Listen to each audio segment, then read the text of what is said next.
Let's see if they can borders. close There's really it. he has the ball in hand. You've been patient. You've been waiting all this time, but you ready. You've been putting in that grind, so let's go. Champions are hard to find, but you know the goal when you're ready to shine. Have they heard of you? Then they know. You got your sights set on that road. If it's on the battle, then let's go. Cause you'll never stop. Show them what you got. Stays asleep. From that GM Close power. combat onto Amogus. Is that enough? Yes! Jump across, gets the knockout. Defeats Ultua. Show them what you got. Yeah, they already know. You got your sights set on victory road. Show them what you got. Yeah, they already know. You got your sights set on victory road. Gets the leg down. Can you look down the Witchcast when he has a little bit of health left? Oh! What HP left. I know. It's over.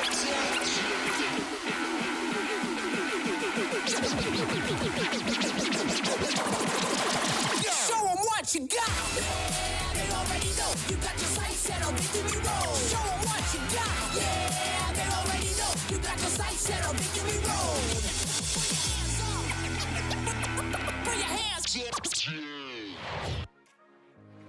1,813 players entered this venue yesterday, hoping to become the first European champion here in our 2024 season. Of those 1,813 players, only 159 remain, battling it out on their path to Anaheim. So I'm very excited to bring you this day to action. I'm Shay, I'm joined by Mike Ellis, Ross Gilbert, and Amy Wasley. Amy, how are we feeling this morning? Absolutely riveting aura here in the hall. You can feel the anticipation from the players and from the audience who have now gathered in front of the stage, and it brings just not only life and energy to this event, but it gets everyone else around us pumped to crown our champion today. Yeah, it's going to be, that's the thing. By the end of today, we will have our regional champion crown, so make sure you stick around all the way to the end. I'm going to come over to you now, Mike. How are you feeling this morning?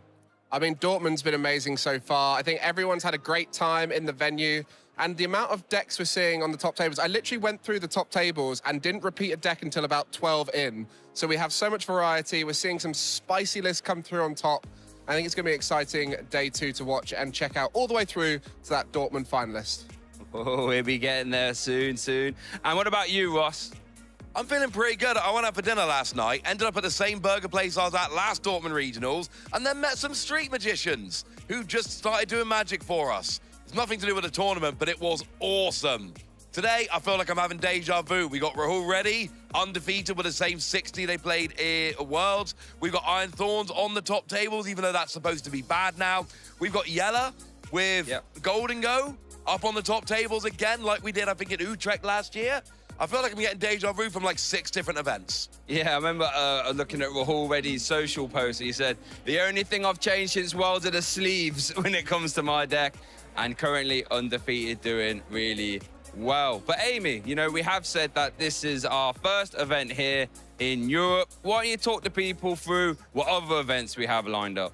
Absolutely. Don't we just have an amazing lineup this year? We're here in Dortmund right now, but we in Europe are lucky enough to have an event every single month leading us up to the World Championships in Anaheim. We have Lille, Gdansk, Sao Paulo for our first internationals. We have Stuttgart, Birmingham, London for our next internationals here in Europe. Stockholm, Seville in Spain, which I've never been to before, so I'm actually really hyped for that one. Absolutely beautiful. I love Spain. My grandparents are from Spain, so that one I'm really looking forward to. Utrecht, I love the Netherlands, one of my favorite places in the world, actually. Back to Bologna, New Orleans for our final internationals, wrapping it up for the season, and then over to sunny, lovely, beachy Anaheim to crown our next world champion. Sunny beaches, Anaheim, and a world championship. It doesn't really get much better than that, in my opinion. But Mike, if players do want to get to Anaheim, you know, and compete there, because you can't just turn up and compete, unfortunately, well, how do players get there and what do they have to do? Well, first of all, you have to turn up to the events and try and earn some CP, championship points, go a long way this season because it's only going to be the top 125 masters in Europe and North America. And as you can see on this table, for the different age ranges, as well as the different regions, there'll be a different number making their way. So it's very competitive this season. And that's why we're putting so much emphasis on that top 8. You can see a very top-heavy CP range. You want to be getting big finishes as often as possible. And that's why we're seeing as many players traveling all around the world, often interregionally, to try and earn all those CP. So 350 CP will go to our first place here in Dortmund. And you can see it goes all the way down to 100 for top 64. So top finishes, definitely rewarded. Yeah, top finishes definitely what. And you mentioned how there's some players now who are sort of treating this like a global circuit, right? We've seen quite a few players going from maybe do a tournament in America and do a tournament in Europe and something like this. But Ross, for those players who do really well at these events, it's not just championship points they can win, right? No, it's not just championship points, Shay. There are fantastic prizes on offer. We have got ourselves $10,000 if you go and win the whole gosh darn thing. 7 grand for second, 5 grand for top 4. And this always makes it interesting. You know, you make top 8 and you're like, yeah. But in the back of your mind, you're like, this top 8 game is worth $2,000. This top 4 game is worth $2,000. This final is worth $3,000. And then, of course, booster packs on offer. The top 8 players all get 108 boosters, which is, of course, free boxes. I love free boxes. I would love to crack free boxes at the end of this weekend. I just don't think anyone's going to let me. I mean, they can if you go out and buy them, to be fair. Like, no one's stopping you doing that, but you won't be winning any. I can tell you that for free. However, Amy, there will be some players here who will be winning quite a few booster boxes, as Ross just alluded to. We have our Day 2 Swiss players. So who do we have there? Is there any standout names for you? Oh my goodness gracious, we are so blessed with a plethora of Day 2 qualified players here. And not only that, but we have some big names. We saw Mateus yesterday, which was a fantastic game. So if you haven't watched that, make sure you put some time in your schedule this week to go back. Stefan Ivanov, who is doing exceptionally with one of our newer decks in the format, but bringing back an old friend in there. Yella, as we mentioned, with Golden Go today, which I'm hoping we get to see, to be honest, because I'd love to see some Golden Go action. Of course, Tord Reklev, arguably one of the most successful players of all time at this stage, so keep an eye on them. We are just so blessed. Really, we have so many talented players and a whole day of action to show you, so make sure you stick around. Yeah, it's just what a star-studded lineup that Day 2 is, right? We have been spoiled for absolute bevy of fantastic players here doing well here in Dortmund in our Day 2. And I believe we actually have some Swiss standings to look at here for our Day 2 as well. Mike, talk to us through this. Well, it's not just about having a star-studded lineup, it's whether those people are rising to the top, and it looks like that is the case. You can see no one is EXO anymore. Yellow now in that #1 spot. 901 with Golden Go. Rahul Reddy, Mateus, frequent top cutters looking to try and make it another one here in Dortmund. And as we go down, I can see some names who are playing very interesting decks. We won't want to do spoilers just now, but Stefan Ivanov is piloting a deck that I'm sure you all want to see as well, featuring Greninja EX of all cards. We've talked about Stefan's deck on stream. Stefan actually playing the exact same deck that the lovely Antoine Boulet was playing on stream yesterday, but a bit more success here. There was, I think, a 701 record at the end of Day 1, so not quite in top 8 position yet.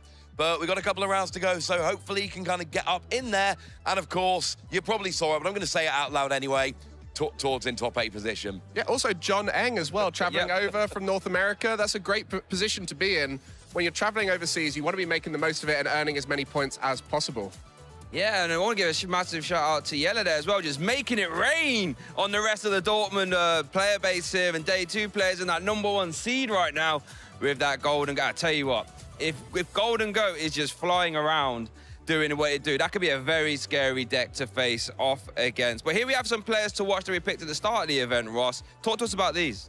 Well, Razwolp unfortunately did not make it, was expected to, but unable to attend.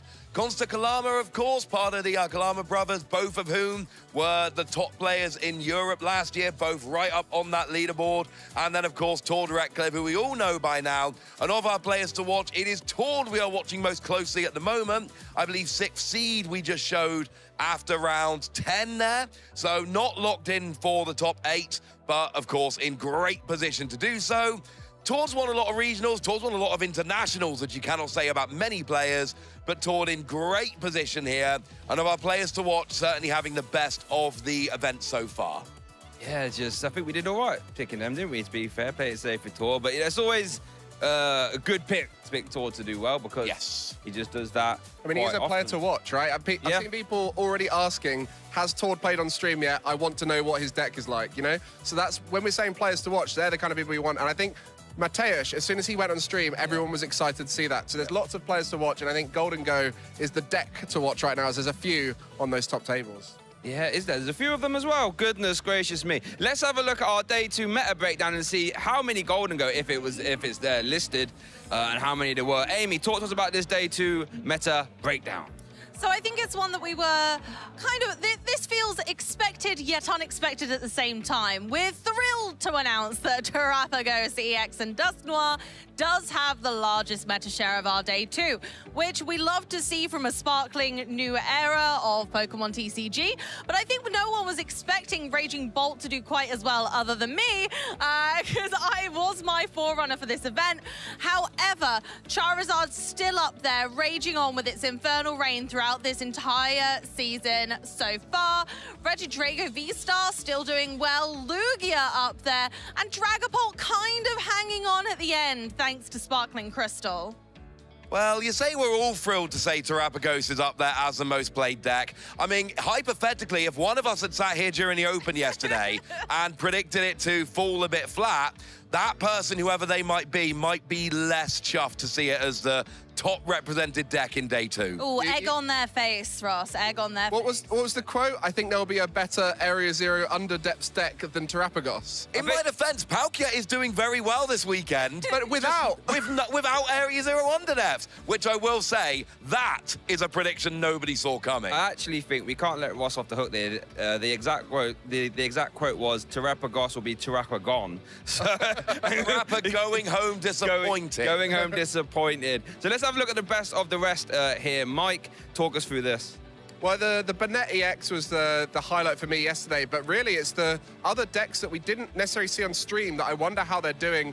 And Ironthorn's doing very well, Snorlax Controller, Miraidon EX. I want to see where they're positioned on those top tables, as well as Gardevoir EX. It's just come off of a great victory in Baltimore. I wonder how people have adapted it going into this meta. So the decks we've seen, expected, as we know they've done well, but it's the ones that we haven't had a chance to watch. I want to see how they play out. Yeah, I mean, there is all the decks here, like, fundamentally are strong decks, right? But it'd be intrigued to see how they sort of float to the top, if they float to the top, because when you're in day 2, no easy matches. So, you know what I mean? Every match is going to be hard. Now, I'm going to be honest to you, viewers. I want to look at our cast-up predictions, because we were having a little rib there on Ross. Let's see how everyone else is panning out. I'll start off with myself. Now, eagle-eye viewers will notice that I picked Palkia at Area Zero under depth. Palkia was the last deck we had to look at there. I think 4 or 3 in day 2. Mike, talk to us about yours, though. Why did you pick them two? I just thought Terrapagos EX looks like a really good card, and then paired with Briar, and a lot of other decks paired with Briar, whether it be Charizard or Dragapult, would work out really well. What I want to know, Ross, talk to us about Miraidon and Unfair Stamp. Yeah. I mean, Miraidon, there's 5 of them in day 2. It's not a completely unknown pick. It is out there. I mean, there's more of them than Palkia, put it that way. And I was going a little bit outside. You know, we all knew what the best decks coming in were going to be. You know, Raging Bolt was predicted to be the #1 deck here. It was #1 by the Japan stats, #1 by the community stats. And it's going to be a great deck. I wanted to go a bit weird. Now, Miraidon has a horrendous Raging Bolt matchup. It's not one I'd like to see, but I was trying to get a little bit cute. I was going, look, if it gets a lot of Palkia, it's going to win. If it gets a lot of Lugia, it's going to win. I was trying to metagame like 4 steps ahead, and I think I might have tripped over my own shoelaces. But it's still there in day 2. I'm telling you, there's a chance. And Unfair Stamp is out there. It's a good card. I love the way you give all that, but I swear you picked Miraidon for every event since it's been legal, right? Yeah, but also, like, if you see me sitting playing PTCG live at home of an evening, I'm playing Miraidon every evening, so, you know, it totally counts. Oh, Amy just sat there smug thinking, I chose Raging Bolt. I knew it was going to be good. It's done well into day 2 as well. Yeah. At the end of the day, Raging Bolt is a powerhouse. I don't know if I was expecting it to be that high up on day 2. I thought people would have cooked a little, knowing how good it was in Japan, how good it was predicted to be. So I thought, oh, okay. But I knew there was going to be loads of them in day 2, realistically, because, I mean, it's just a powerful deck. And Crispin, we've seen in lots of different decks, has enabled a bit more spice in the kitchen. Crispin, the chef, has certainly helped a lot of decks along. And it includes Raging Bolt. I've seen Crispin included in Raging Bolt decks because, again, it helps with energy acceleration. And what do we need? More energy, more damage. Yeah, I mean, if you needed one more Professor Cider's Vitality in a deck, but you can't fit another one in, chuck a Crispin in. But it also opens up these weird energy attack costs we're starting to see more of with Dragon types and with the Stellar Pokemon. So Crispin's definitely one to keep in your mind for the future. Absolutely. I don't want to be rude here, Shay, but I think Mike and Amy have nailed the assignment here. They've both picked the top 2 decks and then paired it with a spicy new supporter from the new set, which is seeing a decent amount of play but isn't necessarily the top card. I think that is the best way to do predictions, and I think they've nailed it. Yeah, but the thing is, right, I always take these cards as predictions. I just pick a deck. So my deck here was Palkia Area 0 on the deck. Like, let's say Terrapagos wins an Area 0 on the deck. I'm not claiming that, because I didn't pick that. Whereas I see you over there, you 3, get clever and start trying to get 2 decks at the same time with predictions. What? Yeah. Terrapagos Briar? Yeah, well... We'll claim it if Charizard wins. Yeah, exactly. If Charizard wins, you're going to be like, oh, look at me, I picked Briar and Roth, but I think you're the worst offender. Miraidon an unfair stamp. That is two completely different directions. Yeah, but, like, you know, when Miraidon EX went bad and we had the future Miraidon, the single prizer, and you were all like, why did you predict that? And then, you know, Yuho Kalama went and got top 8 at the event with it. You keep telling me off for picking Miraidon. You know, what deck was undefeated in Swiss at the World Championships? Miraidon. It's Miraidon. I'm not picking some random terrible deck. Miraidon keeps proving it's good. Well, we have got round 12 coming up soon, because we're not just having a discussion here for the sake of it. Round 11 is going on right now. The guys are playing out in the hall. We'll try and get into that as soon as possible. But we've had, what, 10 rounds going into round 11 now. It's really important for these players to go all the way and get those 9, 10 wins to make it into that top cut.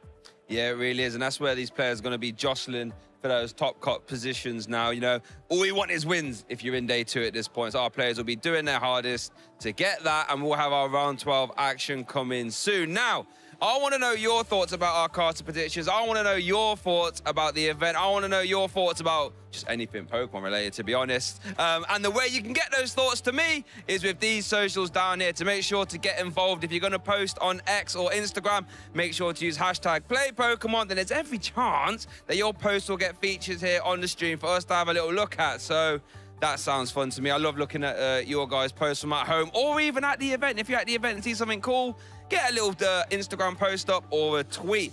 And while you're there in your browser, make sure to get involved on the Twitch and the YouTube. Make sure to follow them both and subscribe to both, because you don't really want to be missing any Pokemon action. I mean, that just sounds like a big misplay. So make sure to get involved there so you don't miss anything. But I think now, guys, that wraps us up here. We're going to have our round 12 coming very, very soon. So what I want you to do at home is to get ready, get yourself a nice cold beverage, as Ross would say, some snacks, because when our gameplay starts, I don't want you leaving at all. So now's your chance, and we'll be back very soon.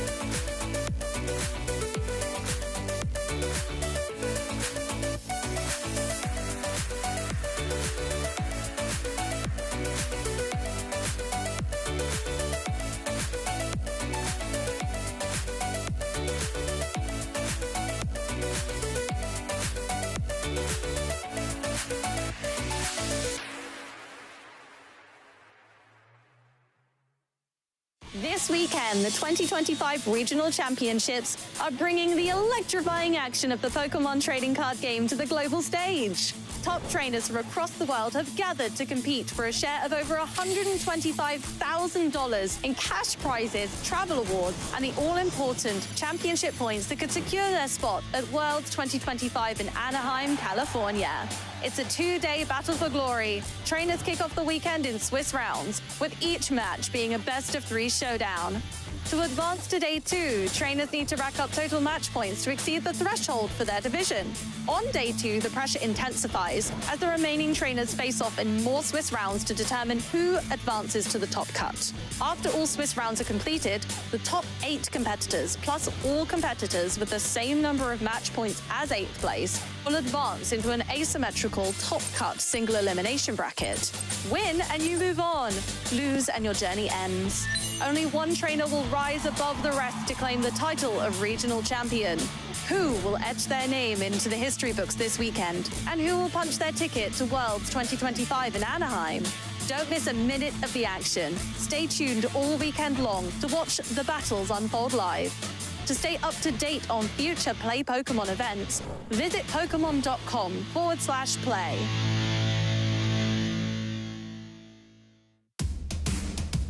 Hey trainers, Chip Ritchie here, and today I'm going to talk about metagaming in the Pokemon trading card game.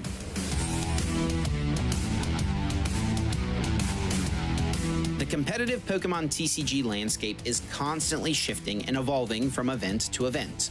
We call this the metagame. Basically, what decks are popular and what decks are most successful. Let's discuss how you can use this information when preparing for a Pokemon TCG tournament. By using the results of recent tournaments and following along with online discussion, players can attempt to accurately predict what decks will be most popular at an upcoming event. There are a few ways to approach a tournament with this information. You could take a popular deck or archetype and just choose to play that. There's nothing wrong with doing this. There's a reason those decks were successful at the previous tournament. They are really good. It's easy to find successful deck lists on the Pokemon website. You can either copy one of these lists to use yourself, or use it as a baseline and put your own personal twist on the deck. Some players will look at what has been successful and try to find ways to take advantage of the anticipated metagame. This can be in the form of a single tech card to have an answer to something you expect to play against, or it could be an entire deck. When a player builds a deck with the intention of countering the expected metagame, this is called an anti-meta deck. Anti-meta decks can be very powerful, as they include cards that are good against a variety of popular strategies. But they also can be risky, as oftentimes these decks are less consistent and could lose games simply because they fail to get set up quickly enough. These are not your only two choices, however.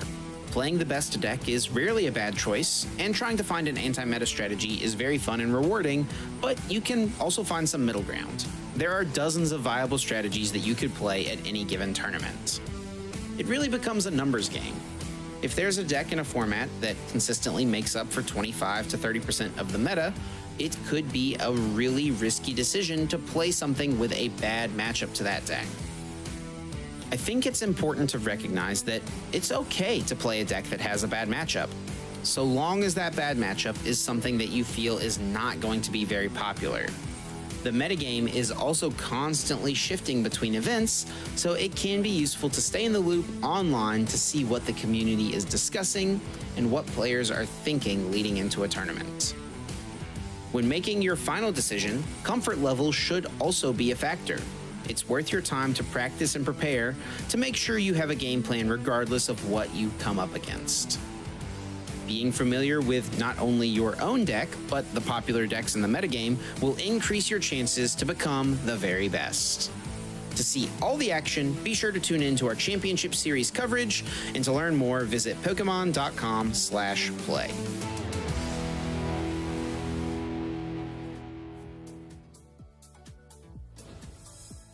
Okay, welcome back, people. Well, round 12 Swiss will be coming very, very soon. That's why we're at the caster desk now. I'm Shea Burton, joined by Ross Gilbert. How are we feeling? I'm feeling pretty good. I'm just flicking through the metagame here, and the metagame's making me very, very happy. There's a lot of what we expected. Red Drago's around, Charizard's around, Raging Bolt's around, Gardevoir's around.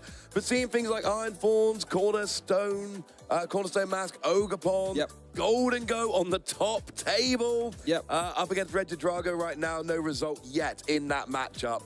This is weird and kind of awesome, and look, I did a lot of prep for this tournament. I do a lot of prep for every tournament. We all do as part of the job, right?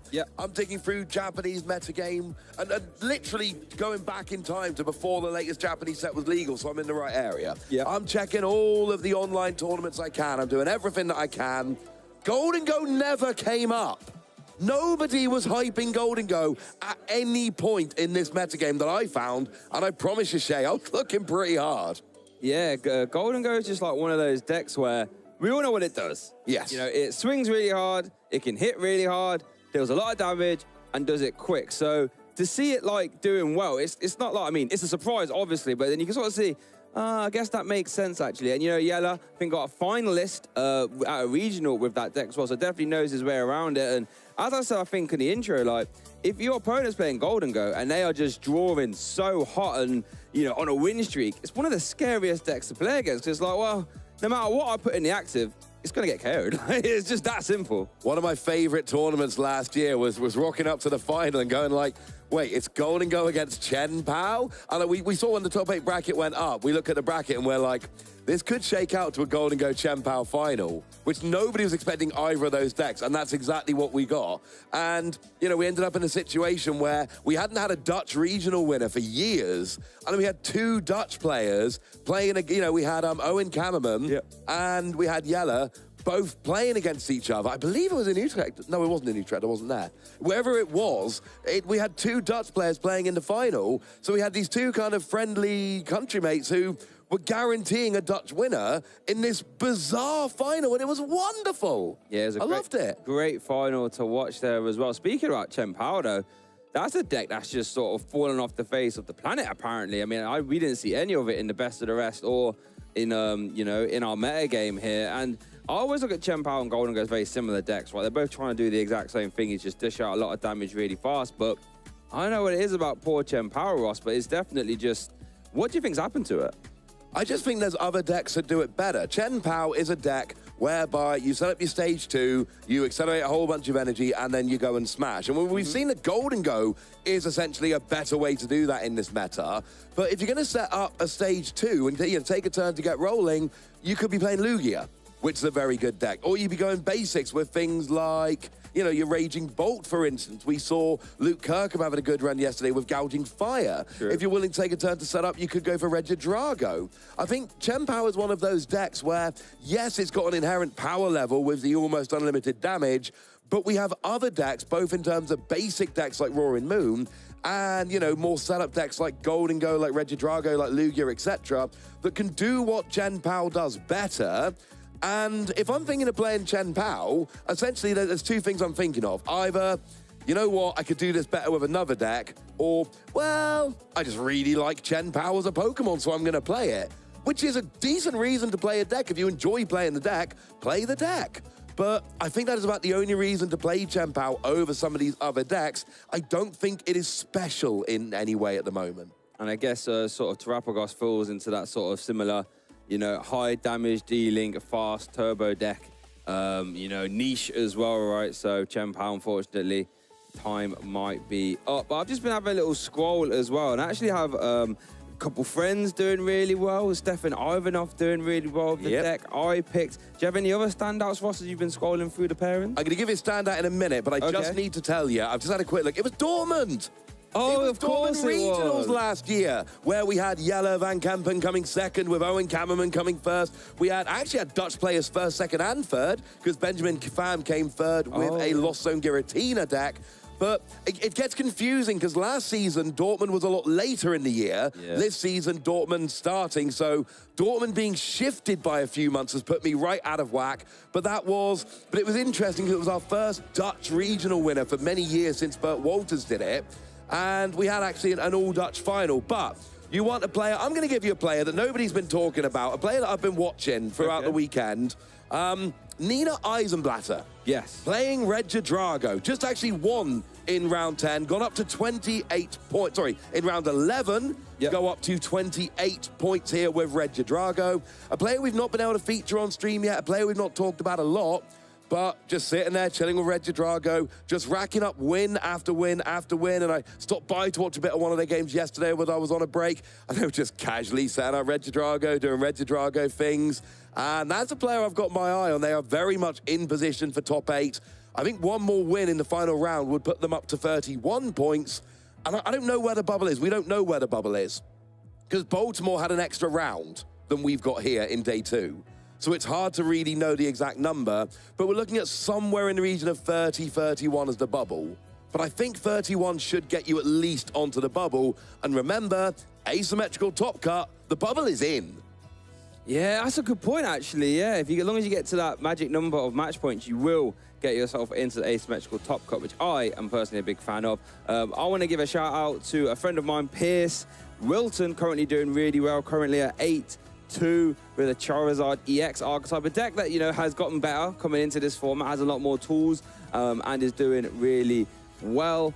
Actually rocking the same 60 as a lot of our other friends in our little testing group, as it were, so maybe Pierce can fly the flag there and get into, you know, that asymmetrical top cut. And what I really love about the asymmetrical top cut, right, is like once you're there, anything can happen, right? Like, absolutely, you can scrape in at a tournament where you would otherwise have bubbled, go all the way to the final. I got one more for you. Go on then. Glenn Blauwens from Belgium. Okay. He's currently sitting at 8-2 with Miraidon. I believe the only Miraidon still in the field that has a chance at that asymmetrical top cut. No result reported yet for their round 11 game. Sitting at a record of 8-2, no ties, a nice clean 8-2.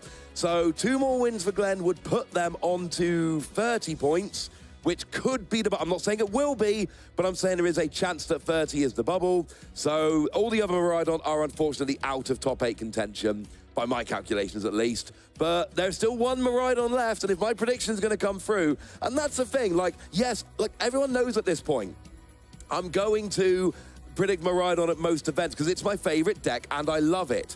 But I stopped predicting Miraidon EX in that format where it was terrible, and I switched to Miraidon Future, which was a viable deck, which got a couple of top 8s and was out there, you know, in the top cut of regional championships. It was there, it was legit.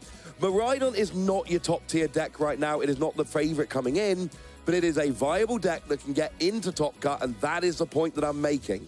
Yeah, no, it really, really is, and I wouldn't be surprised. I mean, I would be a little bit surprised if it made it in, but, you know, it's fundamentally strong that, as you said, was undefeated day 1 at Worlds as well. But we've been talking about players who have put themselves in a very good position here in this day 2, and I think Mike has an interview ready with the person, Mateus, who had my absolute highlight of day 1 with that lone shot pit and flipping heads. So let's throw it down to Mike and hear from Mateus. Thank you very much, Shay and Ross. It has been amazing going out to the hall and seeing how all the players are doing.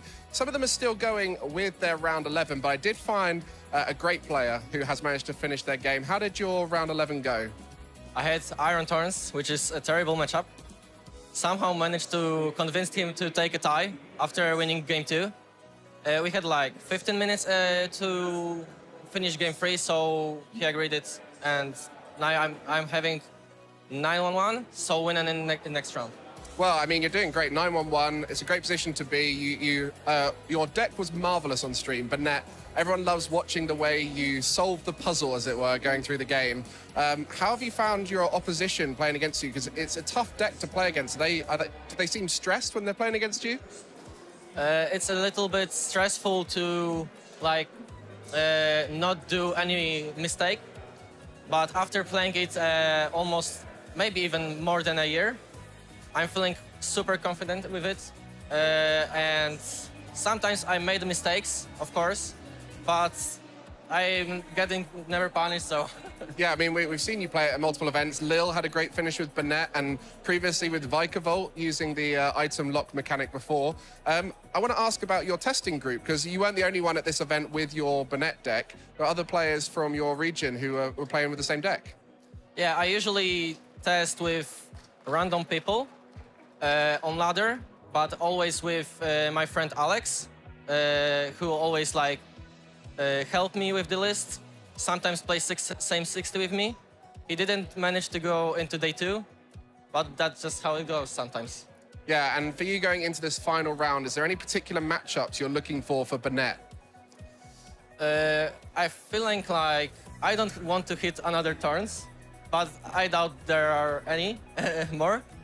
And the rest is okay. I don't want to hit Guardy, but I didn't see any of them. So yeah. Yeah, I guess every matchup you have a chance. There's just a few that are a bit tougher. I mean, watching that Charizard game yesterday, it was so bold of you to have a lone Shuppet flip heads, and if you didn't flip heads, you would have lost.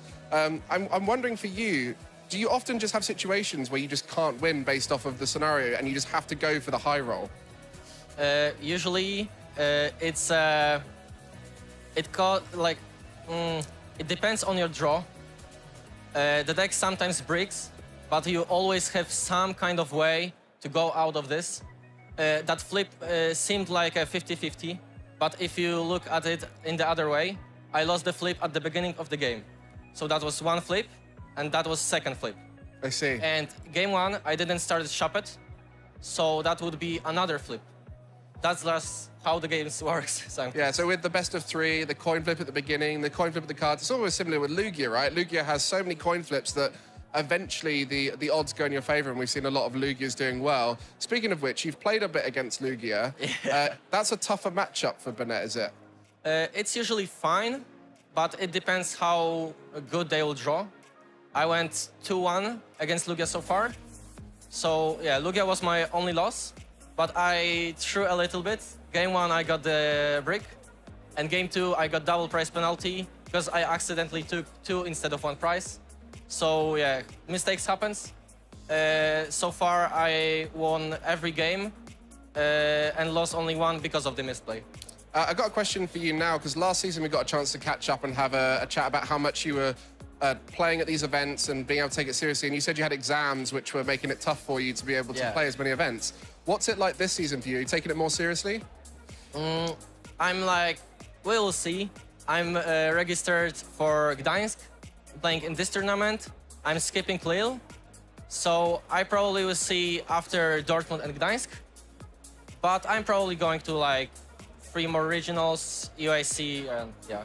I mean, with the kind of finishes that you get, maybe just a few big finishes, top 8, something like that, maybe this event will be enough to secure you that Worlds invite going out to Anaheim. So I've got so many questions that I could ask you, because I love chatting to you about how you prepare for events and everything. But when it comes to these kinds of events and you're getting to those final stages and you're playing such a complex deck like Bennett, do you feel like you start to get tired? Does it affect your ability to play it well?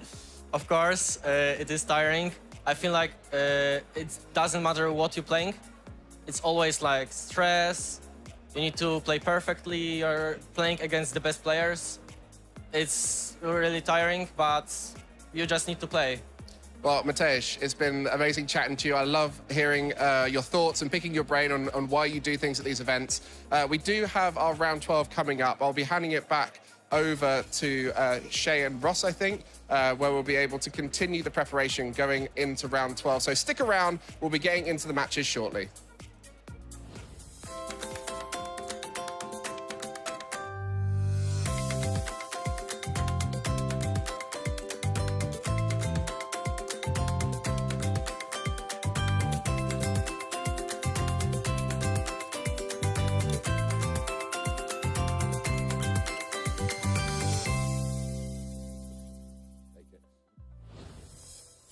Thank you for that, Mike. It's really nice hearing from a player sort of in the midst of it, right? In that day 2, real high top cut contention, and just hearing the theory behind that Bayonet deck and just how he's navigating it. Because quite honestly, it's been poetry in motion. But I love that approach to that Shuppet turn that he's described. Well, I lost a coin flip in game 1. I didn't have Shuppet, so eventually, you know, the coin flips will fall my way. I mean, that's one way to look at it, I guess. That's extremely optimistic, in my opinion. I feel like he's been the bane of a lot of his opponents' tournaments so far.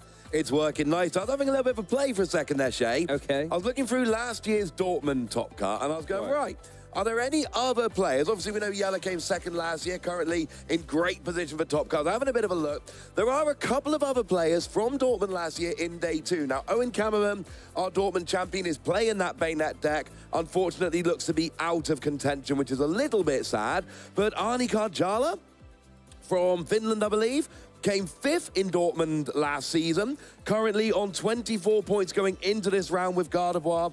So again, 2 wins gets onto that 30 points, which there is a chance of getting in, but I'm not saying that they actually are. I'm just telling you there's a chance.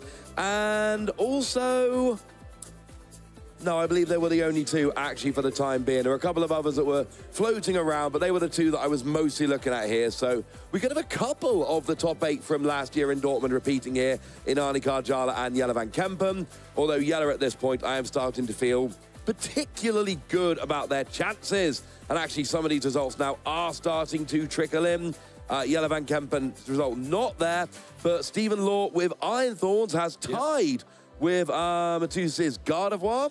And we were chatting about how that game would go with Bayonet against Iron Thorns and both players being, turns out, a tie. There we go. Rahul Reddy up to 10-1 with Archeops, and Nina Eisenblatter up to 9-1-1 with Regidrago. Oh, and Stefan Ivanov up to 28 points with Origin form Palkia and Dust Noir, but no Area 0 under that. So 1 more win for any of those players, for Stefan, for Nina, for Rahul. We got to imagine 1 more win should get them in.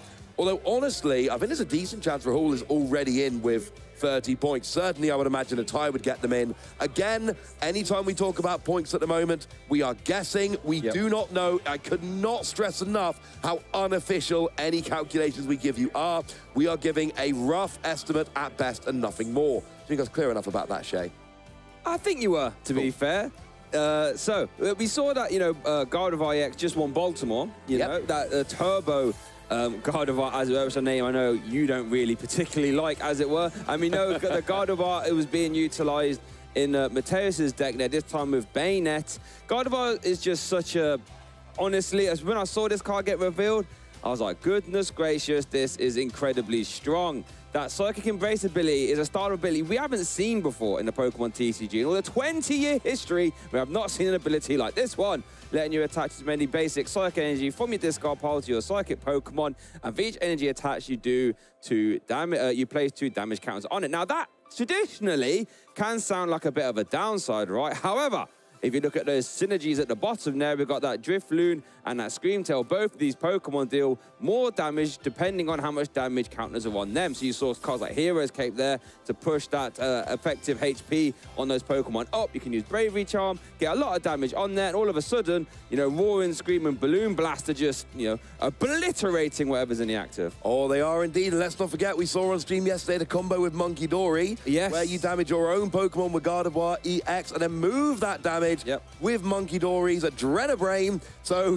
you accelerate energy while moving damage to your opponent's Pokemon. That is fun. I've had another quick look, Joe. I've got good news, I've got bad news. Give us the good news first, then go on. I have to give you the bad news first. Okay. It doesn't really work, I'm sorry. Fair enough. The bad news is, Arni Karjala did lose that last game, so unfortunately, it looks like they are out of top cut contention after finishing 5th in Dortmund last year. That's the bad news. Okay. The good news is they lost to Glenn Bowens, who, with Miraidon, is now on 27 points. The top Miraidon left in the format, or in the tournament, I should say. So 1 more win, we've got a Miraidon on 30 points. It's not necessarily enough, but I mean, I always want Miraidon to win, right? Yeah, you do. Yeah. I quite like Miraidon. But this tournament, after the reaction that the other casters, including yourself, gave to my Miraidon prediction, seeing Miraidon win this event would be especially sweet. And we know there's at least 1 high-level Lugia that's probably going to be in top cut. And I'm just saying, Miraidon Lugia's quite a tasty matchup. And to be fair here, I wasn't ribbing your casting prediction because of Miraidon. I was ribbing it because you paired it with unfair stamp, which I think is a little bit unfair. So that was my... I know Ross always picks Miraidon. That was no surprise to me. But Yeah, I love the way you just constantly follow the Miraidon through the tournament and just... See, I've got a theory about unfair stamp, and it's something I don't see enough players doing, so I might be wrong about this. Okay, go on. But we've got a lot of Pokemon around at the moment, things like Joltik, for instance, or Cleffa, that are really good at setting you up in the early game, drawing cards, accelerating energy, etc. Okay. But they're very, very, very, very weak. So essentially, you get to draw cards with Cleffa or accelerate energy with Joltik, but you are giving up a prize to do so. Right, yeah. Well, I like making decks like that and whacking unfair stamp him.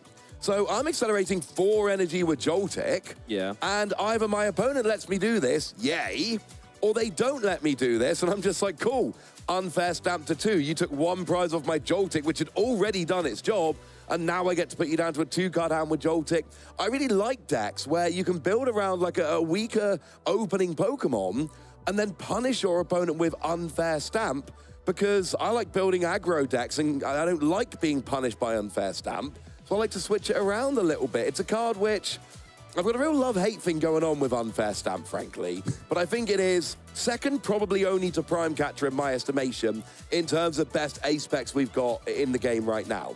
There's a lot of good situational cards. Your Sparkling Crystal is great, but only in some decks. We've seen your Scoop Up Cyclone be reprinted, great in some decks. We've seen Legacy Energy, great in things like Lugia. But I think if you're talking general any deck A-spec, it's obviously Prime Catcher #1. No one's pretending otherwise. But I think Unfair Stamp's a strong #2.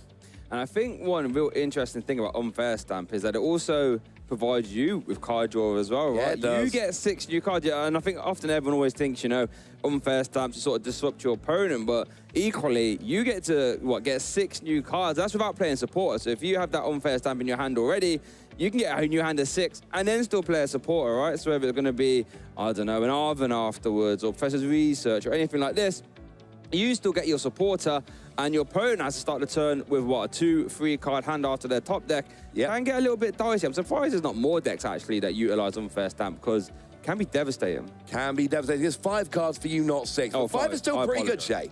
5 is not too bad, frankly. And like I say, put your opponent down to a 2-card hand, 3 after they draw for their turn. Unfair Stamp's a card I've been playing around with quite a bit, and it's one that, you know, even we saw it in Gardevoir, but then people were starting to cut it from Gardevoir for Hyper Aroma, which gives you those stage 1s guaranteed, your Curlier, drawing a bunch of cards. So I'm just saying, I think Unfair Stamp, even as good as it's been, I know we haven't played on Overrated, Underrated yet on this stream, and that's a game you love. I do love a bit You of gave me Underrated, Unfair Stamp. Yeah. I'm telling you underrated. Really? I don't think Unfair Stamp, even as highly as some players rate it, I still don't think players are appreciating quite how good Unfair Stamp can be in a lot of matchups. And if you disagree with me, well, the good news is, whether you're on Twitch or YouTube, there is a chat where you can tell me politely that you disagree. Well, I'll tell you what you could do as well. You can get involved on the socials, X and Instagram, using that hashtag #PlayPokemon. See if you agree with our takes or if you don't agree with our takes. And if you use that hashtag, you might be able to get your post shown on stream for us to react to. So if you think Unfair Stamp's really good, as Ross thinks, you let us know. If you think it's bad, you know, let us know at those socials down there for us to have a little react to, as it were. That used to be a segment we used to do, isn't it? Ross Reacts, and always fun. Yeah, that segment unfortunately seems to have gone, but it was fun while it lasted. We've actually just had the final round paired. Ooh. And I'm having a cheeky look, and this is looking, you know, Kato Arai with Dragapult, our lone Japanese player at Dortmund Regionals. Looks like they are in a position where they can win and get themselves into Top Cup. But we've got some tasty matchups. I mean, look, check this out. Mateus with your Gardevoir, your Bayonet against John Eng with Regidrago. Ooh. That sounds like a great matchup, right? Matchup. Rahul Reddy with Lugia against Nina Eisenblatter with Regidrago. That sounds like a tasty matchup. Yellow Van Kempen with Golden Go against Tord Reklev's Terrapagos. Table 1. That sounds like a good matchup. So whatever we have in this round coming up is going to be tasty. And I do just need to mention, for anyone that might have missed it there, Yellow Van Kempen, 10-0-1. Top seed with Golden Go, 10-0-1. With Golden Go. Yeah, like I said, you know, when you're making it rain like this, Yella is unstoppable right now. Like I said, sitting across the table from a Golden Go that is just constantly, you know, getting superior energy retrievals, drawing what they need off coin bonus, and just making it rain. It's devastating. So I'll be intrigued to see if Tord Reklev can hand Yella his first loss here in Dortmund. I mean, you know, it could happen. If anyone can, you have to imagine that Tord Reklef is high up there, but quite honestly, look at these records. 9-1-1, 9-1-1, 10-1. It just gets a little bit silly, doesn't it? Imagine playing all these rounds, and most of these players here, if not all these players here actually, have won 9 minimum. And yeah, like, look, we've got some big names going down there as well. You mentioned Kaito, got Jack Gregory Campbell there as well. You know, need John Eng. We haven't really spoke much about John Eng, but obviously coming over from America to compete here and is doing really well. Stefan Ivanov still cutting around there at the 5th slot. Yeah, it's just star-studded. One thing that I find interesting to me, if we look at the records here, there are 16 players, you know, that we got on the bracket here. 10 ties between them in 11 rounds. Fewer than one tie a round in total of all of these players. One of the things we talked about coming in that was in this new format we've got rolling on for regionals now, with your 8 rounds, etc., and 18 points day one. Yep. Ties are rubbish. You don't want ties. Ties are very, very, very, very, very, very, very, very bad. You don't want them. And you look there at the top 16, you know, the people in contention, the current top 16 going into the final round, and you see what's happening with ties there. People don't like ties. Ties are very, very bad. So we're seeing that as we go through. These players, the most successful players this weekend, they are not tying. They are winning or losing, but they are not tying. And honestly, like you say, all the players on that graphic, 11 rounds in, at least 9 wins. It's a lot to ask. It really, really is. And it also means that with ties being so disastrous, if you're trying to make these day 2 late runs, is that, you know, the idea of conceding games early to make sure you have enough time for game 3, if possible, is really important. Like we saw Mateus there when he was on stream, funnily enough. As soon as that Charizard DX came out and he had no way of dealing with it, he said, right, I'm just going to pick these cards up, shuffle, shuffle, shuffle, and then we'll get on to games 2 and 3. And as you say, with ties being so bad for making these runs, it's going to be something that we have to see a lot more of. And as you can see there by looking at the standings that we had, the player base knows this and are playing really fast to make sure they don't get those ties. I tell you what, it gives me a real appreciation for players playing these Bane Net decks, these Iron Falls decks, Snorlax, your Cornerstone Mask, Ogerpon, Control decks. These decks that are inherently slower, the margins are so small in this new format we've got here that to play these inherently incredibly slow decks and still manage to get up to a good record is a phenomenal achievement. So, you know, congratulations to all of those players that are getting up there and doing so well. It is a little bit absurdly good. Right, so I've had confirmation of what our next stream round. Oh, I can see the stream. I can see the hands, yeah. And from the hands, I can tell you what game it is. It's going to be Rahul Reddy versus Nina Eisenblatter. So what we're going to do is have a quick video, like a sort of hello traders introduction from Rahul Reddy, and from there we're going to get down to the stage and get our next Swiss round 12 feature match here started. I started playing the Pokemon TCG in 2011. If I had a starter Pokemon, it would be Umbreon. My catchphrase is usually, I'm just vibing. I look up to Justin Bakari as a competitive TCG player and a very good friend. My overall goal playing Pokemon is to win a championship at any level, and if I win one, I want to keep winning. My favorite event food is the concession hot dogs. I don't know why, but they hit different. My favorite type of music is typically EDM that has like a hard drop that just gets the blood pumping. Probably.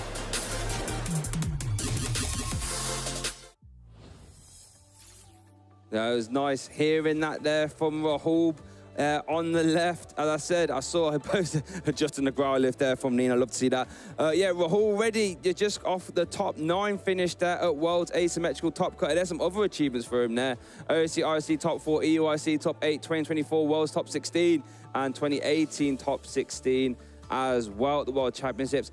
Only thing he's changed about his deck list from the 2024 World Championships, Ross, was just the sleeves, he says. So definitely knows his way around his deck list and is going to be a fantastic pilot at it. There's a lot to be said about that. Playing the same deck with which you've already done so well at Worlds. But on the other side, we have Nina Eisenblatter here, who unfortunately does not seem to have any accomplishments we can talk about, but I can tell you one thing, the very, very, very nice finish at Dortmund Regionals 2024, and wearing that lovely shirt from Worlds this past year as well. So I believe it is a competitor shirt as well. Yep. So I believe she did qualify for Worlds this past year, although I might need to check that. Either way, I've watched her play a little bit so far today, or yesterday, I should say, this tournament, and piloting this Regidrago deck expertly. So it's a game I'm very much looking forward to. I think there's a good chance that this is Nina's first season in the Masters division, so maybe that could be why the accomplishments there were looking a bit lackluster. But as you said, there's definitely going to be one added this weekend, so let's see what Nina can do. Imagine that being your first season in Masters. This could be a very first Master regional level event. And immediately thrust into top 8 contention. What a fantastic start. Could be one to watch out for moving forward. Let's consult these prize cards here, though. Nina is playing at Regidrago, has prize Giratina V-Star and a Dragapult EX. But it looks like our Swiss Round 12 feature match here is going to get started. Winning in action. And Nina is going to start... oh, no, I apologise. Rahul Reddy is going to start us off, but not the best of leads there, Ross, with a Luminion. No, it's just a Luminion. So we see an Ultra Ball turn 1 from Rahul. We're going to need to see a Lugia at the very least. The good news is this Regidrago deck doesn't really put on any turn 1 pressure. That means Rahul can just go and get the single Lugia this turn, whereas against something like a Raging Bolt, for instance, you would need double Lugia if you were going first. And while you were chatting there, our lovely backstage crew already confirmed this is, in fact, Nina's first season in Masters. She has aged up and immediately come to her first Masters regional and found herself winning in day 2 on stream. So here we go. Looks like Rahul's going to Ultra Ball for that Lugia V, attach a V-Guard Energy and pass. Worth noting, viewers, that V-Guard Energy is very impactful in this matchup because it will reduce damage taken from the Regidrago V-Star. So let's take a little moment to discuss these decks. Nina's deck is revolving around Regidrago V-Star, has the Apex Dragon attack that can use any one of your Dragon Pokemon in your discard pile as the effect of this attack. So you can use, you know, Dragapult EX, you can use Giratina V-Star, well, that's in the prize cards currently, or you could use Curum's Tri-Frost. Now, how are we going to get those energy attached? As we see Nina conclude that Nest Ball to grab that Squawk ability EX. You use Teal Mask Ogerpon, Teal Dance to attach it to itself, and then we use Energy Switch to switch them onto the Regidrago. Yeah, and as for your Lugia, it's a very linear start to the game. You need to get your Lugia V-Star out. You use the V-Star power to put 2 colorless Pokemon from your discard pile onto your bench, which need to be a pair of Archeops, which you need to discard early in order to do so. And then your Archeops will each accelerate 2 special energy from your deck during your turn. And then you build up lots of energy on stuff like Lugia and Chinchino, and hopefully pull off big attacks. And then you pull off a little bit of a victory. So we do have a Squawk ability on the bench from Nina. Now, she does go double Regidrago, but remember, that is her main attacker in this deck, so you definitely need to get a spare. We haven't seen the Squawking Seas activated yet, have we? No, we haven't. We've just seen the bench Regidrago. I think debate whether to put the Spirit Tomb down, but I think bench slots are going to be quite tough here. I agree. So we are going to see a Squawk and Seas, but did get rid of the Curum there, so Triforce is potentially usable in the next few coming turns. Squawk and Seas discarding your hand to draw 6, as long as it's the first turn of the game. But also discarded that Radiant Charizard, which will need to be recovered because it is a great late-game attacker. Here's your first Teal Mask Ogerpon, and then we got a Nest Ball. And now Nina's got, well, I mean, she's done a bunch of searching, so in theory, this should be her perfect bench. Yep. I think you are correct. We do see the Nest Ball being played. Worth noting, though, we said about the Radiant Charizard hitting the discard pile. It could be argued, as it looks like this Nest Ball is being a failed search here, is that Regidrago has the best access to his discard pile of any deck in the game because Legacy Star letting you discard top 7 cards of your deck, and then you can grab any 2 cards you like back from your discard pile, wherever you like, as we are going to see a retreat into Cleffa, restart for 1, and an Earthen Vessel, it looks like, debate whether to be played, letting you discard 1 card from your hand to grab 2 basic energy from your deck. Yeah, and we got Grasping Draw here. Draw cards until you have 7 cards in your hand. Although we all wish it was called Eek. Yep. At least we are if we're of a certain age. This is the kind of Pokemon I was talking about when we were chatting between rounds there. A nice early game Pokemon to go and grab yourselves a few cards to hopefully get that set up. Because both of these decks are going to need a little bit of a setup. Here is your Grasping Draw. Nina draws a bunch of cards, and now it's over to Rahul, and it's really simple. Can you get your Lugia V-Star with 2 Archeops in the discard? We see a Jet Energy attach. That's going to get the Lugia V into the active position. We see a Professor's Research, I believe. So it's going to be very important here what we draw off the research.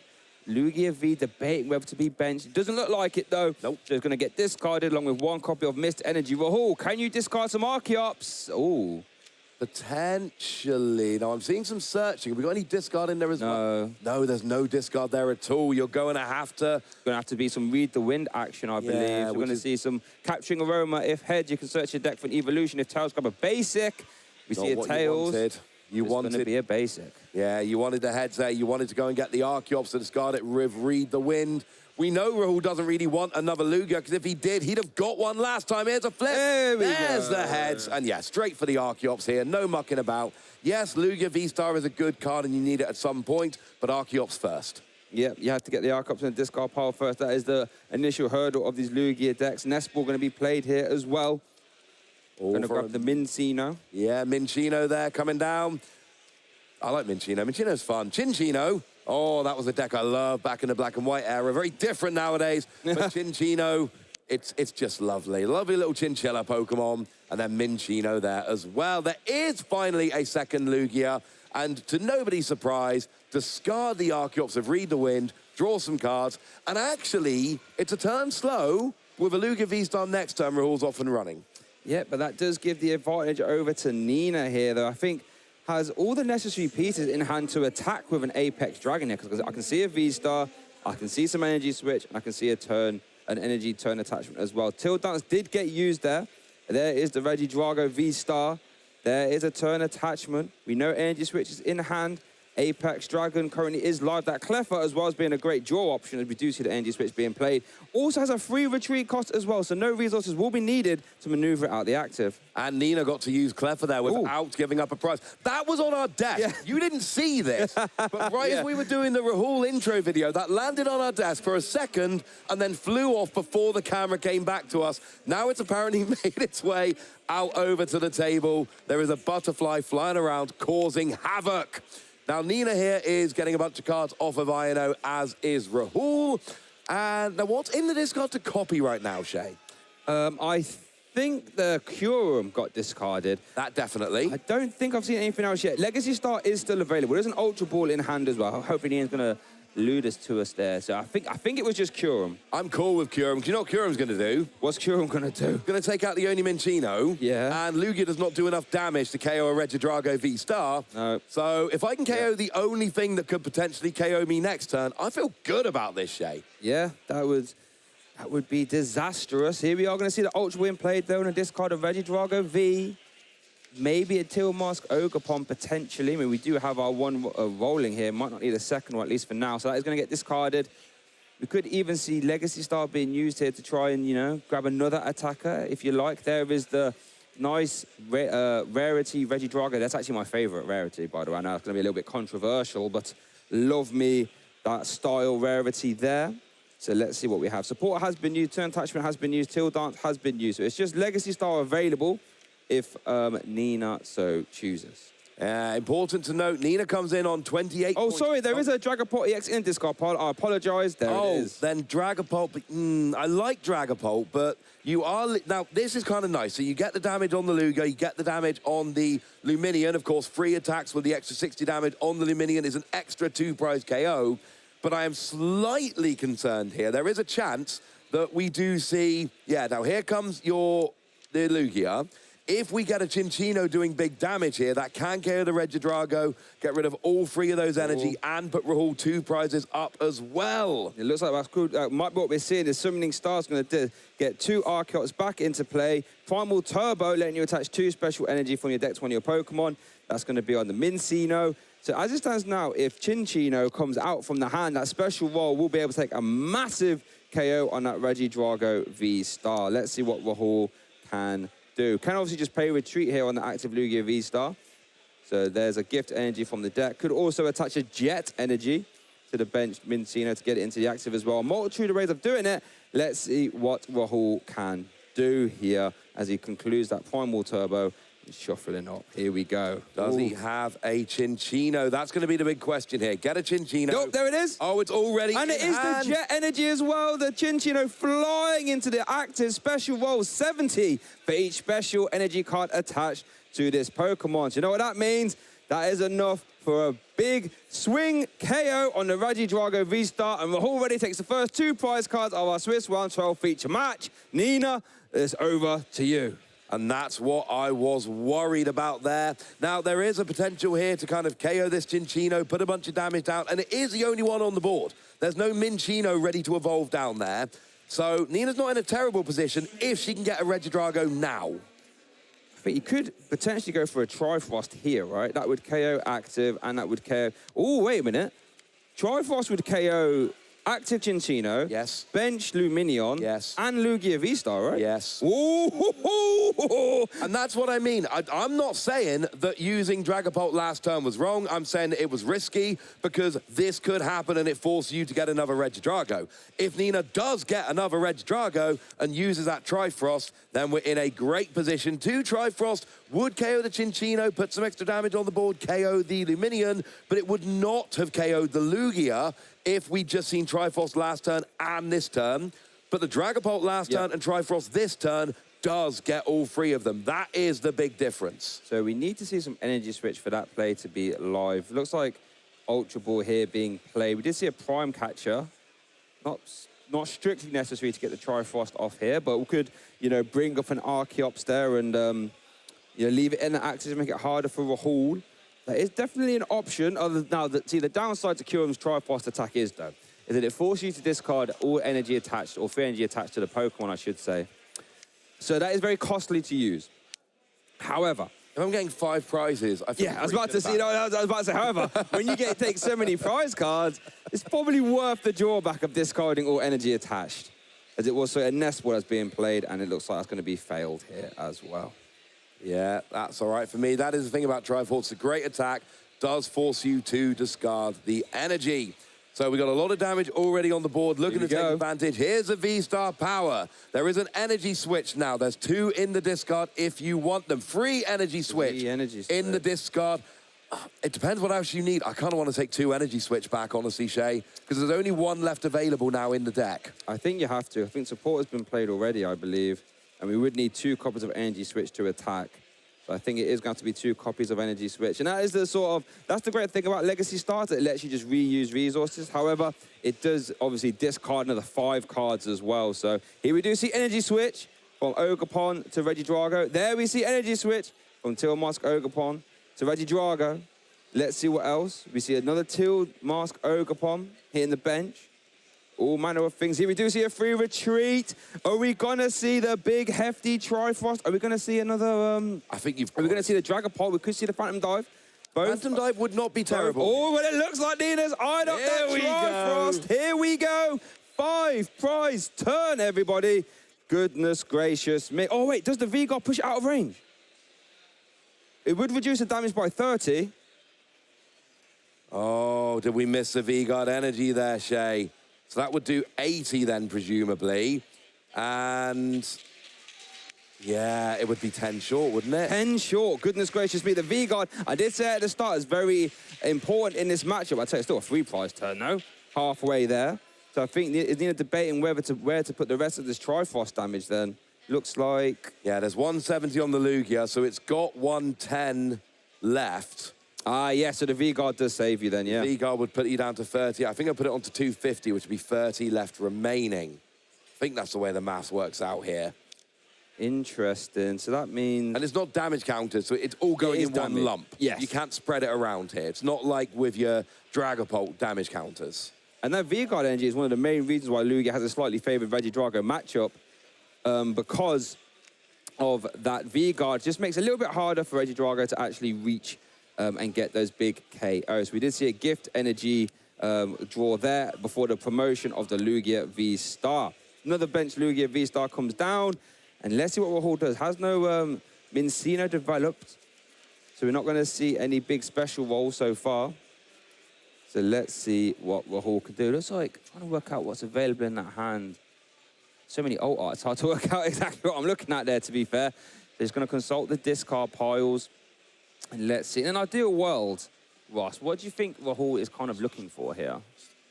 What Rahul's really looking for here is a Cinccino. Like, that's the ideal situation. Now, I know that's not coming out right now because there's no Minccino on the board. You need a Minccino to evolve into a Cinccino. That's not coming out right now. So Rahul's not in a great position. Like, for this turn specifically, you can do 220, and honestly, that's about the best you can manage this turn. You're not really looking for anything other than a setup for next turn. This turn, you can't do too much. Legacy energy, I really like, I was about to say, because you're going to get KO'd. You might as well only give up one prize rather than two. But what you're really doing here is you're hitting 220 and going, I'll KO you next turn. I don't need to worry about it right now. And actually, cheekily, putting 2 double turbo on that Lugia, reducing it down to 180. But of course, if you're not 1-hit KOing, you're 2-hit KOing. That is easily enough. Does mean you can't KO a Teal Mask Ogapom. Nope. But, you know, you've got one that can anyway, so... And you still get the Mew EX and the Squawkabilly as well. So get the double turbo energy out of the deck nice and early.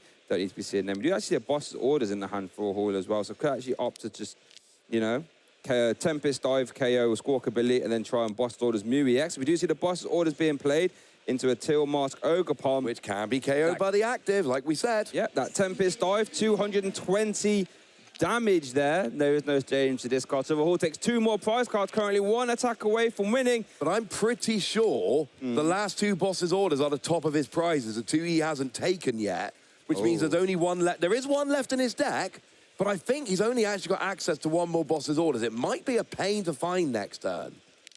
Well, that's something we're definitely going to have to keep an eye on there, as it is over to Nina. We'll have no problems at getting rid of this Lugia V-Star.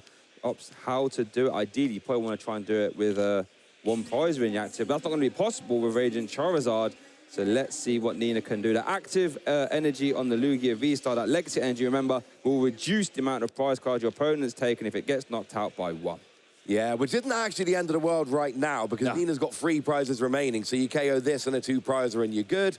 So you're really going after both of those Lugia. We have had confirmation. It is the last 2 prizes are both boss's orders for Rahul. So that means there is only 1 left available in the deck, as Rahul's got a 2-card hand. And this is essentially what you're looking to do if you're Nina here. Slow the game down, put Rahul down to a low hand size, keep yourself out of range, hope he whiffs the boss's orders, which we know is actually pretty likely, which is annoying because Rahul plays 4 just so he doesn't whiff in situations like this, and then try and build some damage up. But this, I think, is an inherent downside with Regidrago. When 2 of them get KO'd, it gets awkward, hence why we're going for Radiant Charizard here.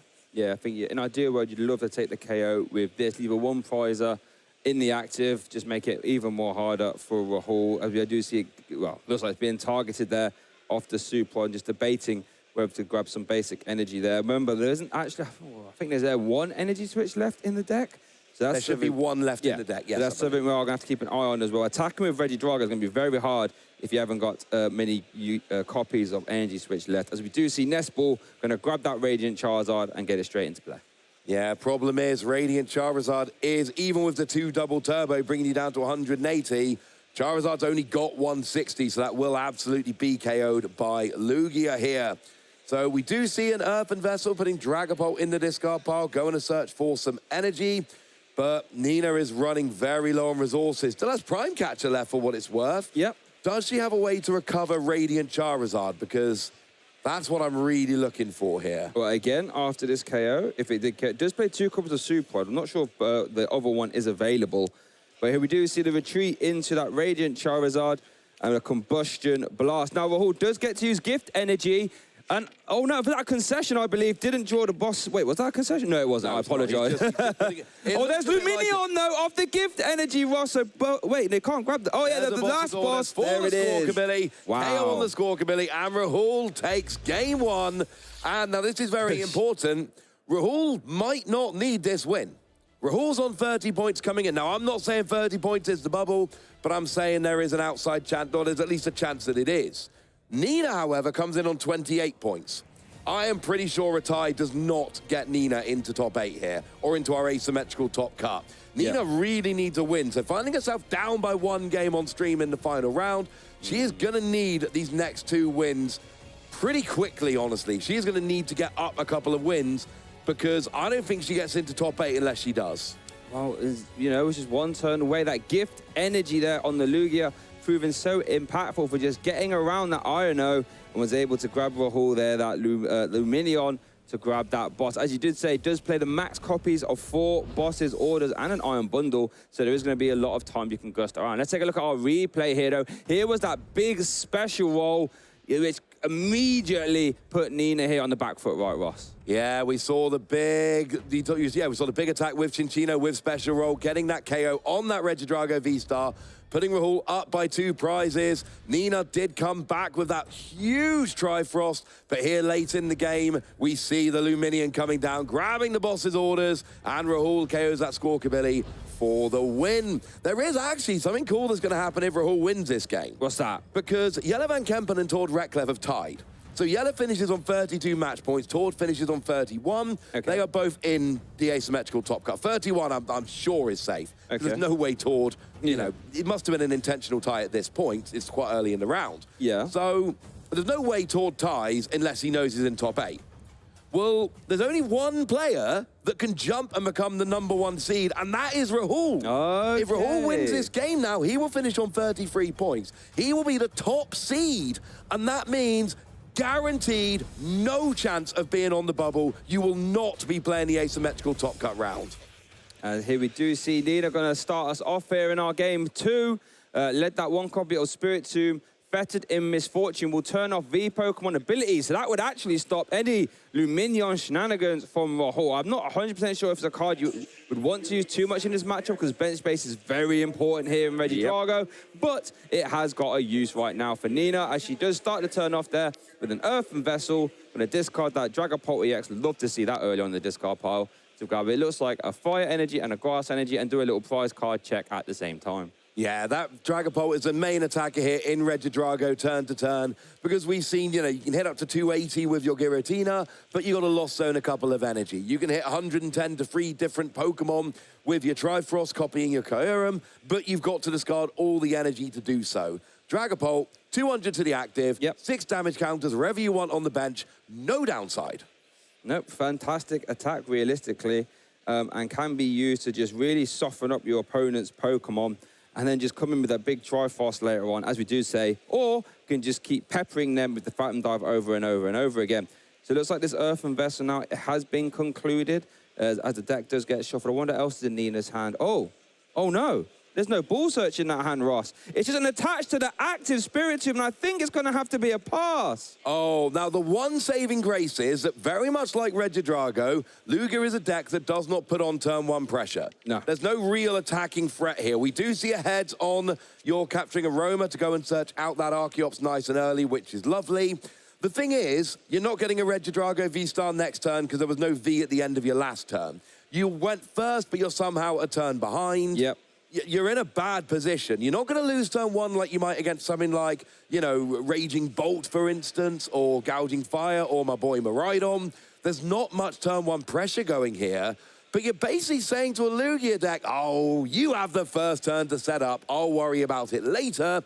Not where you want to be. So we do see 1 Archeops hitting the discard here for Rahul. Minchino on the bench. This is looking good. Yeah, if there's any deck you don't want to give going first advantage to, it's Lugia, especially if they can get 2 Archeops in the discard pile turn 1, which I think is possible here. If this, so this Ultra Ball grabs an Archeops, as long as there's any energy in Rahul's hand, and it plays a lot, we can just read the wind, get that in the discard pile, and basically says, right, chances are, all I have to do is find a V-Star next turn, and I am doing exactly what I want to do, and you haven't got your V-Star. Can even attach Legacy Energy to read the win. Both Archeops in the discard pile here over to Nina. Now, we know there is an Iono in hand. That Iono could make or break Nina's chances at making his asymmetrical top cut here. Here we go. And low-key, Rahul's hand is terrible. Was it? I think there was like 2 bosses' orders and a bunch of energy. I could be wrong. I only got a very quick look. I think Rahul's hand was terrible before that Iono. I didn't see a Lugia V-Star anyway to get it or anything else.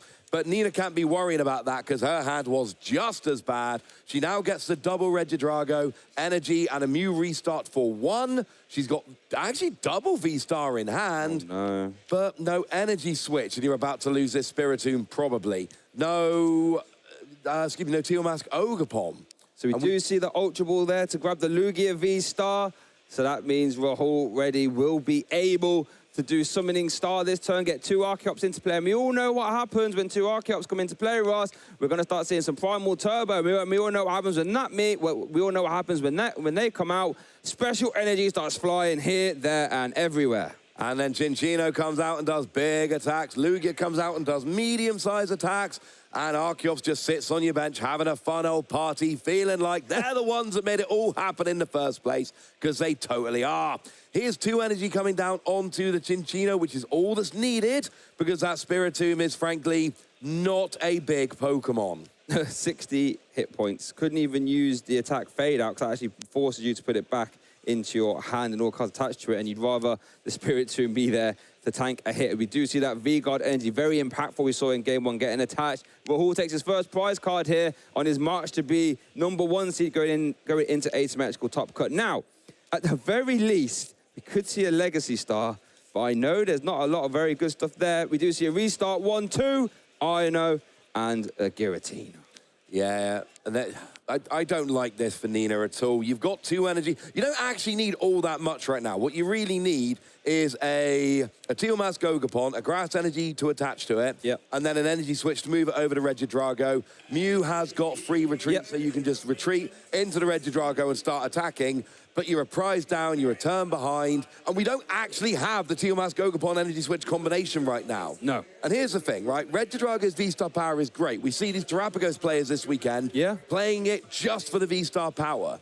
But early in the game, you have to discard the top 7 cards of your deck and hope you hit what you need. Yeah. Late in the game, you know that what you want is in the discard, and that is a very different proposition. We do see 2 energy switch.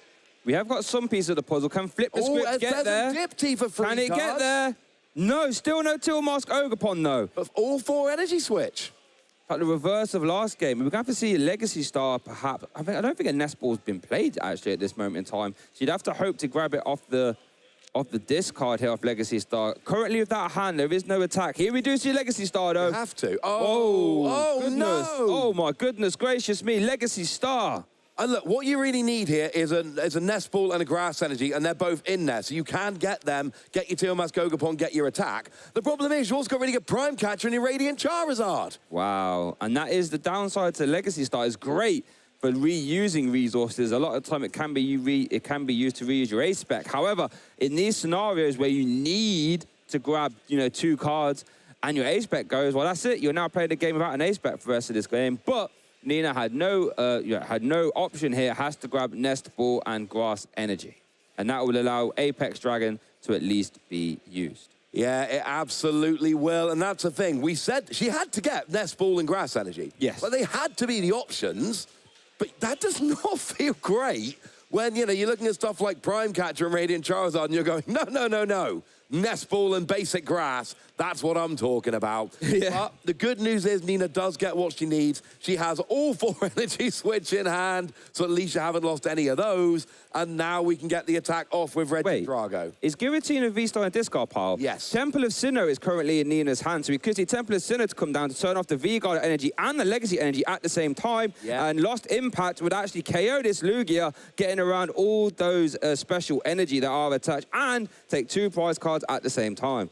It would, and here's the thing. I don't even really mind Lost Zone in the energy, because I hate to break it to poor old Regidrago, but it's gone next turn. Yeah. That Minccino is going to evolve into a Cinccino, and that Cinccino is going to KO Regidrago.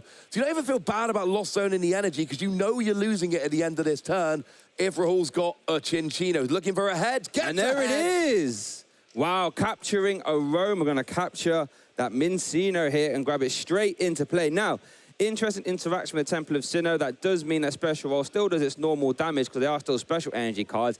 They are just effectively special energy cards with no text right now. We do see a staging replacement of Mega Goza. That's going to be Tails. Won't be able to search anything with that. So let's see what this Primal Turbo are going to attach here. Yeah, we're just going to try and get some energy here. We need some more onto the Cinccino here, because unfortunately 2 is not enough to KO Regidrago V-Star. 4, however, Shay. Yeah. Oh, 4 will definitely get the Regidrago. 70 damage for each. 4 times 70 is 280. The perfect maths. And that's why I felt good. Lost zoning the energy off Regidrago. Yeah. It was never surviving past this turn.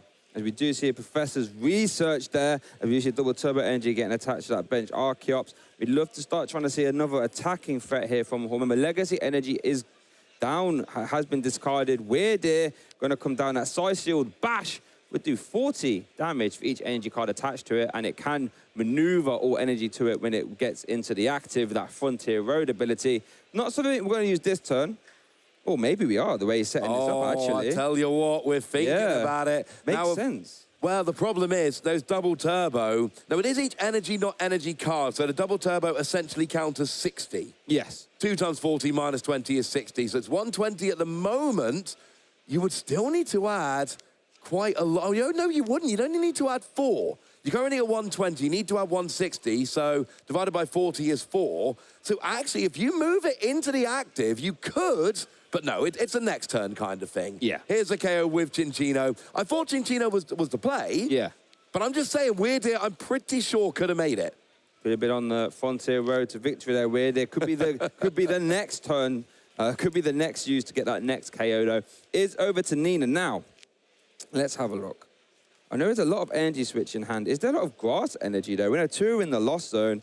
I think at least 1 got discarded off the Legacy Star. What else we got in it? No, there is no grass energy. You need so much. Now, the good news is it's 2 grass, 1 fire, but you need grass energy. Oh, here comes the Mezagoza. Flips ahead, so can go and get a Pokemon there. But you need 2 grass energy, 1 more Teal Mask Gogapon, which is being gotten off of the Mezagoza. Yeah. 2 grass energy, 2 energy switch, and a fire energy. Now, we know we've got the 2 energy switch. And the fire. And the fire, but you still need the 2 grass energy here. Yep. If you pull all of that off, then we can be doing something, but the problem is that Weird Ear is prepared, and like I said, you need 4 more energy. Well, the problem is that your Archeops gets 2 energy per Archeops, and there's 2 of them, so that 4 extra energy, 160 to add to the 120 it's already doing, that is not going to be difficult to get. Rahul has set this up beautifully. Even if this Cinccino goes down, Weird Ear is going to get the KO. If the Weird Ear somehow goes down, the Cinccino's going to get the KO. And I don't think Nina can KO both of them at the same time. Nope, that's not possible. We are drawing 3 cards off the Pheasantipity here, so... We did get an Ino off there. Nice. So we could use that, but then you'll be putting all the energy switch down to the bottom, so you can't really actually do that, so... And it is all the energy switch. Yeah. All the energy switch from Nina's deck are in her hand. We know she's not drawing an energy switch off an Ino. We know that for a fact. Just not going to happen. And there's not enough cards here to get rid of to try and use Restart, so... We can't use the Professor's research either, because again, it falls into the same vein. The energy switch will be gone.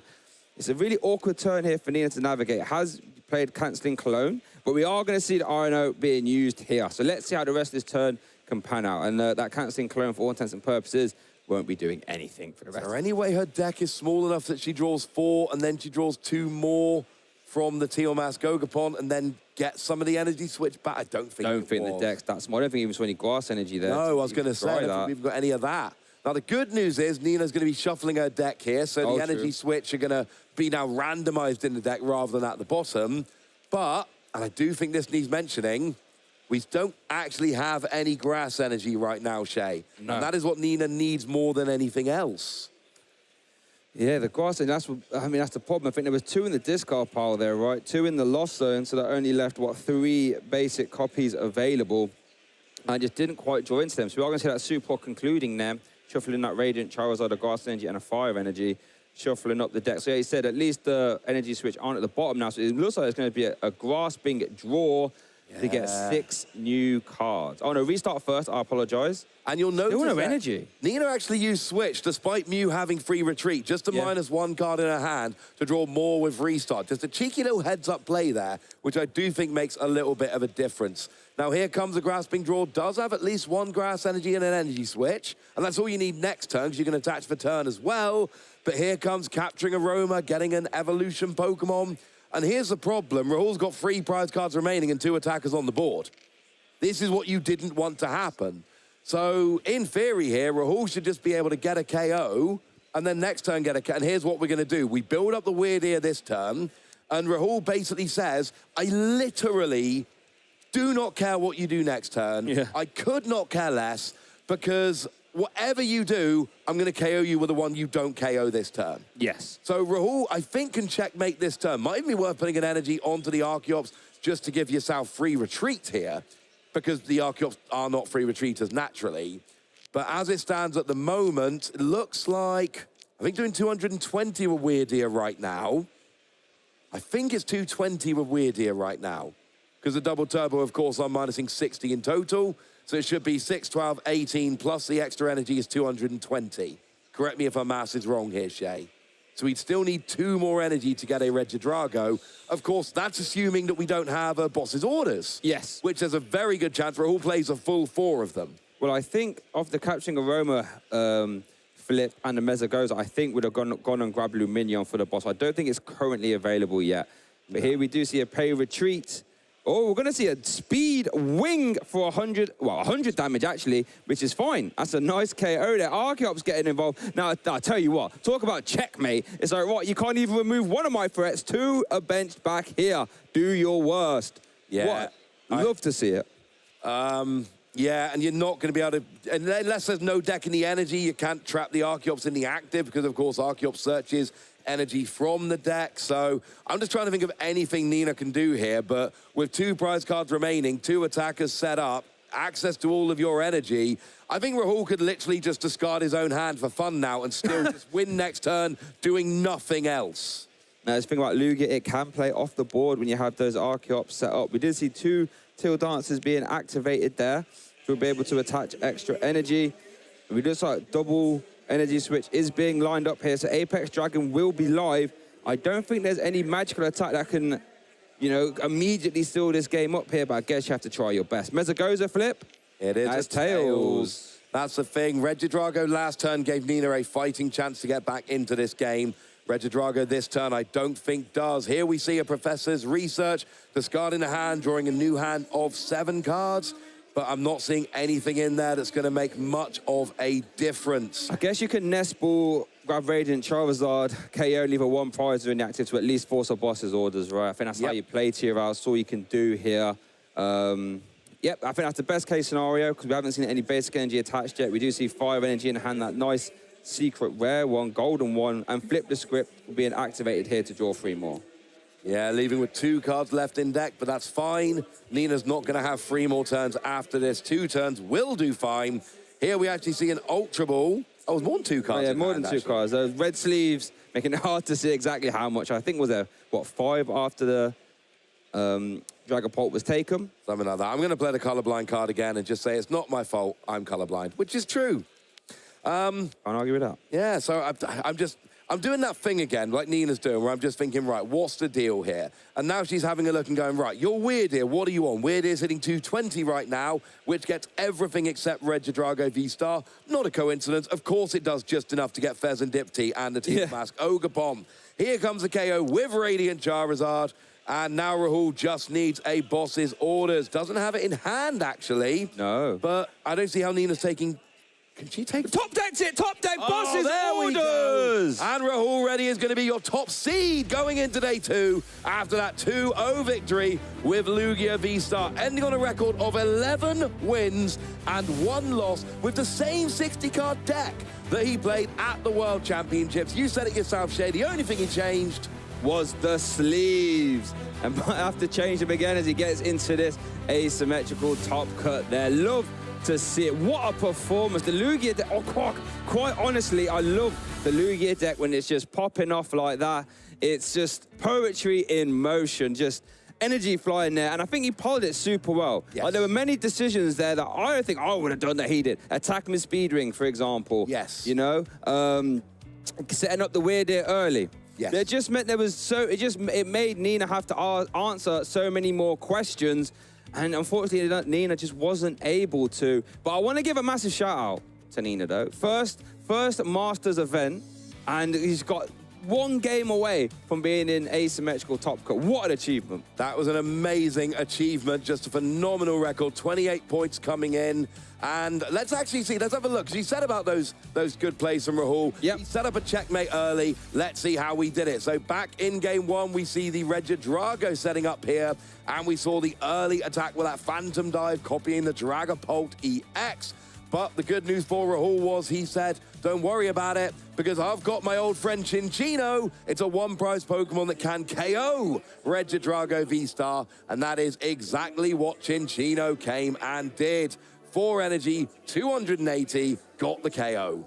And it just makes you, Nina, answer questions when you're saying, like, how do I deal with that? It's a one-prize Pokemon that is just obliterating my Pokemon. Now, we did see that V-Guard energy coming up there, reducing that damage by 30. We mentioned it right at the start, how that makes it a lot harder for Regidrago. And with that boss's orders, Rahul was able to just keep taking 2-prize KOs. And when Lugia keeps taking 2-prize KOs, it's just one of the hardest decks to play against because it's just going to win very fast. Yeah, 2-prize KOs turn after turn is what Lugia does. And there we saw the Luminion for that last boss's orders. There's only one in the deck, remember. Brings up the score, Kabili gets the win. Over into game 2, we saw Nina have that Spiritomb start, and it was a bad start. Rahul gets going early, takes the first prize on the Spiritomb, and never really looked back from there. Everything was more difficult for Nina. She had to use that early V-Star power, getting rid of the Radiant Charizard, losing that Prime Catcher just for a Nest Ball and a Grass energy. We did see this big, strong Temple of Sinnoh turn, though, which was, the perfect turn you could try and piece together with the cards that you had, but unfortunately, it just wasn't enough as the Chin came out again. The side shield bash was just waiting there on the bench. Speed Ring Archeops even got involved as well. Love to see it. Oh, yes. And at that point, it was just Rahul's game to lose, and Nina, did everything she could. Put the Combustion Blast Charizard, Rain Charizard in the active, forced Rahul to have the boss, but that card there was boss's orders, gets his shows up, extends the handshake, and Rahul will be entering our asymmetrical top cut here, Dortmund Regionals, and doing so, going undefeated. Not quite undefeated, 11-1 record. I apologise. But as the top seed with 33 points. Got another couple updates for you. Some decks we maybe weren't expecting. Stephen Law, 10-1-1 with Iron Thorns, 31 points, which, like I say, Tord ID'd in, well, it seems like they ID'd at least. Yep. This was the fastest tie in history, which seems like, 31 points seems safe. Stefan Ivanov with your pick Palkia, 31 points, and somehow Glenn Bowers took down Morse's Raging Bolt EX to go to 30 points. If 30 points is the bubble, we've got a Miraidon in the asymmetrical top cut, and I'm quite happy about that personally, Shay. I'm just putting that out there. I can imagine you're ecstatic about that, but I have a feeling there's someone in this venue who might be even more ecstatic, and that is Rahul already after winning that round, so we're going to throw it down there and have an interview with him. Yeah, I mean, he is brimming with joy right now. Isn't that right, Rahul? You're feeling great after another event with the same list doing so well. Yeah, at some point, somebody has got to stop me. Usually it's myself or my own deck, but every game that Lugia sets up, I feel like I can win. Yeah, I mean, there's a lot of people coming into this event who recognize it's a new format, Stellar Crown, and they go, actually, my deck works consistently. It's very powerful. Lugia is a great example of that. And everything in the room can be beaten with your deck. Yeah, the fun story between Baltimore and now, because it's been about 2 weeks, yeah? So in those 2 weeks, all I did was play Terrapagos on ladder, like pretty aggressively. Terrapagos, Palkia, like just straight Terrapagos. I was like, this deck has got to be broken. I can do so much. And then I hit like, I think 4 or 5 bolts in a row as Terrapagos and lost them all. And I was like, I closed Pokemon Live. I'm just going to play this deck. I'll see you guys in Dortmund. And you know it inside out as well. And we were talking just before we got to the interview about Raikou. Yes. And how it's perfect for the format right now. What's Raikou been useful for? So far through my tournament, the Terrapagos decks that overwhelm their bench, it's super easy to respond to KO there. It feels very useful in a lot of decks that use Pidgeot. Like the Dragapult has been raising in popularity. Zard has been raising in popularity. And same with the Terrapagos deck that we just talked about. And there's Palkia running about too. So like Raikou has gotten more use there. I think Raikou has been way more useful in this weekend than Hands has. I feel like Hands has hit the board maybe like once. That's crazy. I mean, you play the Lightning Energy, so you can do both in theory in the same game. But I've got to ask you, traveling all around the world for these events, you've been one of the early players to take that trip into other regions. What message would you send out to other people who are thinking about maybe traveling interregionally for events? I think the big thing about traveling interregionally is make the most of it. So I'm almost 30, so I'm getting up there. And so my big thing is when I go to these other places and go to these other locations, I want to experience the culture, like I get to have these experiences and opportunities that many people don't ever in their lives. So like, you can go to Oktoberfest if you're out here. in Germany at this time of year. If you go to like Gdansk later in the season, you can go hit up the Christmas markets, for example. If you go down to Brazil for LAIC, wonderful food, wonderful people, you can go explore. Like, it's just soak in all those life experiences, and the Pokemon is just a side hustle part of it, you know? Yeah. I've been very fortunate to travel around the world with all these crazy hobbies, and it definitely is a huge part of it. And all the new people you get to meet as well. Absolutely, yeah. And you're getting to play against a whole different group of amazing top players. Is there any of them right now that you really want to play in top 8, or any of them you want to avoid? I think there might be a Thorns player. I heard rumblings. Yele actually beat me earlier with his Goldengo deck. Okay. I don't think that's the easiest matchup for me, so I would like to dodge that at least for a little bit. The way Yele draws, man, that guy, he is the coin bonus guy. So a lot of draw. Besides that, I think I would like to dodge Mirror as long as possible, and then everything else I feel like I should be okay into if my deck works, you know? Yeah, well, another top cut for you. You just keep managing to make it. Yeah. Is there any advice you give to people out there who maybe go into some of their first regionals and they want to try and make that long journey into day 2? Sure. And about the kind of the mental fatigue that it puts on you going all the way through these big events? There's a lot of external factors that go through a tournament when you're playing. So the biggest thing to keep in mind is like minimize that stuff. So for example, for me, I knew I was traveling a long distance, a journey on a Friday. I wouldn't have time to adjust to the time zones, whatever. So I play what I know. No need to overcomplicate things. No need to, like, yeah, sure, I can play something that's like good, more complicated. But why? Why would I do that when you can play something you've been practicing? You put the reps in. So just go with what you know a lot of the time. And a lot of those times when you go to those like round 7, round 8s, everyone's mentally fatigued, people are ready to go get dinner, go home. You will know some of those plays like the back of your hand because you've done them so many times. Exactly. Yeah, I mean, great advice there. And is there anyone you want to shout out before we wrap up the interview? Absolutely. Shout out to my parents. I don't think I told them I was on stream. So that's got to be on me. Shout out to my testing group. They're awesome. Wouldn't be here without them. Victor Ong clicked up this crazy list, and I've just been running it back and back and back. And besides that, shout out to every single person who supports me out there. I had a ton of people over in EU come over and say, you know, watch your content, really appreciate that, all that kind of stuff. So like, you guys are just kind of awesome, kind of crazy. I've been blown away by the support. Well, Rahul, our #1 seed here in Dortmund, is going to be making his way into Top Cut and trying to take that Lugia deck that has had so much success in his previous 2 events all the way. Thank you very much, Rahul. We'll be back for our Top Cut fairly soon, so don't go anywhere. We've got some big matches for you coming up.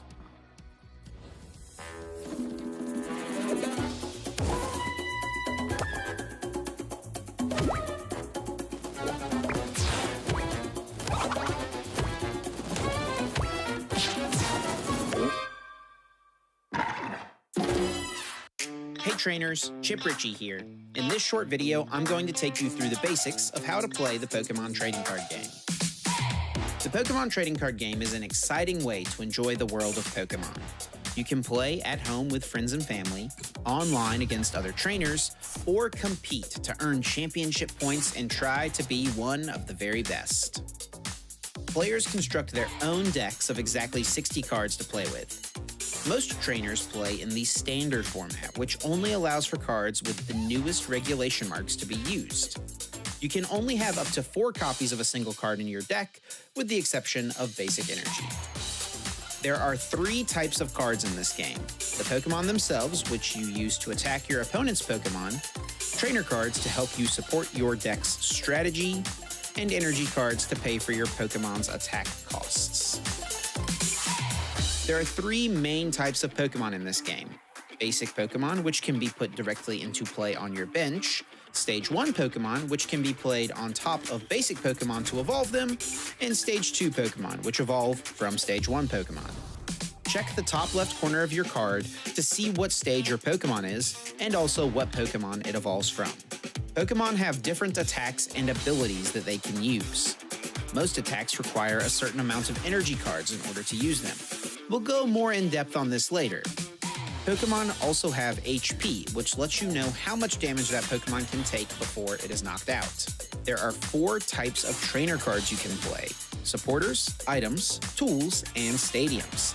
It's very important to include plenty of trainer cards in your deck, as they will help you to more consistently execute your strategy.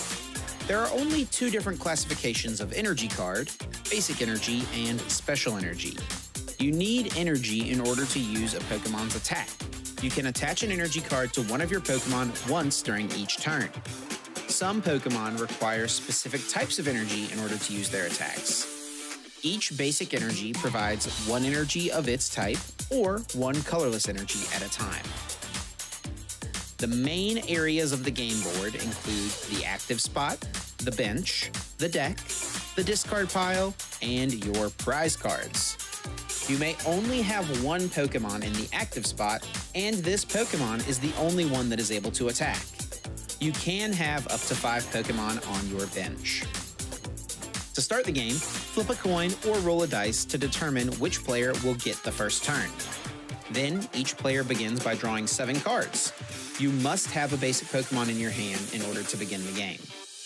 Place your Pokemon face down in the active spot, then set out 6 prize cards to the side. Now you and your opponent can begin the game.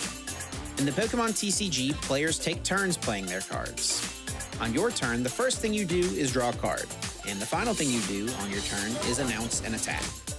The order in which you play cards between these 2 steps is up to you. During your turn, you may play trainer cards, attach energy, and place Pokemon on your bench. It's important to remember that the player going first is not allowed to play a support card or attack that first turn.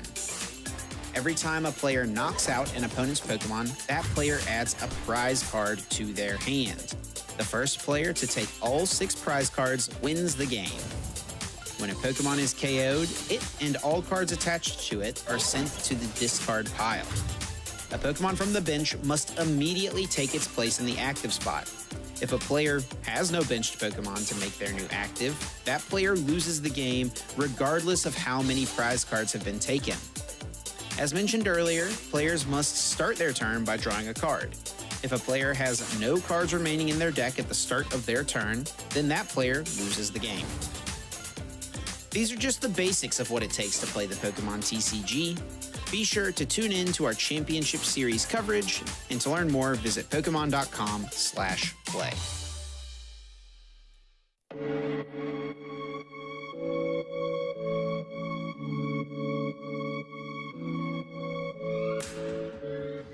First got into Pokemon when, someone at my park was playing with the cards when I was like 6 maybe, and I was actually just obsessed ever since. What a comeback in Game 1 from Ryan, and what a convincing Game number 2. Ryan sitting at a 10-1 record. Oh, I'd be a Psychic-type Pokemon. Why would I be a Psychic-type Pokemon? I have no idea. I'd be a Psychic-type Pokemon because I can see through people. Ryan's not a player who's a stranger to success at international championships. I first got into competitive because my local scene was very competitive. I had a lot of top juniors in my area, and a lot of them are top masters now. The reason I like to keep competing is because I'm just hooked on anything competitive.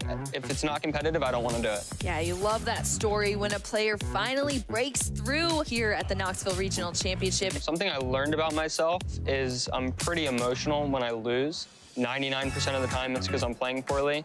Yeah, I need to differentiate when I'm playing poorly and when I'm getting unlucky. And I need to only focus on feeling good when I play well, not just when I win. Just focus on the process, not the results. Player I respect the most would definitely be Azul. I went from being average to pretty good just by watching his streams constantly. If he would have attached that psychic energy that he found off the Shining Arcana last turn to this Gardevoir, could have avoided this scenario. Shout out to my coach, Reagan Retzloff. Clearly, after the top 4 in the finals, I need it, so. I mean, my #1 goal, of course, is to win Worlds. That's been my goal pretty much since I ever started playing, obviously. Shining Arcana, Ryan Antonucci is your Knoxville Regional Champion. Gardevoir takes it all. I mean, my favorite accomplishment at this point would probably be this tournament. After I've won this regional, I've reached some milestones in the competitive games I like to play, and it actually just feels amazing. I feel very accomplished as a gamer.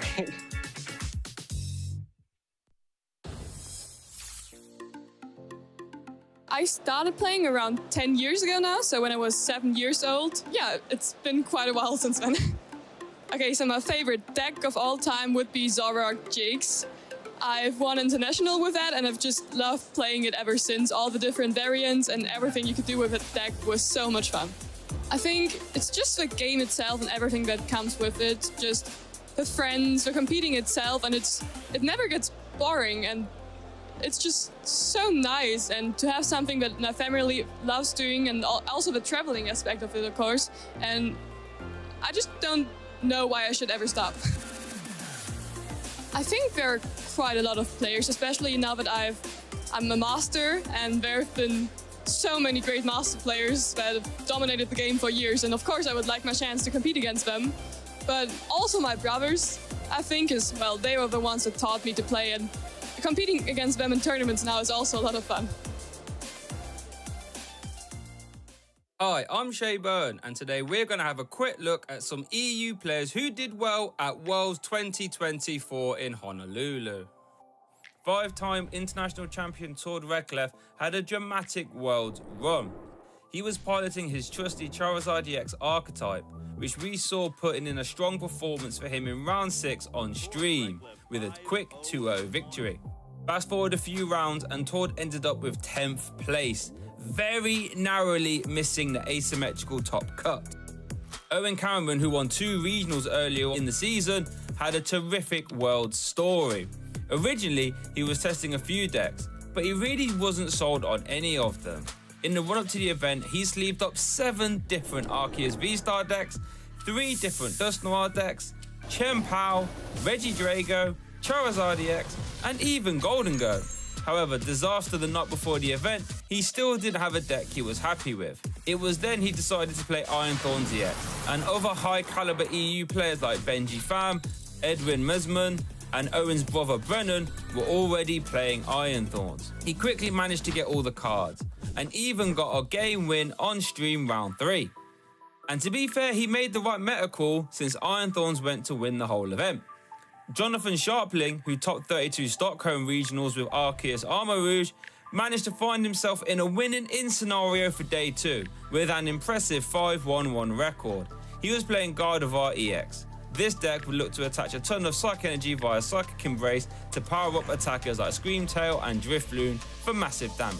However, it wouldn't be easy for Jonathan, as he matched the reigning world champion at the time in his winning in, Vance Kelly, who managed to win and advance into day 2. Lille 2023 regional champion Costa Kalama had a fantastic showing with his Lugia V-Star deck that would use Primal Turbo from Archeops to power up a myriad of different attackers like Chincino, Iron Hands EX and Weirdeer. He matched his previous terrific run in Yokohama by securing another top 16 finish this year. Who will be making their way towards Anaheim Worlds this weekend though? Only one way to find out, and that's by watching this stream.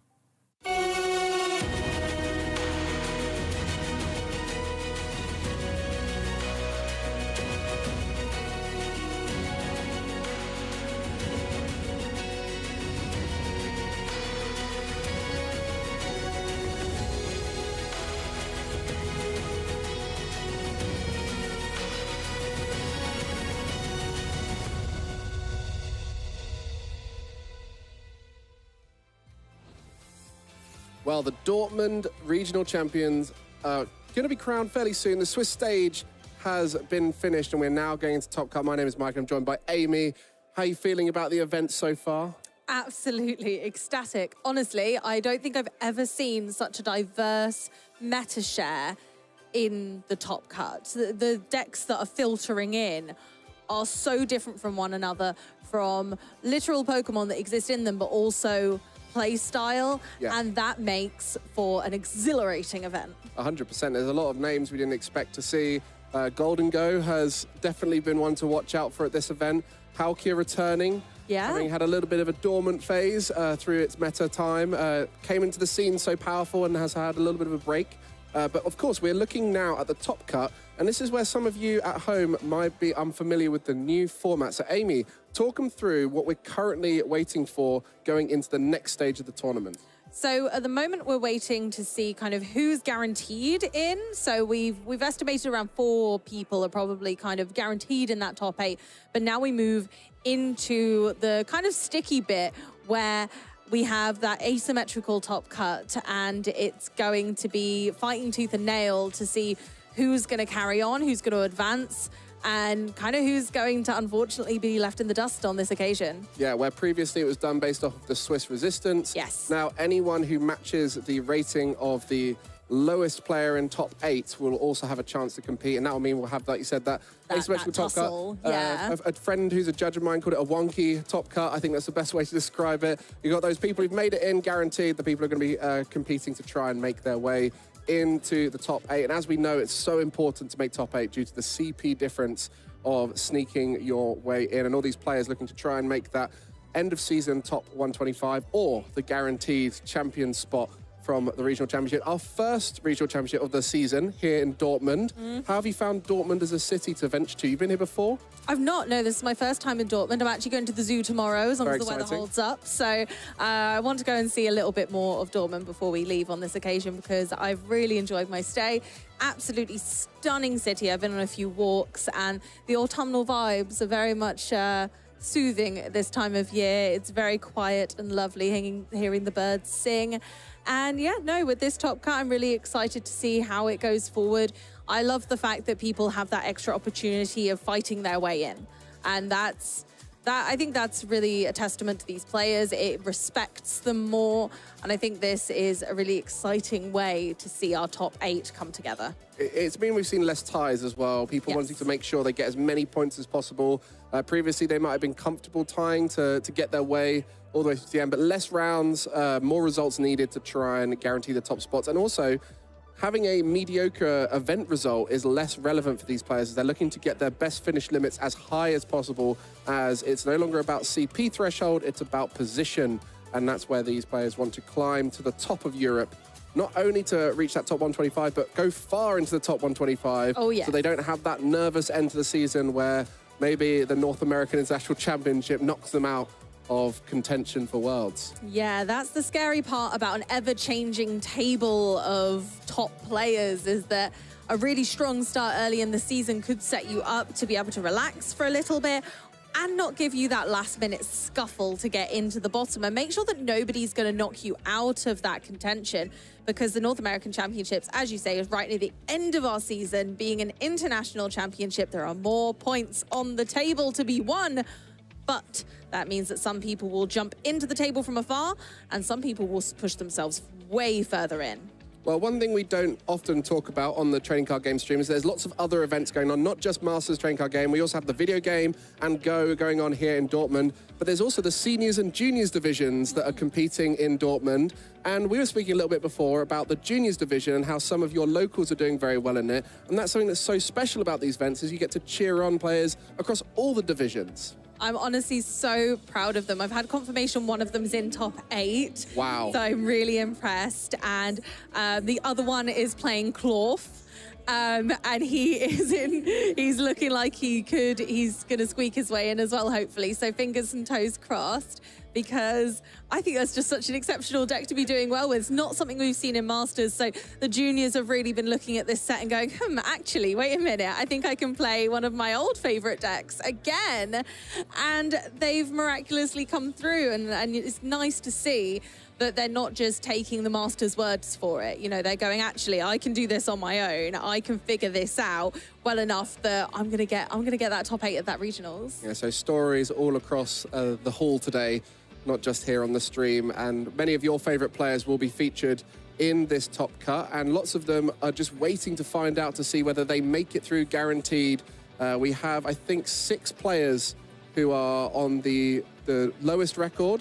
And so 4 of those will have to compete against, 2 of those will have to compete against each other. The other 2 will be waiting to face off against someone with a higher record.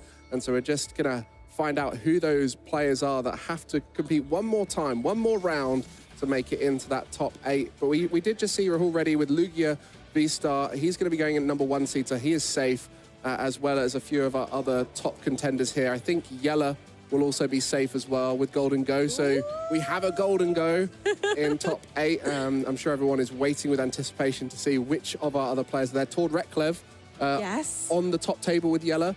So could be potentially through as well. So yeah, so much to wait for in these big events. And we're going to be fortunately showing you as much of the top cut as possible.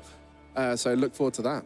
Yeah, decks of old and new coming together to see really who's going to take that top spot. Is it going to be a deck that we're familiar with? Is it going to be Golden Go or Palkia? Or are we going to have a shiny new toy and everyone's going to be singing Terrapagos praises after this event? So we've got so much to come. And like I said, this top 8 does look like it's already setting up to be incredibly diverse, really different. And that's what I love about these kinds of metas, is that you have a larger chance of playing either a deck style you really like or a Pokemon you really love. I love it when some of my favorites come up and I can actually play them in a deck, but unfortunately the playable Pumpkaboo has rotated now, so I don't get to play that right now. Especially around this time of the year, you want to be getting the Pumpkaboo out.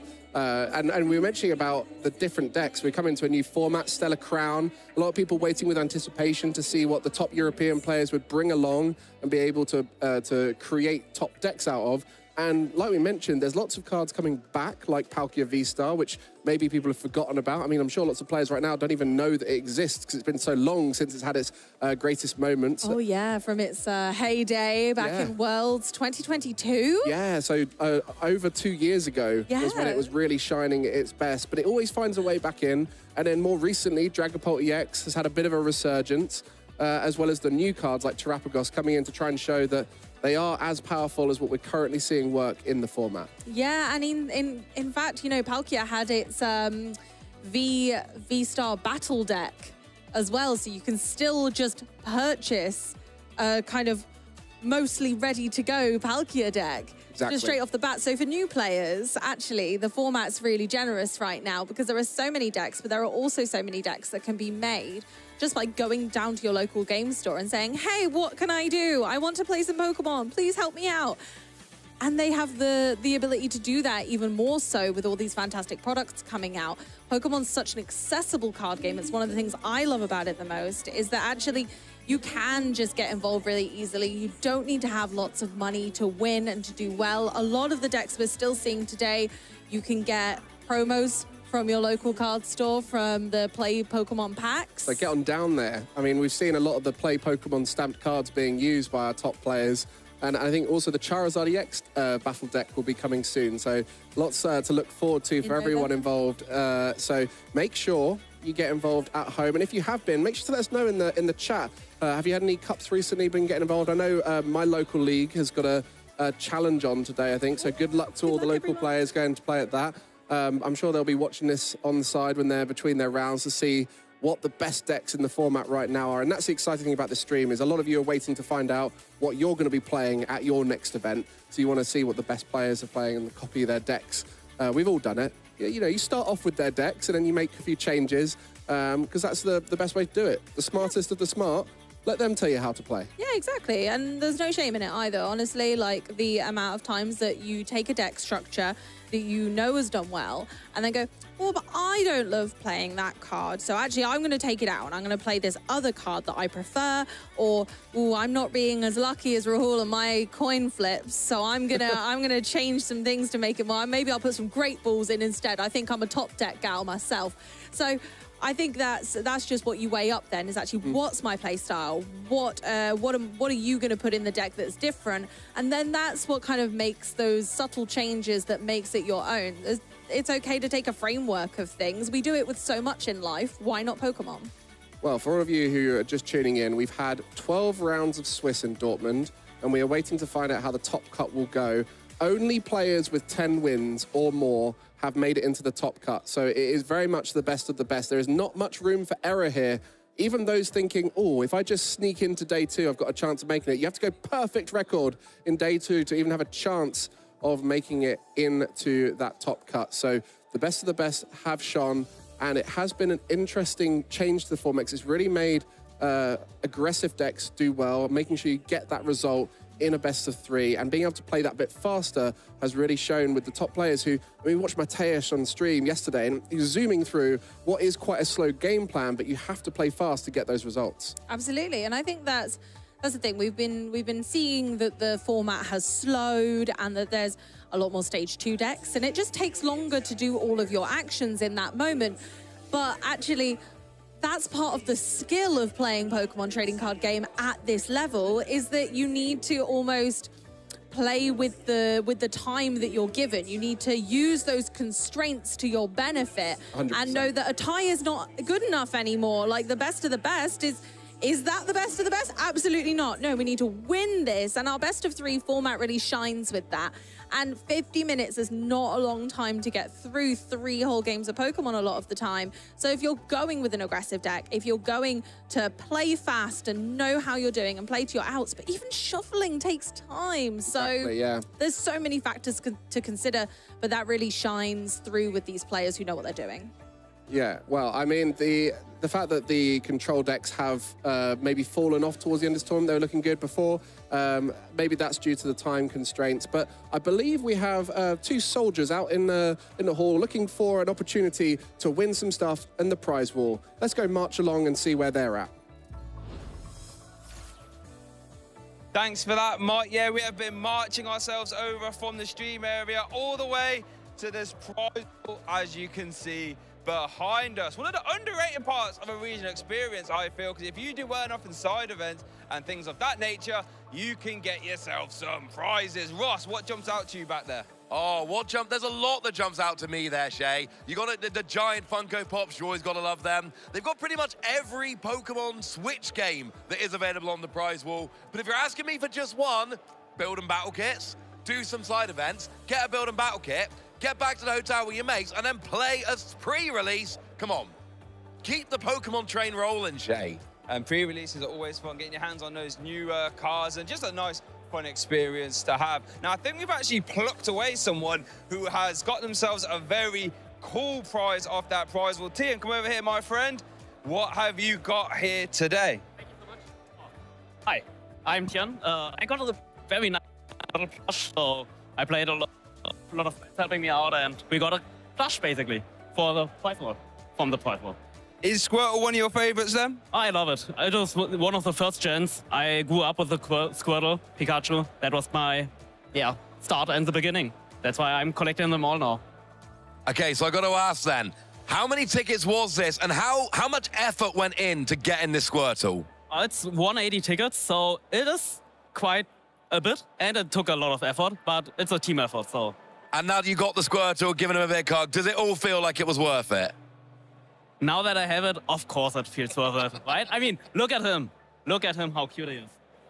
Now, I have a question though. Sometimes with these big plushies, half the battle is getting it home. Have you thought about how you're going to get that plushie home yet? I'm lucky. My brother has a car, so I'm driving home with him. So it's very convenient to me, at least.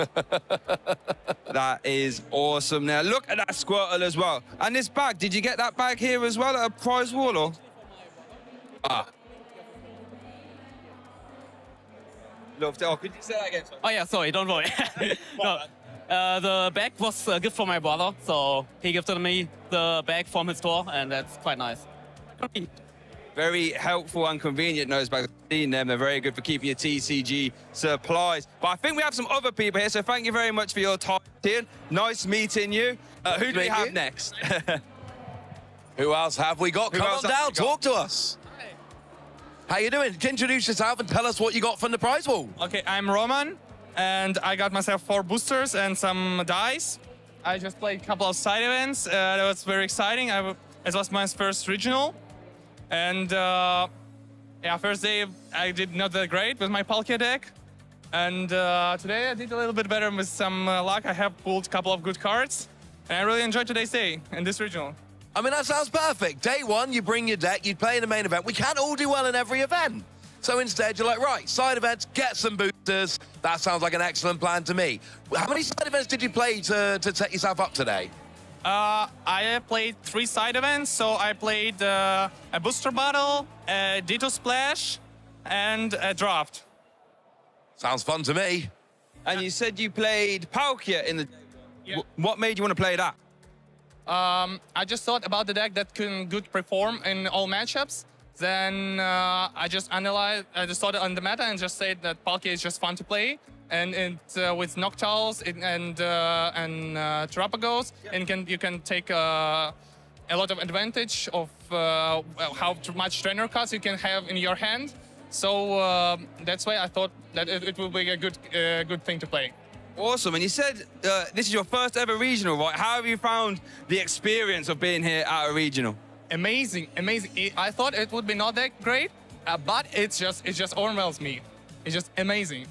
Absolutely love to hear that. For any viewers who might be at home, have yet to get themselves to a regional and they want to attend their first one this season, do you have any advice or tips for them? Just come here and experience it yourself. I don't know what to say to you. But it will be 100% amazing and worth all of your preparation and how you get there. When was the last time you came to a regional and went, well, that was no fun, I really wish I hadn't gone? Nobody says that. Everybody enjoys the regionals. So I got to ask the question. Are you going to open the packs in a second? Do you have something else planned later? Do you want to open one of the packs now? Yes, sure. Sure, I do. Right, let's open one of the packs now, see what you got. Because, you know, getting the packs on the prize wall, all well and good. But when we get packs, we all want to see what did we actually get from the packs. Thanks for giving us this, you know, a little bit of a look. So we're going to have a look. Shay, call them out. You got a better look than I have. I got the Milcery, Glamiao, Lantern, Slowking, that's a good card as well. Jirachi, Glamiao, and a Crispin reverse, and the Cradily Hollow. Very nice indeed. Crispin, great card. Get some energy down on the board, get some extra energy down into your hand. Sounds good. Well, thank you very much for your time. I'm glad you enjoyed your first regional. Any shout-outs you want to give before we let you go? Shout out to my friends with I came here. Shout out to Frankie. He got to top 100 today. Nice. He's a really good guy. Shout out to David. He also drove us here today. We all stand up like last night at 2 a.m. to get here. So shout out to them. Yeah, if someone's giving you a lift to a regional, do make sure you give them a shout out at every opportunity. That is quite the favor. Well, thank you very much. Hope you enjoy the rest of your day at the regional. Thank you very much. I believe that's actually all the time we have here for now. Oh, no, we got one more. Sorry. One more, Shay. Oh, we got a prize from Ross. And the prize was not just the competitors here getting a prize. You get a prize. And for everyone who doesn't know at home, it is Ross's birthday. How does it feel being 21? It feels great being 21. The beard's going a bit grey a little bit prematurely, but other than that, it's good age. Feels weird that I started casting Pokemon when I was 13 years old. It feels a little bit young to have started, but no, it's good, and thank you very much. Although, I'm just calling you out here. I don't think that cake is available on the prize wall. No, that's a special prize just for you there on your birthday. Imagine that, taking the time off on your birthday to come past here as well. We absolutely love to see it, so happy birthday. Thank you, buddy. Ross, but I believe that's all the time we have here for us now. We're going to throw it back to a break and we'll get our next round coming soon. Well, thank you very much, Shay and Ross. I very much enjoyed that Squirtle plushie. I have one at home. It is honestly the softest thing I've ever had owned in my life. It's so soft and squishy.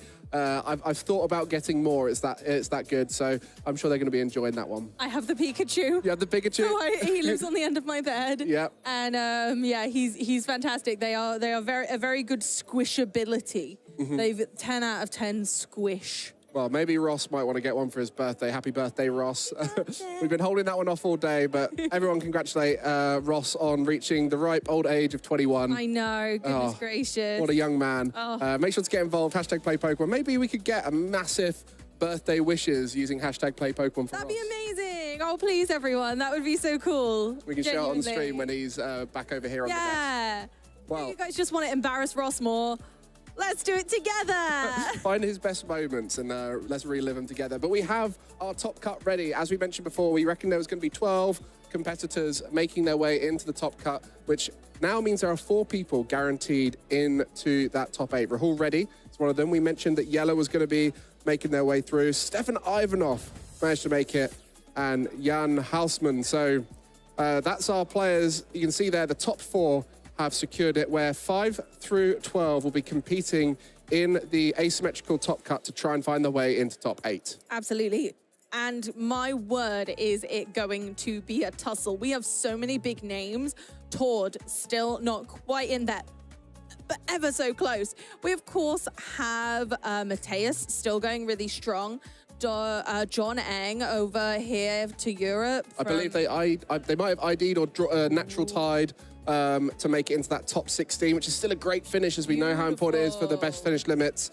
And I think one of the great things about seeing those players, there's so many of them we haven't had a chance to see on stream.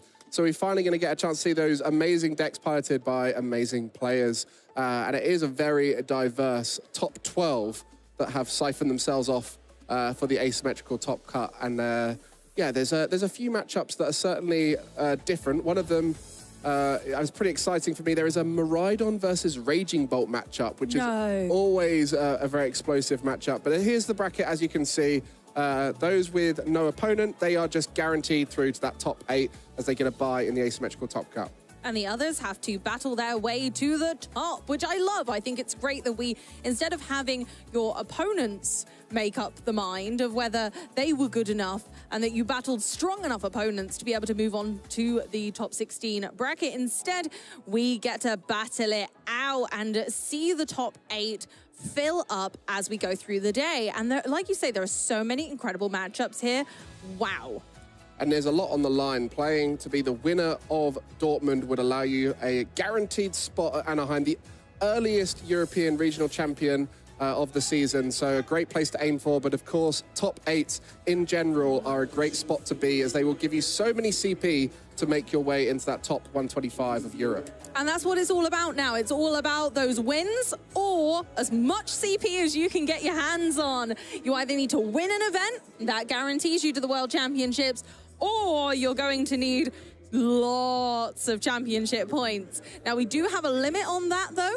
You can only have 5 best finishes between international championships and regional level events, and 4 finishes between your local events. So that's your cups and challenges. Well, it's a lot to play for, and I think this round will be the most tense round for a lot of those looking to try and get their World's invite. The difference between top 16 and top 8 is huge when it comes to CP, and at that point, every game is a $2,000 game. As you can see on the left side, first place getting 350 CP, but there's not a huge difference between that and 8th place at 280. The jump is huge from 9th to 16th up into that top 8. So a lot on the line for this next match on stream. Absolutely huge. And even when you think about the difference between that 64th and 33rd, like, you really want that 100 points to set yourself off strong in the beginning of the season. But it's not just championship points they're playing for, Mike. There's a lot of money. There's a lot of money. There is a lot on the line. So in first place, even our juniors and seniors are cashing in at $2,500, whereas our masters bracket, we're getting $10,000 for that first place. You're guaranteed going to the World Championships, and you get 108 booster packs to do with as you please. When you compare the number from each rating, you forget that that is actually how much each game is worth. When they're playing there, they've got to think about, if I win this, I am guaranteed this much more, and maybe even more if I can keep going. Oh, yeah. So there's a lot on the line. That's where the top players really perform well under pressure, as they might have been here before, so have experienced the nerves that come with a top cut and can find their way all the way to that final. Honestly, that would just be the most nerve-wracking game. And being on stream as well, just like absolutely exasperates every single feeling. Every butterfly that could ever be in your stomach would be fluttering around like crazy, thinking, oh my goodness, this is not just a game of Pokemon trading card game. This is the finals of the first European Championship, putting the Stellar Crown on one person's head in Europe so far. And that could be you. And it's the amount of money they're winning could allow them to travel to more events. And realistically, the dream for every player is to be able to go to as many events as possible. So that's where the extra prize money is really helping out a lot of those traveling afar, especially when it comes to ICs as well, when there's potential for travel awards. And so we're going to be seeing that high pressure moment now. I think we have one of our players ready at the table. We'll just be trying to round up their opponents. So we'll be getting into our asymmetrical top cuts soon, and we'll be streaming as much of this top cut for you as possible. We wanted to give you as many games from the best players at this tournament as we could. So stick around. You'll be seeing the best matches here on the stream, and make sure to get involved in the chat and tell us what you want to see, because I know there's certain players that everyone wants to know what are they playing, whether are they playing a different deck, is it a unique deck, and I'm sure you guys will be heard, and we'll try and find out the exact opponent we can get for them. Absolutely, and with such a diverse top cut, you guys get a masterclass on how to play the best decks right now. And there are so many of them, and there's so many to choose from. You think, well, how am I going to know if that's something I'd enjoy playing. Well, we've got your back. If you stay tuned, then you're going to get all the action. We're going to stream as many games as we can for you with all of these different decks. So, I mean, it's just kind of a one-stop shop for how-tos today. Yeah, and I know a lot of people will have been starting to get involved in the trading card game recently, so welcome if you're a new viewer, and welcome back if you're the previous season's super fans who are coming back to find out how Stellar Crown will shape up the meta. There's many ways that you can learn from these streams, but the best way is always stealing the deck, being a bit cheeky, taking the deck from these top players and going and playing it yourself in person or online. Great way to learn the game. We've all done it, and it's a great way to learn. My favorite deck to copy is always the new ones. I always like to find out, how has Yella come up with Golden Go for this format? Let me take that and try and solve what is so good about this deck and go away and play it myself. Absolutely, figure it all out, but always be wary that after these events, people will be creeping around with some counters. I can expect people would be getting ready with Kirkham's Gouging Fire deck to go against you in that circumstance, and then you might not be having such a great day. So there was even so many feature matches from yesterday that were exemplary examples of people who had gone back and gone, oh, actually, now that Stellar Crown's out, there are some really great cards that make my other deck awesome. And you can never count those out of the mixture. And that's where Yella comes forward with Golden Go, and where Luke Kirkham came forward yesterday with Gouging Fire and NTV. Just absolute masters at their art and saying, you know what? Maybe actually it's not over. Wow, speaking of Stellar Crown, there's a lot of great cards in Stellar Crown, and we got you guys to tell us what you wanted to be considered the best card of the set. And we had a little bit of a quarterfinal action yesterday during day one, and these are our top 4 cards from that. And now we'll be looking to try and decide which is the best card from Stellar Crown throughout today's stream. So make sure you stick around and vote to decide which is your best. We'll have a little attempt to try and convince you at home which we think is the better card, and it'll be up to you to decide as a community. Absolutely, and we've got some amazing cards left in the bracket. Area Zero, Underdepths, and Briar going head-to-head. And then Noctowl and Fan Rotom. We seem to have accidentally paired the Pokemon together and the trainer cards together. Yeah, poor old Terrapagos EX not making its way through. Aww. I think at the time when that vote happened, none of us were expecting it to do as well as it did, but Terrapagos EX, the highest meta share of day 2, not making it. That shows you how powerful the cards that did make it are. And so we'll probably be doing that top one there, the Area Zero Underdepths versus Briar. Yes, yes. Is there a particular one you want to take? I'll take either. I'm happy. They're both good cards, and I reckon I can argue a case for either. Well, I got Area Zero Underdepths into the semi-final, so I'll take that card. Oh, and go on. continue its streak as it is there. And I guess we'll get ready to have our little 30 seconds in a moment. You want to count me in? Okay, you ready? I'm ready. You're going to go first? Yeah, I'll go first. Okay, let's do it. 3, 2, 1. Area Zero Underdepths is the strongest card right now in Stellar Crown because it allows you to go 8 wide on your bench, which is crazy because it gives you more room for those consistency cards, allows you to hit more damage with those Pokemon that allow for benched Pokemon damage, like Terrapagos, like Palkia, which has come back into the meta purely because of a card like this, and of course Raikou, which has featured in many a deck. Remember, small bench, big bench, Terrapagos. That's all you need to remember. Happy with that? Yeah, I'm pretty happy with that. That was good. I mean, you got Briar. That is a Stellar Crown card. You did that in 26 seconds. I didn't need to say anything more. No? That was enough. Okay. They know. Oh, you know. 3, 2, 1, Briar, go. Okay, Briar. So Briar allows you to manipulate your opponent's style of play because you don't want to be on 2 prize cards as much as they don't want to be on 2 prize cards. But if you run the Briar and they don't run a Briar, then you're just in a better position. Any deck that doesn't run Briar is immediately weak against one that does. So if you run Briar in your deck, you can go to your opponent, well, let's skew the prize trade then. You can force that with Dusclops and Dusknoir, so Briar's in the perfect format right now. We didn't go over either of us. I think that just speaks for the card's strength. We didn't need to talk more on it. Neither of us mentioned the clause of having a Terra Pokemon be involved. But, you know, there's loads of Terra Pokemon in play now, so I'm sure you'll be able to get away with that. But I think Briar is a great card. Terrapagos is using both Briar and Underdepth, so we're going to be seeing a lot of Terrapagos inclusion. Unfortunately, didn't make it to the semi-finals, but these 2 cards did. So you guys can vote now.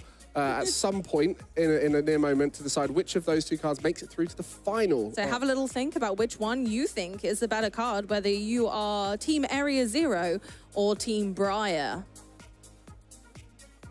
It speaks for itself. You don't need to worry about anything else. I mean, they're both very pretty. They are very pretty, but small bench, big bench, Terrapagos. I don't know. Briar's very important to the storyline too, if you've played the video game. Yeah, Briar's important. smart woman. Exactly, and She we knows love a a lot smart about woman. Stella. Exactly. She knows a lot. She loves that Terrapagos. Well, it seems like we've got our two players just getting prepared on the table, so we'll be hopefully seeing them setting up as soon as possible and getting into that asymmetrical top cut. Remember, this is a huge game we're about to be watching here. The winner of it will be going to top 8 and their chance to not only get more CP, more prize money, but a chance to make that journey to Dortmund Regional Champion. Absolutely. They're not going to trek through the underdepths to get to this finals. They just need to beat this next opponent, and it's huge. The pressure is ginormous. You've got one shot and you've got to take it, and then you get into that top 8. So these matches are the ones that are going to take everyone through. We have the results. No! A winner, another winner. I think that's going to be a pretty strong contender in the final. I don't think Noctal and Fan Rotom have much chance against the almighty Stadium Area Zero under depths. I would say it was a close one, but I had over 3/4 there of the votes. I tell you what, Mike, I tell you what, I'll do a deal with you. Go on. You can win the bracket, Yep. but my caster choice can win Dortmund, yeah? Sure, let's do it that way, yeah. Sick, okay, there we are. Yeah, we'll call it like that. We'll call it like that. Cool. Just with Amazing. both. Just with both. It's not in our control. It's going to be your weekend, isn't it? We don't have any control over either of those outcomes, but we wish we did. Speaking of control, these players will have a lot of it. Not much control made it through as an archetype. I'm actually fascinated to know which game we've got. We're waiting as much as you guys are. I want to find out who our two competitors are on the big stage, ready to play for that big top 8 spot. You know what? I know who they are. You do? I do, and it's because I saw one of the players put a good luck charm, we'll call them, on the table, and I know that good luck charm anywhere. So if anyone in chat might think, which well-known player who's in this top bracket has a good luck charm that's quite... What's the good luck charm? Maybe that'll give some hints. It's very. I saw a Celebi on the table. I saw a Celebi on the table. I wonder who has a Celebi good luck charm. Who has a Celebi? So if you know who has a Celebi good luck charm in the chat, then you should definitely let us know who you think is going to be on stream, because I know that Celebi anywhere. I think there's going to be a lot of happy people in the chat right now. A lot of people wanted to see this match, and there it is. Tord Reklev will be facing off against Okada in this massive game to try and make top 8. Absolutely, and of course we see the beautiful Celebi there matching Tord's t-shirt, as he should. The beautiful handmade Celebi good luck charm, who we well know. Do we need to introduce Tord Reklev at this point? Anyone new and not aware of Tord? He is our most successful modern era player, has won too many events now to list them all off, but here's just a few examples of them. EUIC champion just this year, World's finalist the year before, LAIC champion the year before that, NAIC champion. You know, there's more IC champions we could list on there. Yeah. Tord Reklev, if he could win it, he has, except for one title, and that is world champion. The only win Tord has not achieved, but many top 4s, finalists, etc. What a player. Absolutely, and you know, got close so many times with that as well, doing well in the last few World Championships in a row. Honestly, one of our best players, but they have a formidable opponent in Okada, who has done fantastically over in their home country in Japan, leading to many top 16 and top 32 results, and they are gonna go further here, I reckon. One of the most amazing things about our circuit now is we see more and more players traveling internationally to try and compete, and it's so they can compete against different competitors in more events and a chance to win the event going all the way to the World Championship, as we see them putting their prize cards out. And we'll be kicking off our top cut match between Tord and Okada now. And here we go. Let's have a look at those prize cards. I think we know what decks we're playing. Here we are. We have Tord Reklev on Terrapagos EX and Okada on Dragapult. Loving seeing Dragapult in this kind of final tussle here. as it didn't perform so well on some of our games yesterday. Yeah, Dragapult, a deck we were expecting to see resurge with Stellar Crown, thanks to some useful new cards.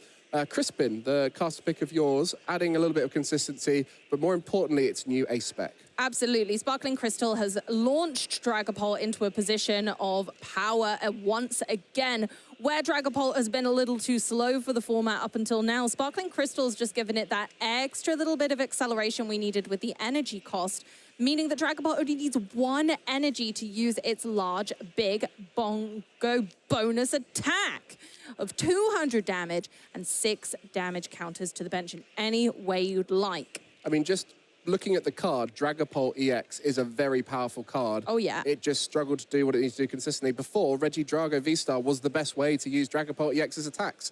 Now the consistency is there, and you see the Tatsugiri in the active spot. We've seen that be a card very popular with Japanese players before as well. That consistency difference between regions and which cards they tend to lean into is always fascinating. And what a way to start off your game is having that in the active spot to allow you to search for supporters with attract customers. Yeah, Tatsugiri sets up a little shop. I wonder what kind of shop he set up today. Let us know in chat what you think Tatsugiri is setting Okada up with this time. But yeah, he gives us a lot of flexibility and a really nice kind of ode to the old Stellar Wish days of Jirachi for the players who have been here for a while. Very similar effect with looking at the top 5 cards of the deck there. And yeah, no, honestly, he's a good little fish. He's doing some good wishing. Works well in Arven decks where you got Love the rescue that. board as well. But a very strong start here for Okada, setting up nice and wide, which is the key to an early Dragapult turn. Being able to get that Rotom out as well. The Rotom V really helping with consistency in that first turn going first. So this is 2 decks that utilize the Dusclops line. This can be a real tussle, and going first can be a large benefit, making sure that you can evolve first to essentially checkmate your opponent into not being able to use theirs to do that menacing damage using Cursed Blast. So this is going to be a very back and forth with both decks doing kind of a similar thing. They both want to be making sure that they are getting their evolutions down first. And then we will see whether Tord kind of responds in tone, whether Tord is going to go for the Dusk Noirs or not. Well, the format at the moment has a lot of decks that are very aggressive and allow players to go ahead and stay ahead, whereas I think this is going to be a true back and forth matchup. We're going to see Okada setting up board states without taking knockouts and looking to finish those off later. Meanwhile, Tord is going to be looking to set up a nice stable board as possible and take swings, but also interact with cards like Briar to take more prize cards and using those Dust Noirs to manipulate the prize cards in favor. And so we're over to Tord's turn, and of course we're going for that fan call. Rotom once again showing that it's an incredibly useful asset in this format, being able to search your deck for 3 colorless Pokemon and put them in your hand. They have to have 100 HP or less, but that is not a problem. We're going to be looking at Noctowls. We're going to be looking at Pidgeys. We're going to be looking at Hoot-Hoots as well. So you're going to be able to really fill the board with kind of whatever you like. Now, the Hoot-Hoots are quite the hoot because they allow for these lovely Noctowls, which again, almost give an ode to our good friend Drizzile when we had Shady Dealings. But this time we are here with Jewel Seeker. And as long as you have that Terapagos in play, you're gaming. Exactly. And there's so many great support cards right now in the format, especially with this fan Rotom allowing you to even find things like the barrel that we haven't seen that much, but it will be a potential synergy there. And Tord, having loved Pidgeot EX ever since it's come out, has tried to integrate the quick search ability as much into as many decks as possible, as searching for any one card from your deck is such a powerful effect. And by putting that Pidgey out, turn 1, we'll be looking to evolve that later on with a rare candy. And a huge advantage you have with Terapagos is you can keep a 1 prize board on your first turn. But then Dragapult, the huge advantage is it dismantles 1 prize board states very easily. Oh, okay. So Tord's bossed the Rotom and passed the turn. So not going for a particularly aggressive start, holding back, making sure that we're building resources so that we can go wide next turn and bring that Terrapagos into action. If Okada here can take a really early lead, that might be the writing on the wall. What do you think, Mike? Well, the early lead is what Tord is worried about here by going for that boss, because it's so easy now for Dragapult EX to set up going first on the second turn, that Tord recognized that and went, my goodness, I've got to find a way to slow that down, find a different way. And I think that could have been enough by just getting that Rotom on the active. And you can see Okada now having to solve a new route to get that Dragapult attack off. And if it does, I think that is pretty much Okada going to be in the lead. Oh, my goodness. Okay, so this does slow us down a little bit. Okada has had to use the rescue board to retreat Rotom. The rescue board will take 1 pip of retreat cost away from Rotom, meaning that it can retreat for free. And we've gone for the Tatsugiri to attract customers. And now you've got the Sparkling Crystal, and there is a switch card in the deck. So Tatsugiri, typically the rescue board target, but on this occasion, is going to be needing to use a switch to get back into that Dragapult. But you can see the excitement of Okada placing that Arven down straight away. It has seen the route. We love to see Tatsugiri on a rescue board, but this time Rotom on a rescue board? Wild stuff going on here. Because normally you'd want to attach the Forest Seal Stone to Rotom, but not this time. Okada has realized, okay, no, I absolutely cannot be slowed down here. I'm not going to be able to attach enough energy otherwise. That's the greatest weakness of this deck, but I can get around it. Is there an energy in hand for Okada? Only needs the 1 energy, so might even be looking to use Dracloak to start digging through the deck to be able to find that energy using Recon Directive. And if that's the case, this could be a huge Recon Directive, a game-defining Recon Directive right here. Oopsie daisy, it happens. We might be waiting for just a little bit of tidy up there, but you were so right, Mike. You made the right call. Dracloak is a great way of making sure that you're digging through your deck. Once per turn, you can look at the top 2 cards of the deck and you can pop one of them in your hand and the other goes to the bottom of the deck. But there are so many disruption cards right now that actually, you know, it can be just fine to put them at the bottom. You don't mind. You can shuffle that around quite easily. Or if it's something you really don't want, you can really cleverly, meticulously put things to the bottom that you're like, I'm not going to need that for a while. Yeah, I want to see that one later on for sure. And we'll just let the folks on the table work this one out for us now. You know, these things happen, and this is why we have those table judges there to help work out what the solution is. And you can see Tord just waiting patiently for it to be resolved, and Okada just waiting to find out what the scenario is. It looks like Dracloak has been evolved. Yay! And the deck is ready to go. Recon Directive for an energy. Oh, Get it? Was that an energy? I saw a boss's orders, one of them. It was an energy. Oh, it was a fire energy, and Sparkling Crystal switched straight into the Dragon Ball. Boom, baby! There we go with a Phantom Dive, diving down upon those flying type Pokemon and taking them out, leaving 2 Hoot Hoot. What a turn. You could see how hard it was to navigate through the disruption of the Rotom V in the active. Okada played to the out, found it on that final draw with the Recon Directive. Great vision to work the way through the whole of that, needing all those different pieces and finding them through the cards on board with great abilities. Tatsugiri and Dracloak coming in strong. Dragapult literally diving through those obstacles and going, absolutely not. No, I can do this now. And now Tord needs to respond, and Tord needs to respond fast. And I don't know if they can do so. We'll have to see. They do have night stretches. They've got 2 Hoot Hoot.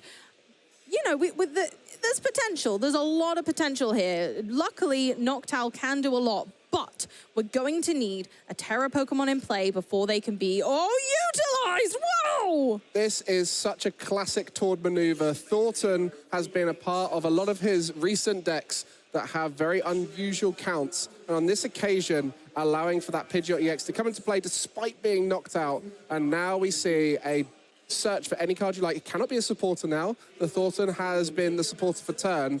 But now Tord is trying to find a way back into this game despite such early pressure from Okada. And for anyone thinking Hoot Hoot doesn't evolve into Pidgeot, because Tord did that expertly with grace and speed.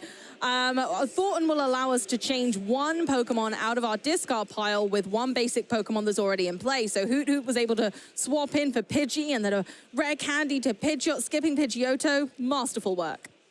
Well, let's see how these draws go. Not many cards to play with for Tord. Does have an Ultra Ball in hand, but not many cards to discard. Would allow for a Noctowl potentially.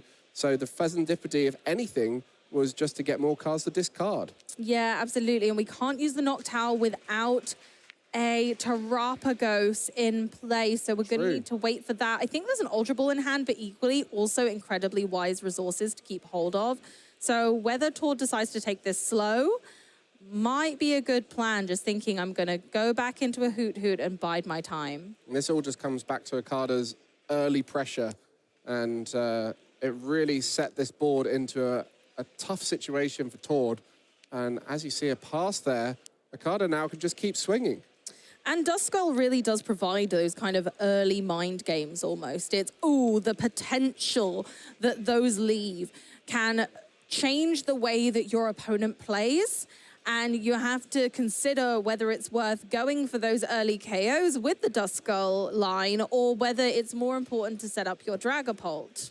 100%. And at this stage, being so far ahead, you would think this is going to be really tough for Tord to come back in. But with the extra time we see in Top Cut, it's still worth playing out all of your games, as you will gain information. You might even find a way back in. And so at this stage, we're seeing Tord play it out and work out, what is this deck trying to do? What can I try and do to play around it as well?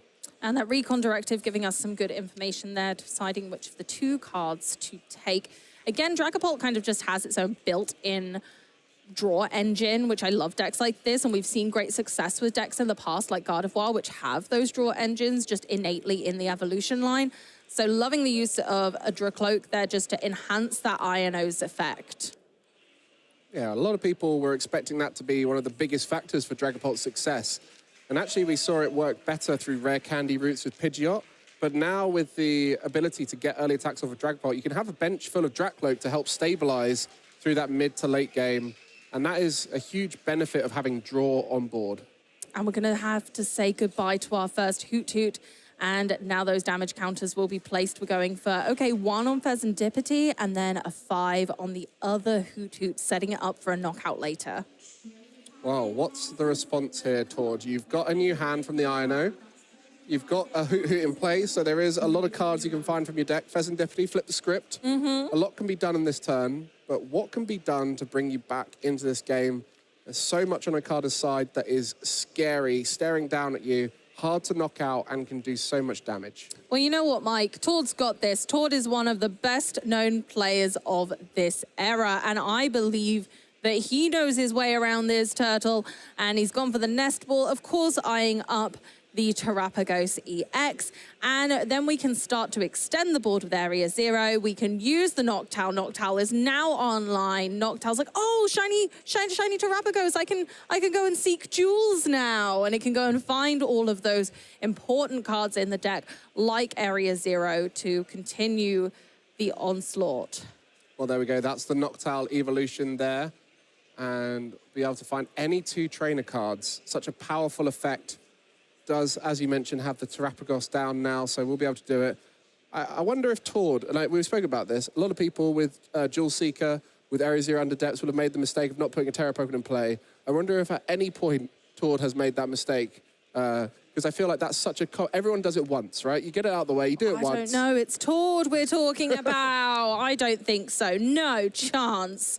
Not for a second would I believe that Tord would ever make that mistake. But we're going to get a good look at the prize cards now. I love Hisuian Heavy Ball for just the secondary effect of being able to have a look at your prize cards. You don't need to worry about prize checking too early on when a card like that runs around. Especially when you've got such vital cards like Terapagos, which there's only 3, well, there's 4 in the deck. There's only 1 of a few other cards, things like Blood Moon Asuna. There's really the Bouffalont with the Curly Wall. There are 2 of those in the deck, and you need both of them in play to get the Curly Wall effect to work. So if one of those is prized, you need that Heavy Ball to get it out. Is Tord going to be able to, though? Like, there's a lot of cards that he's going to need to be able to get out to put Curly Wall into effect, and also We've got, you know, we need an energy. We need to be able to attack. There is one in hand, so that's something. But what's going on in Tord's head now? What Pokemon are we going to want? Are we going to prioritize the Bouffalance? I think so. But is there enough resources in this turn to make it happen? I mean, that's the key with this build of the deck, is it has the ability to take 60 less damage. And when you're trying to come back, the reduction of damage is one of the best ways to do it, because it gains you back turns. It gives you opportunities to do so. And maybe with a little bit of disruption as well. You know, Terapagos very good at disrupting, especially as you can control the prize cards through using that Dust Noir. So there's lots of things to think about here for Tord to try and potentially come back. Yay, a second Bouffalance! We've set up that curly wall, 60 fewer damage to Tord's important basic colorless Pokemon there. And Bouffalance come in pairs. They have to come 2 by 2. Otherwise, they're not effective. We need 2 Bouffalance in play, and that's what Tord's given us. So the board's starting to look good for Tord. A little bit late, maybe. But Okada, knowing that this Dragapult EX is going to remain in play, and that's the key to Dragapult EX. There's a lot of matchups where they cannot even knock it out unless they have a way to hit huge numbers. Things like Lugia, like Raging Bolt. So in matchups like this, you're safe for at least another turn. Yeah, 320 damage is a lot. And unfortunately, it's out of Terapagos EX's ballpark. Maybe in the future, or maybe some clever Dusk Noir play could make it happen. It's not out of the question, especially when we're talking about Tord. So the Dust Noir 13 damage counters would leave, what's that? That's 190. Oh, yeah. So if we can get an attack for 190 here, that then would be it can ideal. happen, absolutely. And we can leave that damage on the Dragapult for later as well. The Duskull's only been put in play this turn. So Duskull's got a lot of work to do. He needs a rest before we can evolve that. So there's potential for later. We still have Pidgeot with Quick Search. There's so much flexibility with this deck. And we're going to nice stretch of the Hoodoo back, so we can do another Noctowl. Wow, you can see how this deck has done so well and got Tord into that 10-1-1 position. But it doesn't matter, as there's one final hurdle to make top 8 here, and it's Okada who's had such a strong start and looking to gust around the Dragapult. Going to be going for that benched Dracloak. Ooh. And if the knockout happens here, followed by a way to knock out that Dragapult, there would be no way for Okada to get another Dragapult off unless a Dreepy makes way onto the field now. Let's see how Okada responds, because as long as we can get another Dreepy down, then there's potential. And that's all we need. However, those Duskull are going to be well rested soon. So a one-hit KO on the Dragapult, or one-turn KO, I should say, on the Dragapult can happen. Going for the Luminion for a boss. Phesandipity's coming up. And, oh, that's looking like it's game 1. Okada, knowing that the boss's orders would win that game, putting Tord into a position where there's one prize card remaining on the opponent, so no Curse Blasts are available without giving up the game. So Tord Reklev stuck in a position there. Okada recognized it, and the Gust on the Pheasantipity, which was set up the previous turn, set Okada too far ahead. Okada bringing the jet-setting Dragapult into the limelight against one of our most successful European players of all time. Okada really putting in a stance here, saying, no, no, no, no. You haven't seen how the Japanese play Dragapult, Tord. I'm going to teach you a thing or two. But we didn't see a single Curse Blast all game from either player. I mean, giving up prize cards is scary in a matchup like this. And one thing that's fascinating to me is when players travel internationally, they're always scary to play against. Because, you know, if they're willing to travel to a whole new region, they have that level that they're willing to take it more seriously, put the prep in, and now they're here. And here we go. We get to see that crowning moment where Okada takes out the Hoot Hoot and sets up for the end, setting up that Pheasantipity. Just one damage counter made it all matter because they did the math. They put the boss. The Pheasantipity comes forward, and that is it. The last 3 prize cards get taken in one fell swoop. Yeah, it's all well and good having a big, powerful Terapagos in the active that's protected with Curly Wall. But if you can dance around it, knock out the bench Pokemon, you're in a great position. And so a fresh start now. We are a best-of-3 format here, so an opportunity to come back into it. But such a strong start for Okada. A great position to be. And Dragapult EX, very much popular out in the Japanese meta we saw before coming into this event. And our most successful Dragapult player being from Japan. I think it's just It's poetry. I think so, absolutely. And not only that, but Okada has cards in their deck that Tord didn't see in that game. There are some spicy numbers up in here. And so I'm really going to be excited to see how Tord remains calm and make sure that they focus through and takes every step at a time, because placing those damage counters, it can be so scary, especially for a deck like Tord's, which not only goes wide, but goes wide with low HP Pokemon, and Dragapult loves low HP Pokemon, as we well know. And with the acceleration of that, with the Duskull line being able to knock yourself out, put yourself in the limelight, and absolute just perfection. I think it's fair to say that Okada had pretty much the dream first turn going first. So we'll see now. I assume Tord will choose to go first here. So we'll see if Tord can have an equivalent dream first turn. But this is the challenge now. We're at the elimination stage of the tournament. Any match you lose now, you're out. So if you have a rough game where your cards don't quite work like you want them to, that can really change up a whole match, because one game is so much more meaningful now than during that Swiss phase where you have more opportunities to come back if you lose one.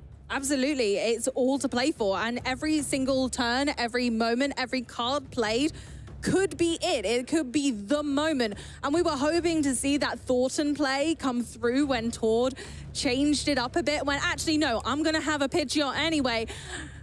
It wasn't quite enough in this game, but maybe next time it will be. We didn't see any Dusclops or Dusknoir at all that game.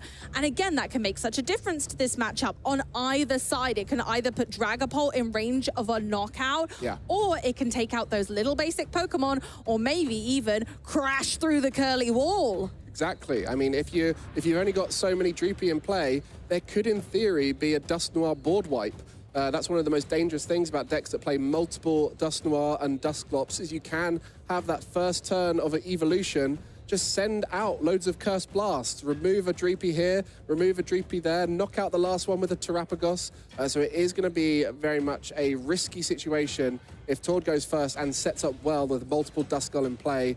And for Okada, just hoping to try and set up consistently again. That's the key to Dragapult. Absolutely. Set up, very powerful. And again, we had so many moments in that match that really highlight how well these players know their decks. Okada needed that energy.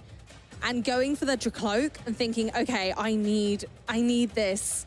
I need this energy off this Dracloak. Like, what would have happened if that hadn't have come about? Then Tord may have been able to catch up again. We would have had to have gone for another Rotom, another instant charge. And those little tiny moments that may seem small in the moment actually make the match. And we see that it's so crucial to sequence your turns correctly, making sure that you're giving yourself the best chance of success. We have lots of powerful cards in the format at the moment, many of which need a plethora of other cards to make it work. So if you're not combining the 5, 6, 7 card combo that you need to make that happen, especially when you start getting disruption included from your opponent, that's when it starts to really challenge the sequencing of these players. And maybe they have to just say, if I don't draw it, I don't get it, and then we go to the next turn. And in that situation, it was I need to find an energy. I have, I think it's six energy in deck.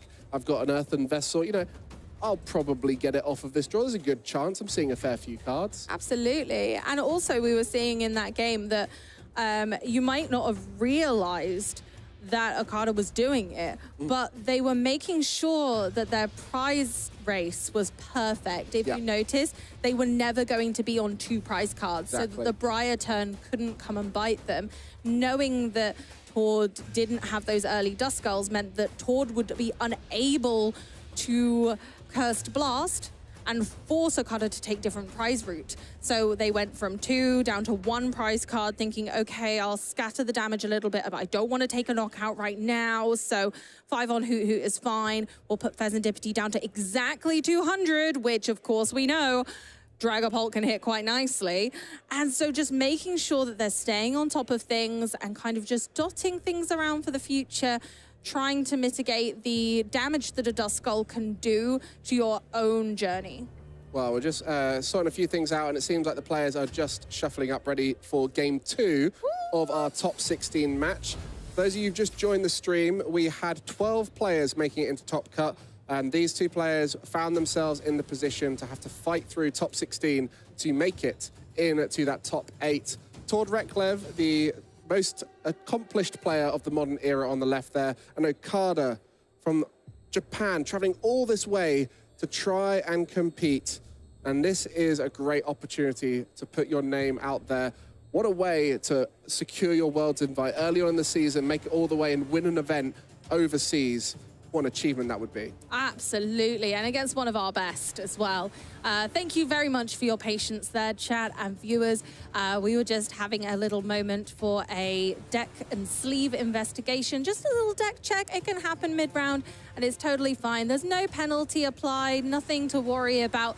But it's always best to be sure if there's anything wrong. And sometimes you just, sometimes you just nick a little sleeve when you're shuffling and, check that everything's okay. So I know that I've been one to call a judge over and be like, Judge, I need to change this sleeve. I've just broken it right in half. I'm an aggressive shuffler, I am. So my sleeves take a bit of a battering by the end of a long day. So I can imagine the players know that feeling well. Well, looks like we are kicking off here with game 2. And that is a Terrapagos to start for Tord. And on the other side is that a mulligan there. So a few more cards will be available for Tord going into this next turn. There we go, mulligan. Ooh, I mean, it would have been a bit of a non-starter hand anyway. So maybe Okada's kind of grateful for that mulligan, because it wasn't a fantastic hand, not a lot of search. Yeah, there's two types of mulligans. The ones where as you're going through the 7 cards, you're thinking, I hope I get a basic because this is busted. I hope I get a basic, and then you don't. And the other ones where you're like, I hope I don't get a basic. This is awful. I hope I don't get a basic. And I think that was definitely one of the latters there. Oh, absolutely. You're like, oh, 2 rare candies and nothing to evolve. Oh, fantastic. Night stretchers and nothing in the discard pile. My word. All right, then. Well, Celebi's get a lot of the limelight here. You know what, though? I love it when players bring their good luck charms. I'm huge for bringing a pumpkin on the table to an event. Are you a good luck charm guy, Mike? My good luck charm is myself, because I never forget it. Oh. I had to think up something on the spot there. I have no good luck charm. But Tord here with the good luck charm. Oh, and there no. are the prize cards. Oh, my. I don't like either. I mean, I think we can safely say Sparkling Crystal has squandered the chances of Dragapult and starting Radiant Alakazam. It couldn't get much worse there for Okada. I don't like it, but I don't like Tord's position either. We only run the 1 Pidgey, and that's in the prize cards, so we're not going to be seeing Pidgeot for a little while, at very least. And again, Tord's deck has loads of ways of searching, but Pidgeot's quite fundamental to just getting those last puzzle pieces, especially because energy can't be searched very easily in this format, other than with, like, Colress Tenacity, which we don't have in the list. Well, we've spoken before about how great Sparkling Crystal is as an ace spec, and how much it's allowed Dragapult to come alive as a deck. And so consequently, it's one of the worst cards to prize in the format right now, because it can literally be the difference between you getting a turn 1 attack and not. So Tord will not know this right now, is just going to try and set up as well as possible, and does get the chance to go first this time, which is massive in this matchup. Yeah, we saw Sparkling Crystal prized yesterday, and it didn't go down too well. No. So if you want to go back, don't forget there's lots of footage from yesterday. Don't miss a second of the action. Make sure that you're here. But Okada is revealing that Radiant Alakazam, which we didn't see last game. So they have another way of manipulating damage if things don't go their way. I mean, just looking at that hand from Tord, will have access to the 3 colorless Pokemon under 100 HP there from the fan Rotom, and also has a Nest Ball in hand, also has a Bouffalon in hand, so we'll be able to set up pretty cleanly here on this first turn. And we've got Hoot, Noctowl! It's like Duck, Duck, Goose, but more fun. Well, the Hoots will be happy to see a Noctowl next turn, as that's really where the Hoot comes alive. Yeah! So we're going to be looking for all of those puzzle pieces. Tord has loads to choose from here, so I don't think the lack of a Pidgeot at this stage of the game is going to be too damaging. We've got the Terrapagos. We're going for the area. Yep, there we go. Area 0 Underdepths doing as Area 0 do and making that bench 8 wide for anyone who has a terrestrialized Pokemon in play. So that's going to include a Okada in some circumstance. Yeah, well, Dragapult EX is a Terra Pokemon, so would work with that, but not going to be available on the first turn. So Area Zero Under Depth's only going to favor Tord during these first few turns. And as you can see, Tord is able to get as many basics down now as is possible, really. It would be hard to put more than 8 bench Pokemon down if you could. And going to have Bouffalon from hand, Bouffalon from deck, multiple Hoot Hoot, and we'll be set up for a very powerful turn 2. We will. All of these colorless Pokemon coming together to make their friends stronger. That's what we love to see. Pokemon working together seamlessly. Pokemon, some that you wouldn't think would work together very much. But here we go. So we've got a Hoot, and the Bouffalon come in 2x2. Hurrah! I'm surprised he hasn't put the Bouffalon next to each other. I feel like that's a bit mean, leaving a Fan Rotom and a Duskull between them. But yes, you can see the bench now 6 wide, thanks to the Terrapagos EX in the active and the Area Zero Under Depths. But on the other side, a Radiant Alakazam, not ideal to have in the active. Ooh. And then also that Sparkling Crystal prize. So what will Okada do here? Maybe off this deck check will be pretty disappointed to see the A-Spec in the prize cards. So Okada's going to be looking to buy time here. That's what we need to do. We're going to try and flip this match. It's going to be like game 1, but this time Okada needs to draw out some extra time just so they can attach their energy. So they're going to want to try and stop this Terrapagos from being able to attack. Now, we don't have a Pidgeot, so we can't search energy. So maybe some disruption from Okada's side, or maybe making that bench smaller, or maybe using their really nice card, which helps them, the Temple of Sinnoh. Hit both there. Oh, yeah. Temple of Sinnoh would stop the Terrapago from being able to attack because the double turbo energy would only count as 1. So they would put Tord on the same level as themselves. Yeah, 3 Area Zero Under Depths for Tord. So not ideal, because, again, you can't search for it. Same as you can't search for the energy. It's really hard to search for that stadium. You do have the Noctowl. But this whole process for Okada now has become more about time, because you're not going to be able to do what you want to do in that first few turns. You can't even get a Dragapult EX in play for a little while anyway. No. So you do have to think about not only stabilizing your own board, but making it as hard as possible for Tord to try and get ahead. But we got a Buddy Poffin, a Buddy Poffin, in fact, because we got 2 Poffins. 4 Poffins if you count the ones on the card, but you know what I mean. So we got Poffins galore, Dreepy love Poffins, Duskull love Poffins. You know who else loves Poffins? Arvin loves Poffins. Arvin loves Poffins, and on this occasion, a Nest Ball will be the final piece. Oh, I love set up this. the full board. A classic. Arvin, Nest Ball, Forest Seal Stone, Rotom. Put the Forest Seal Stone on the Rotom. Go for it. We're doing it. We're going to go and search our deck for 1 card of any card. Whatever card you want. What do you need? Energy? Sweet. Earthen Vessel. Well, you need the energy now because the Sparkling Crystal is gone. So that's the advantage of Sparkling Crystal. Only 1 energy attachment required. Now, as you can see, for Okada, has to get an energy in play. Otherwise, the attack might not be available. So a great board state, but having to think ahead as to what is possible turn 2. I love it. This is seamless. Absolute perfection. It's exactly what Okada could have wanted in this scenario, bar probably that stadium. So I think the only thing that would make this turn better, we're going to be instant charging, gaining more cards, gaining the advantage, and going ahead, of course, and making sure that that Dreepy has an energy. We're going to instant charge and over to Tord. All right, this is the time for Tord to try and zoom ahead. Prime Catcher in hand, and a Research will help get through the deck a lot here. You got the Noctowl as well for some synergy, but really it's that energy that needs to be found right now. Here's a Noctowl. That wasn't just an owl flying into the building. That was Amy. Oh, come on, Mike. Sorry to ruin the illusion. You're ruining the illusion. Come on. So we're Jewel Seekering. It's looking for 2 jewels in the deck. Now, those jewels have to be trainer cards. So we're going to have a look and see what's going to be more advantageous for Tord at this stage. It might even be easier for Tord to get a knockout on that Dreepy with an energy on using a Dust Noir than it would be for a Terrapagos at this stage, as you can get the rare Candy and an Ultra Ball off of a Noctowl.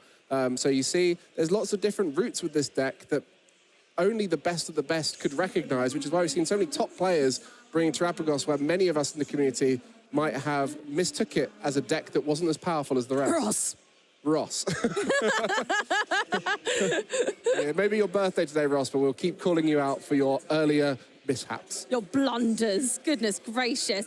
And of course it takes the best of the best. We've got Tord, we even have our own Freya was playing this deck this weekend. We've got so many fantastic and lovely people giving it a go. It's always fun to play the new deck on the block, but I love that Okada's gone, oh, no, no, no. My deck only needed one new card and we're gaming, and Turtles, I ain't afraid of Turtles. It's a shame that one card has found its way into the prize cards into game 2. And this is the challenge now. How do you guarantee as much as possible the attack here? You know, if anything, Okada wants Tord to attack into the Radiant Alakazam to knock it out, and that would be the dream scenario, but found that Pidgey now off of the prize cards. We love that. Being able to grab that then does allow us to look at the future and say, okay, Pidgeot is now going to be a potential, going for the Dusk Noir. Ooh, okay. So the knockout on the Dreepy is somewhat guaranteed this turn, but maybe off the prize cards given by the Dusk Noir, a Sparkling Crystal could come through. I think you might, I don't know. Is it a tell that Okada hasn't already kind of gone ahead and got the Sparkling Crystal and got that going? Maybe Tord has understood the tell and thought, oh, maybe they don't have Sparkling Crystal. I think after this next turn, it'll be very apparent Okada doesn't have it, and then Tord will be able to adjust his play and kind of knowingly go for those Dreepy that have any energy on them. That is no energy in Tord's hand. No! Looking to try and use the Dusk Noir to knock out the Dreepy this turn, putting the Terapagos forward to be able to knock out the Rotom, but there is no energy. Oh no, without that Pidgeot, we're not going to be able to get any. So we're going to go ahead and Curse Blast anyway, our first one of the game. And what was that off the prize cards there? I didn't quite see it, but Terapagos will go back into the active. A very tanky Terapagos too. And what did Okada get off the prize cards? That's what I want to know. Oh, that's the thing. If that Sparkling Crystal's now in hand, it could shake things up a little bit, and it could make for a mean comeback from Okada. But if they didn't take that Sparkling Crystal, then it's going to be a slow roll. Well, it looks like Tord is just going to try and stabilize here. Thankfully, Terapagos being so bulky with the double Bouffalont in play, this is a strong position to be sat in. Hoping that the Sparkling Crystal still remains in the prize cards. Oh, I think it is still in the prize cards. I didn't see a flash of pink there. No. Oh, no. So we do have a little bit more stalling from Okada's side to kind of reassure themselves that they're going to be able to make it out of this. They are one game up at the moment, so maybe this one's not too scary. And like you say, it's always worth playing things out. You don't know what's going to happen. You don't know where Tord might miss the attack, where the energy doesn't come through. Maybe the Pidgeot's prized as well. You just don't know until you see it. Well, now the Pidgey is on board. Next turn, there is potential for the Pidgeot, which would guarantee the energy. No Duskull available, so Dusk Noirs are not something to worry about too much. Switch into the Dreepy. Okay. So I wonder whether Okada has a way to try and maybe a Crispin here. Oh, I love a good Crispin. You know, it's one of my caster picks for this weekend because I really do think it helps this Dragapult out so very much. Oh, okie dokie, going for the Jet Headbutt, doing 10 damage because of the curly wall. 70 damage for one colorless energy, a great attack in lots of matchups when you can't quite get to the Phantom Dive. But on this occasion, due to that double Bouffalont activating the curly wall, we have a unique scenario where 10 damage has been the attack. And is that 10 damage going to be relevant in the future? Or is it more just about getting that Dragapult made as it's so hard to knock out?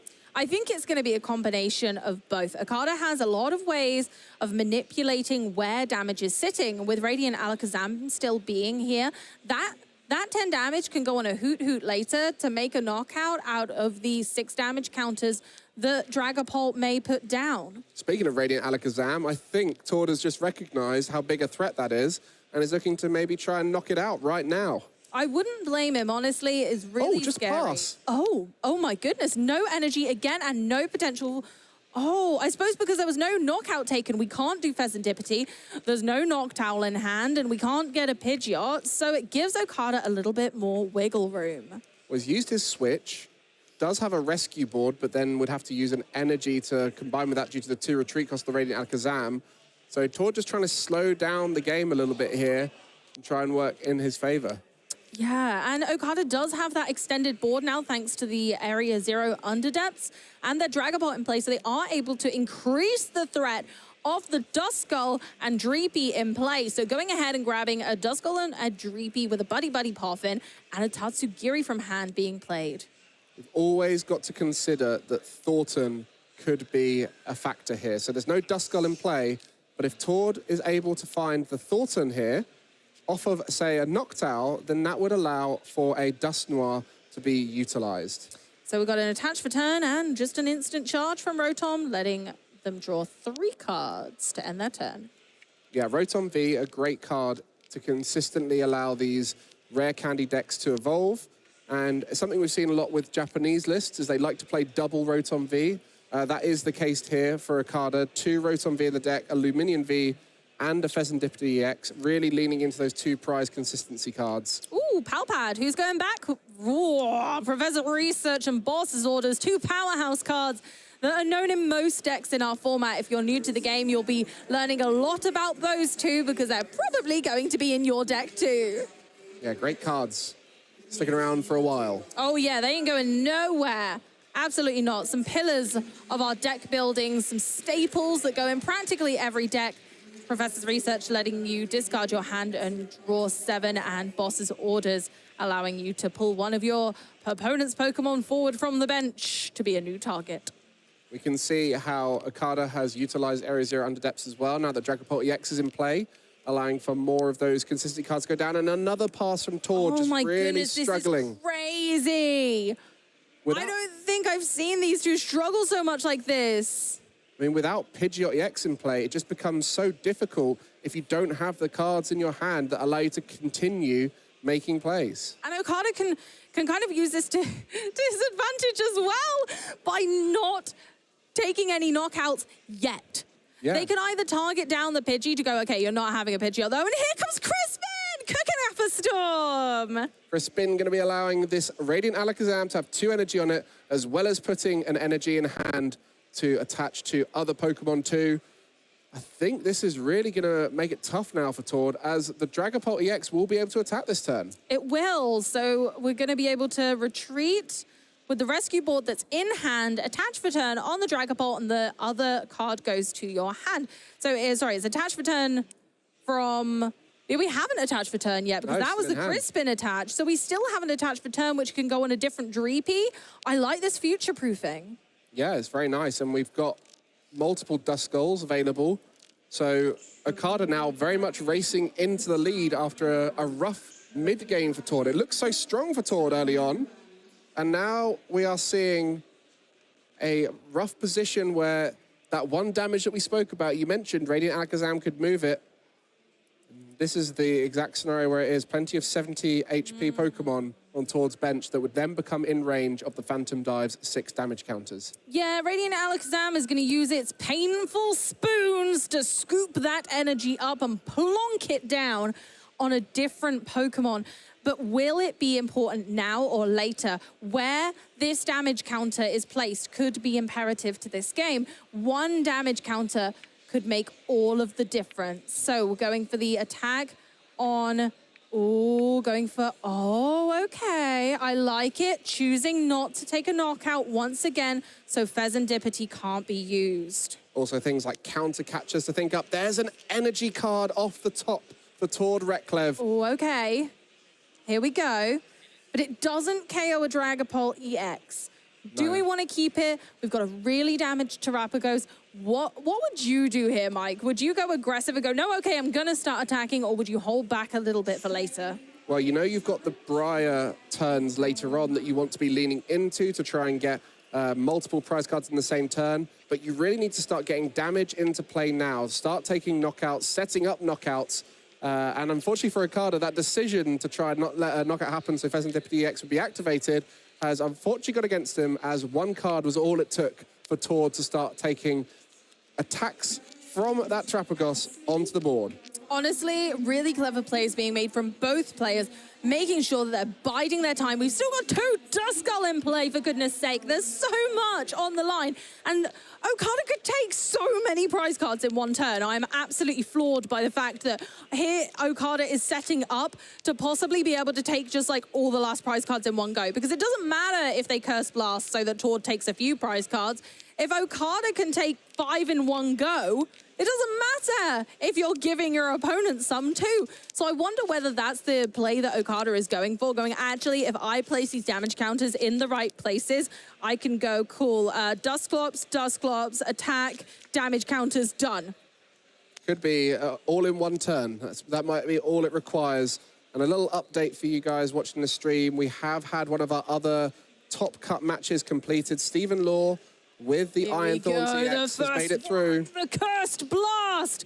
Cursed Blast onto Pidgey. 5 damage counters there. Gonna move 1 onto the Hoot Hoot. Oh my goodness gracious, they're going everywhere. There's Dreepy, there's curses, there's a handshake! Is it happened? Have we done it? We took 5 prize cards in 1 turn! My goodness! Our champion here, Okada, taking it in 2 games. Not only taking it in 2 games, but with 1 knockout turn for himself. 5 prize cards from him. What a way to win it. You don't see it often here, folks. You only see it at these high-level events like Dortmund. Okada bringing it home for Japan. You can see his heart is racing. Look at that. I absolutely love it. 5 prize cards, 1 turn, 6 to win. Easy. Wow. What? Not easy, really hard. And with Dragapult, there's so many options to do that. You saw him setting it up, not taking a knockout on the previous turn, just huge maths. We'll join our rest of our top 8. Like I mentioned, just before that big turn, Stephen Law made it through with Iron Thorns, so they'll be in top 8 too. Okada joining them there. Stefan Ivanov already waiting. Rahul ready. Many other players will be looking to join in top 8, but Okada looking to try and make it all the way into that final and potentially winning it to guarantee a spot at Anaheim. Oh, I'm reeling. I'm still reeling from that turn. It was so beautiful to watch. Just the damage counters meticulously placed. It was like an orchestra. And Okada was the maestro, making sure that everything was going perfectly. Every damage counter had a meaning. Oh, wow. I mean, we want to see that final turn back, but throughout the other games, we got to see Dragapult doing what Dragapult does so well now, which is first attacking turn, getting the Dragapult EX active with a Sparkling Crystal and able to do so much damage. Tord tried to restabilize using that Thornton to get the Pidgeot EX into play, but it was all too little too late as Okada just raced ahead and took the win. And just like Dragapult does best, Dragapult launched itself into that incredibly dominating position as well as we continued through the game, seeing that actually the curly wall just wasn't enough. The double turbo went ahead on the Terrapagos. Of course, we counter-captured the Recon Directive Dracloak to attempt to make Okada's plays a little bit worse, making sure that, oh, maybe they won't be able to get the card they need. But then Okada comes through with this insane turn, using the Luminion for the boss's orders, taking out the Pheasantipity with the 1 damage counter placed earlier. These 1 damage counters making all of the difference, making the plays matter. Setting up knockouts. That's the key to Dragapult. You can only do 200 to the active, but if you start sprinkling that damage about, you don't even need to worry about it. And then in game 2 is a whole different story where there was that Terrapagos in the active the whole time. Tord just couldn't quite get it attacking, and that was due to that lack of Pidgey. You mentioned how important it was in the prize cards, and it came through too late, and consequently, no Pidgeot able to take a knockout. Absolutely. And then we went ahead and saw here they are, the damage counters. 1 at a time, they might not seem too threatening, but when it comes to Dragapult and when all of the damage counters add up, the handshake says it all. 5 prize cards, 1 turn. And the birds were taken out with the damage counters. The turtle destroyed with Phantom Dive, and Terrapagos dismantled. Tord Reklev, a top 16 finish at the first European Regional of the Year, but Okada looking to cause an upset all the way from Japan. I'm afraid Terrapagos is Terrapa going home now. But Tor did an absolutely exceptional job, and once again showing off that they are one of the best players in Europe by far, only being taken down by an insane pressure from Dragapult that absolutely just pummeled in on game 1 and then on game 2. Unfortunately, some clever mathematics took the day and a Pidgeot being prized. Sparkling Crystal was prized in that game 2 as well. We cannot emphasize how much that makes it difficult for Dragapult EX, but the Crispin later on as well, playing around the disruption. I guess a little bit of fortune that the Tord gameplay was a little bit slower than was expected, but being able to find those attacks from the Dragapult EX at such an unusual cost of a Psychic and a Fire without the Sparkling Crystal was so well done. And I think we can safely say Dragapult EX is trying to find its way into that final. Everyone was expecting it to do well, and Okada is showing exactly why. Tell you what, Mike. What's that? Crispin's pretty good.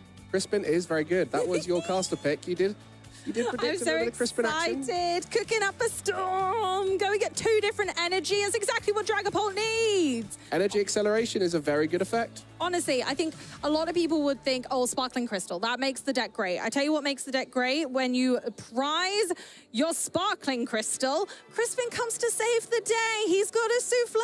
It's fine. It's consisting of Psychic energy and Fire energy. You can attach one for turn. You can put one on because Crispin did it for you. Jobs are good. Well, Dragapult, consistent. Crispin was the chef card, but we want to talk to the chef of the deck. Okada is waiting for a little interview, and we'll find out how that game felt for them. Yeah. Oh, thank you very much. Yeah, it turns out Crispin is very good. You know who else is good? Round 3 winner, our top cut winner, Omedetou gozaimasu. How did that game go for you? ゲームはどうだったんですか？ゲームは結構トード選手が事故っていて、トード選手が止まっていて、そうですね、勝つことができました。So he said the game is because of the Toad cannot go through the game well, so that's why he thinks he can win this turn. Oh, sounds good to me. We need the microphone a little closer if you don't mind. Okay. Thank you very much. So, you traveled from Tokyo to come to this event. Why this event? このイベントのためになんか東京から来たんですよね。はい。なんでこのイベントなぜこのイベントを選んだかとか。リージョナルに1回でも来てみたくて、初めてリージョナルにちょっと行こうかなと思って、IC は何回か出たんですけど、リージョナルちょっと出てみたくて来ました。はい。So he want to go to the he always thinking to want to go to the regionals. So maybe this is a good time for to go to the regional.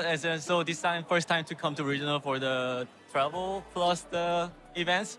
So that's why he just randomly chose it. I mean, it's going very well. Why did you choose Dragapult? Why did you choose Dragapult? ドラガンポルトデッキの選んだ理由とか、まあ。ちょっと友達がこの前の日本の大会で結構強かったデッキだったので、日本の大会で結果を残していたデッキだったので、まあそれで選びました。So in the Japan's competitions, so Dragapult EX was the very best deck, one of the best decks. So his friend actually recommended him to play the deck, and then that's why he chose that Dragapult. Thank you very much. So final question. Yeah. How does playing in Europe compare to playing in Japan? なんかユーロップのプレイヤーと日本のプレイヤーと何が違うかとかあります。何が違う？でも結構やっぱり待つプレーとかガツガツいくプレーとか BO3 まあ3本選手、日本だと1本選手なんですけど、3本選手ならではの戦い方を皆さんしているかなって思います。Biggest difference is the best of 3. In Japan, it's the best of 1. So people make a deck based on the best one. So that's the difference for the environment to play compared to Japan and European leagues. Thank you very much for taking the time to talk to us. Congratulations so far. And we're going to go for a very quick break now, but we've got more Top Cut action. We need to get right through and crown a champion. So grab yourselves a nice cold beverage, but don't go anywhere. We are going to be right back with more wonderful Top Cut action.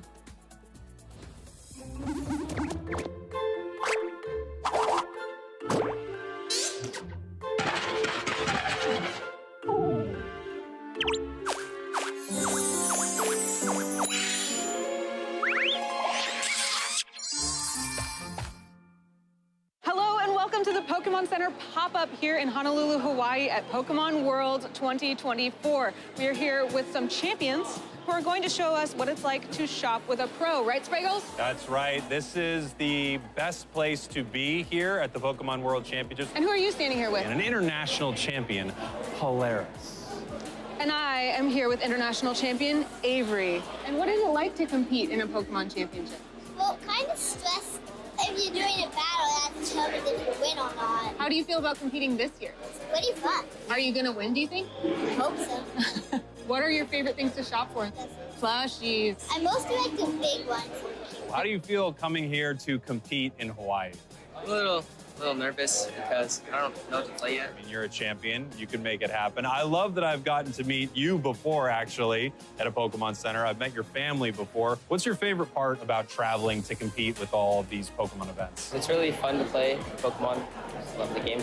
And what's the best part about bringing your family to all this stuff? My dad, mom, and Cyrus, they just come and they watch. And they like cheer me, and it's really fun for them. Do you think Cyrus will one day be a champion like you? Probably. I really hope so. What's your favorite thing about coming to the Pokemon Center? Definitely big plushies. What's the #1 thing you're looking for in there? A big Slowpoke.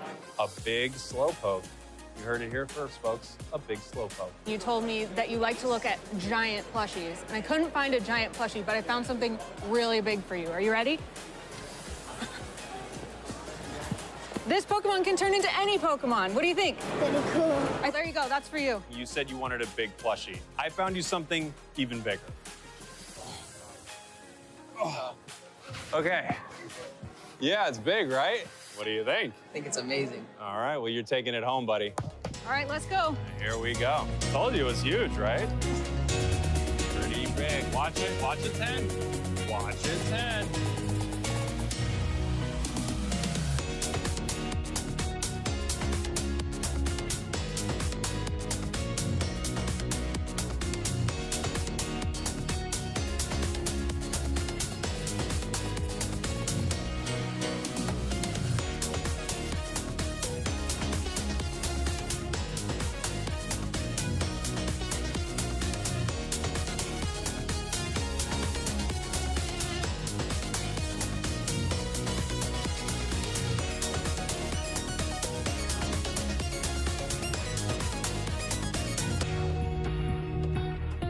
I think the toughest thing will be getting it in your carry-on, but once it's on the plane, like, you're good to go.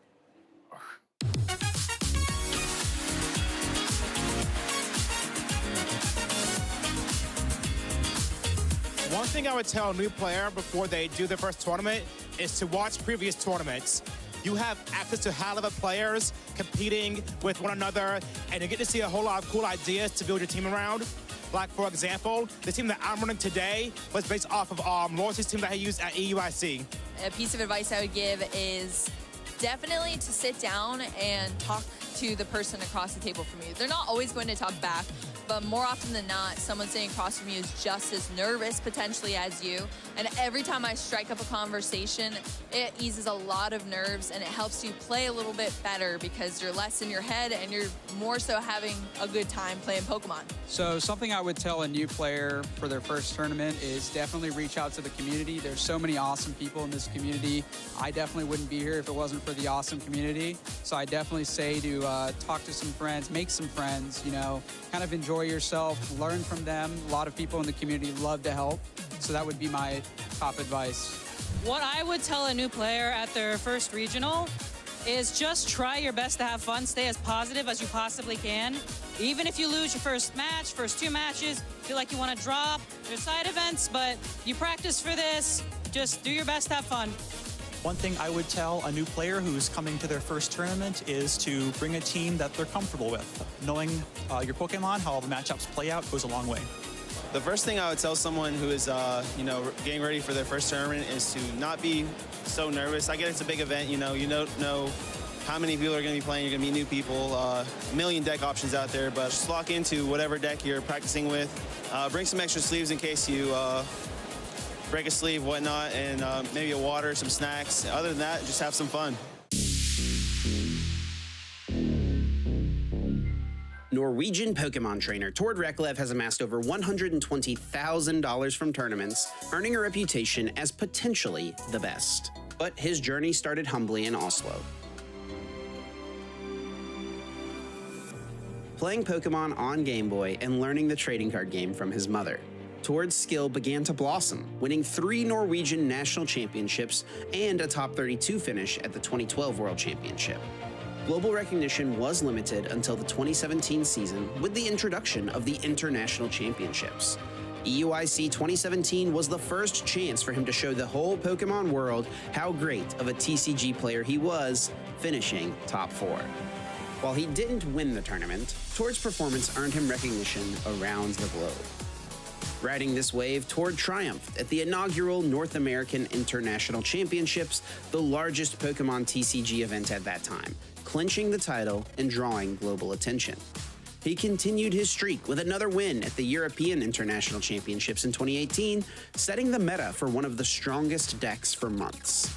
Then, at the Oceania International Championships, he became a 3-time international champion, sparking debates about his status as the greatest player of all time. At the 2019 World Championships, Tord reached the top cut, but lost to former world champion Shintaro Ito, fueling his drive to do better. In the 2023 Latin America International Championships, Tord piloted the newly released Lugia V-Star.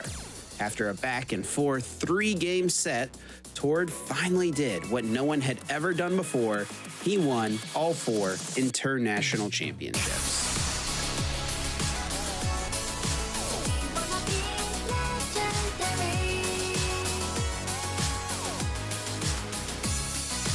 Yet the World Championship title has eluded him.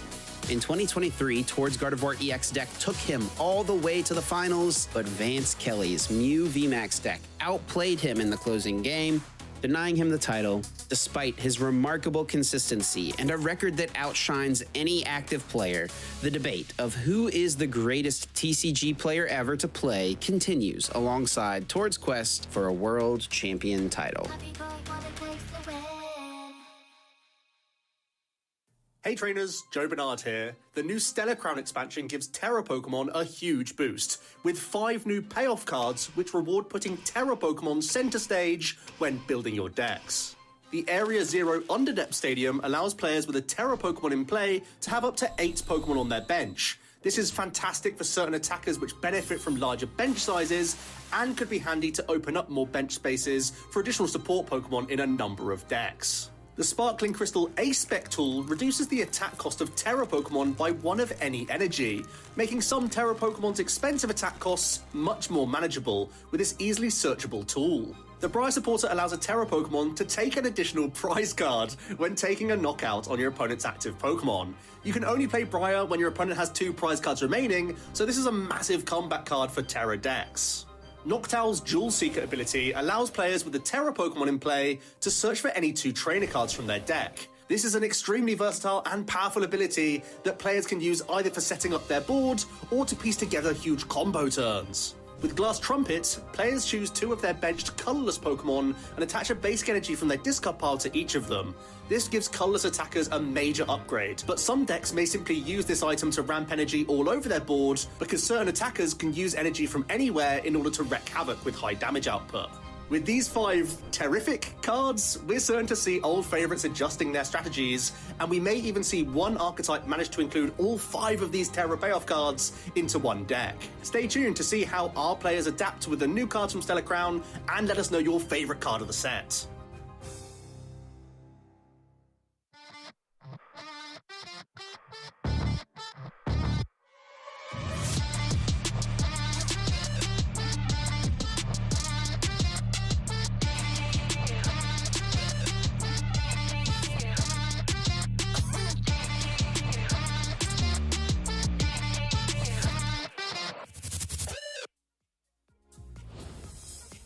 Welcome back, ladies and gentlemen, to the Dortmund Regional Championships. I'm Ross. I'm joined by Shay, and I'm going to start this section, Shay. Right. Bit of an apology. Okay. I told you guys on stream earlier that Kato Arai was the only Japanese player here. Right. And as you may have noticed from the previous round, I was uninformed. I apologize. Akada Ryuki into the top 8, and I will say, absolute pleasure interviewing him at the end. I got to practice a little bit of my burgeoning Japanese before the interview started. When the cameras went rolling, I toned it down a bit. We had a lovely translator. That's not my job, but finding out somebody came from Tokyo, Shay. Wow. To play here. Like, when I started playing, regionals are these smaller tournaments, 5 rounds, happening all over the country. If someone drove 2 hours to your local regional, you were like, you drove 2 hours to get here?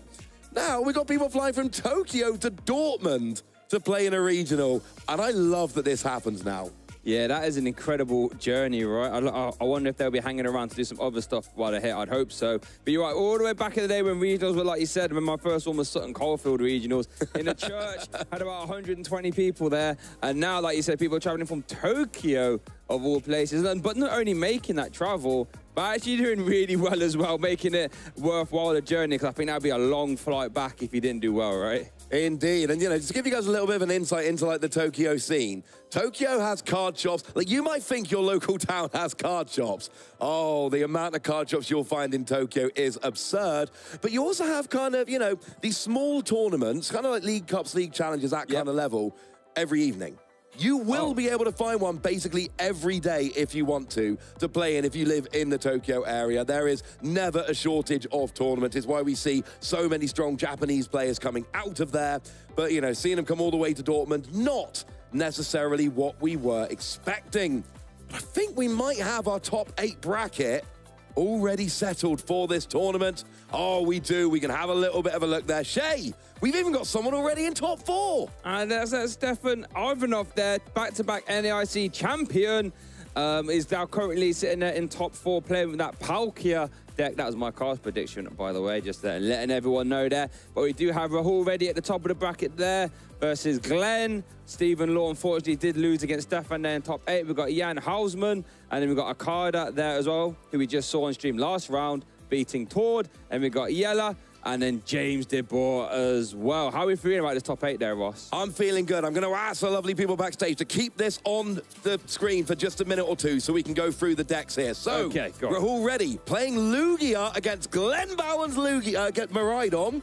And I'm telling you, I like Maridon in that matchup. Stephen Law was actually our Iron Thorns player. Made it through to top 8, but unfortunately already fallen to Stefan Ivanov, who is, of course, our Palkia player. Now, Jan Hausman is Raging Bolt, playing against Akada's Dragapult, the Battle of the Dragons coming in there. And then we've got Jelle van Kemper, the #1 seed with Golden Go, playing against James de Boer's Archeops Lugia. So lots of big one-hit KOs coming out in that one as well. Wow, so there's no Terapagos then in our top 8? Well, there isn't, and I just want to take you through that bracket. Okay. You see Glenn playing Maridon, playing Lugia, right, in top 8. Yeah. What's it going to be playing if he wins? For goodness gracious. He is actually going to get the Lightning Weak Water-type Palkia, but of course, let's not forget there is that Terra Greninja in the deck as well, with massive HP and a fighting typing to take advantage the other way round, so it is not as easy as it might appear, and I tell you what, that is a top 4 I am extremely excited about.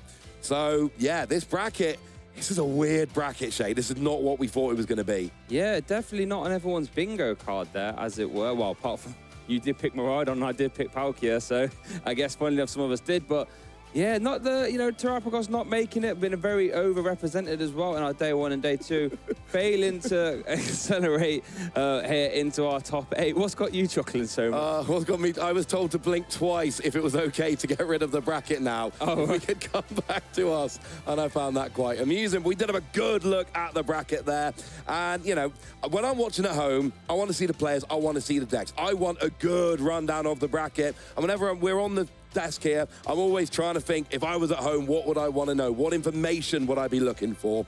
And, you know, it is always, I want to know the players, I want to know the decks, I want an insight into the matchups there.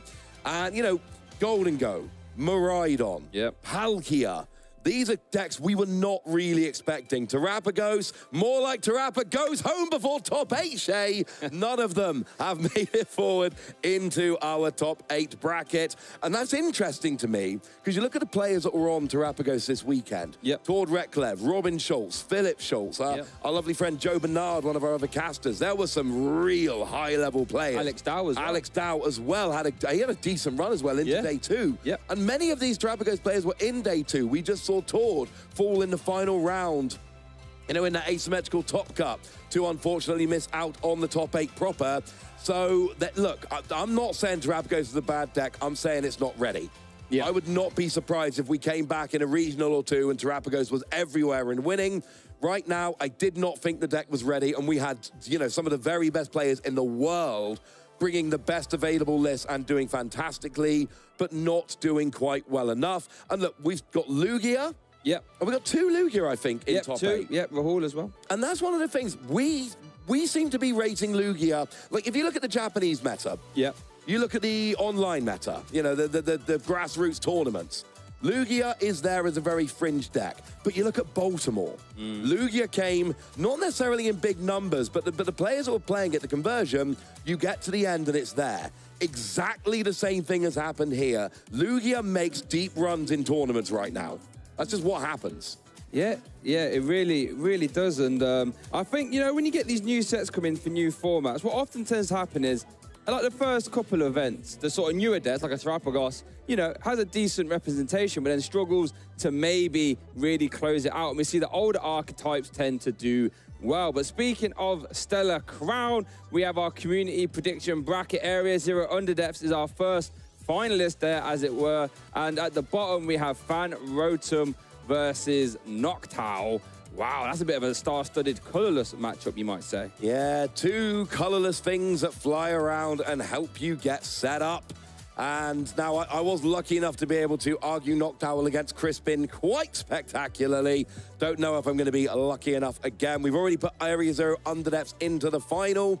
I think I know what the favourite is for this particular community choice bracket, but I'm going to let people cleverer than us figure out who's going to be arguing which of those sides of the bracket. Yeah, so in case you don't know what exactly going to happen here, we're both going to get given one of those cards, and then we get to, he's chuckling, I'm guessing you know what you're going to get. Do. And then, we pitch the cards to you guys at home, then a Twitch poll will open, and you guys get to vote on your favourite card or who put the better pitch forward. The power's in your hands. So I'm guessing because you know who you've got. Go on and give us the lowdown. I got Fan Rotom. Did ya? I got Fan Rotom. And here's the deal. I think Fan Rotom's the right choice. And when you count me in, I'm going to tell you why nobody in good conscience can vote for Noctowl in this bracket. Really? Okay, I think I know where you're going to go with this, but okay. Go on then, the floor is yours in 3, 2, 1. Go on then. Noctowl doesn't work without Fan Rotom. How can you possibly vote for Noctowl, which only works when you search it out with Fan Rotom? It's not consistent enough without Fan Rotom. If you are going to click that button to vote for Noctowl, you need to first find me a deck list that plays Noctowl that doesn't play Fan Rotom. Because if you're voting for Noctowl and ignoring the fact that it doesn't work without Fan Rotom, then I'm frankly a little bit disappointed. Fan Rotom makes Noctowl work. That's why it's the only thing you can vote for. Stop! In good conscience. That's so like, what do you mean? You can't play it without? Of course you can. Okay, find me a deck list that's played Noctowl and not Fan Rotom. Well, yeah, but You've got literally every deck list from this tournament accessible on your computer, Shay. So, it doesn't have to be now, but at some point, find me a list that's playing Noctowl and not Fan Rotom.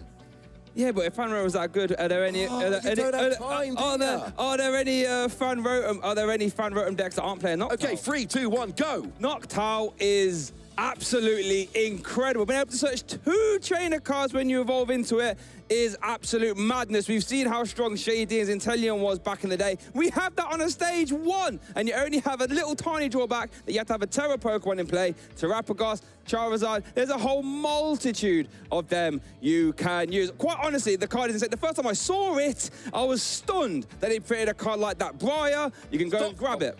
Sorry, keep going. Oh, yeah, that can't be fair. So, yeah, Briar, you can go grab that. Your boss has ordered, you can grab that. Go whatever you like, pretty much. Stop Get flapping Noctowl your down, wings, Jay. and you can grab it. No, you didn't give me extra time. You cut me off mid-flow. I'm not having that. You cut me off, interrupted my train of thought. I was going to finish that set. I'm not having that. There's no way. As a factual statement, I did interrupt it. Mid-flow there as well. So, there's our pitches. You got Fan Rotom, wrong choice. You got Noctowl over here. That's the right choice. When that poll opens, make sure to get involved there on Twitch and vote for what you think is the better card. Whichever card wins here will join Area 0 under depths there in the final, and then we can crown the best card from Stellar Crown. The power's in your hands at home now. All we can do is try and convince you, but the power is over there. You get to vote. So make sure when that poll is live, get involved on Twitch, get your votes in, and we'll see who won. I will say, and the vote is going on. Remember, not on YouTube, only on Twitch. If you're watching on YouTube, go to Twitch. Put your vote. We told you this before, right? You should just have Twitch on your phone or whatever. Go over there, click your vote, go back to watch on YouTube with no judgment. But make sure you get your vote in. Yes. But did you play in any Stellar Crown pre-releases? Were you able to get to any? I did a couple. Okay, because Fan Rotom in the pre-release. That was a fun card. Yeah. I played the same pre-release as Amy. Pokemon invited us to one. It was very kind of them. And me and Amy played in the final. And, you know, she's got her little basics out, and I've got my Fan Rotom, and I'm like, single energy 70. I'm like, I'm going to get a nice lead here. Let's do this. No stadium. Oh. No stadium. Where's my stadium? And just, it was not coming out. A little bit frustrating. I did win in the end, no big deal. But that Fan Rotom, he put in work throughout the weekend. Getting my Bouffalon to put that curly wall up. My Tornadus. Curly wall. Oh, I tell you what, Tornadus, it takes less damage during when you attack. Yep. And then Curly Wall makes it take less damage. And then you put the pre-release pack had a Bravery Charm on it. Oh, you end up with like an Invincible Tornadus.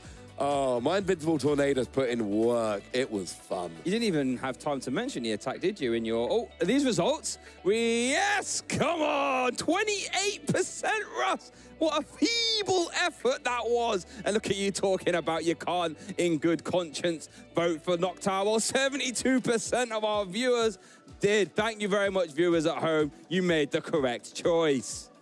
Noctowl is the better card, and if it worked without Fan Rotom, then yeah, absolutely, that would be the right choice. It's kind of like, I love my car, I don't need any petrol, I'll just sit in it on the driveway. You can't say you can't play Noctowl Fan Rotom. Of course you can. Buddy Puffin, Nesport, I didn't get you hoo-hoo out that way. You definitely can. Yeah, you know what I mean? Like, you definitely can, but I do just want to point out, find me a deck list that's playing Noctowl and isn't playing Fan Rotom. Just putting that one out there. The good news is it does look like our players are getting comfy cozy down on the table. So we're going to be getting our top 4 action coming in pretty nicely. Oh, it looks like we're already going down, and we got James de Boer and Jelle van Kampen. Of course, last time we were in Dortmund, Jelle van Kampen played Gold and Go to a top 2 finish. This time around, they've already played Gold and Go to a top 8 finish, but to go any further, they're going to have to get past James de Boer's Archeops Lugia, and I do worry in this matchup about Chinchino. I am concerned that Chinchino, as a one-prize Pokemon that can KO Gold and Go, could end up being a problem. James de Boer there, unfortunately, no accomplishments to list there, except, you know, top 8 at Dortmund Regionals 2024.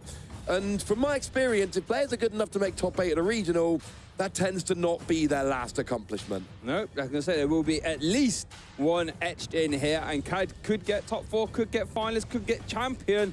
So look at James there, happy days for him. Jelle in that lovely world shirt, love that, all the colourfulness. But there is Jelle, Dortmund regional finalist, so clearly loved this city and the venue. EUIC top 32 2022, Stockholm regional top 16 2024 season just gone, and then Lille regional top 32 2023. So Jelle, fantastic player, loves Dortmund, loves his deck, because when he did get that finalist, was playing Gold and Go, of course.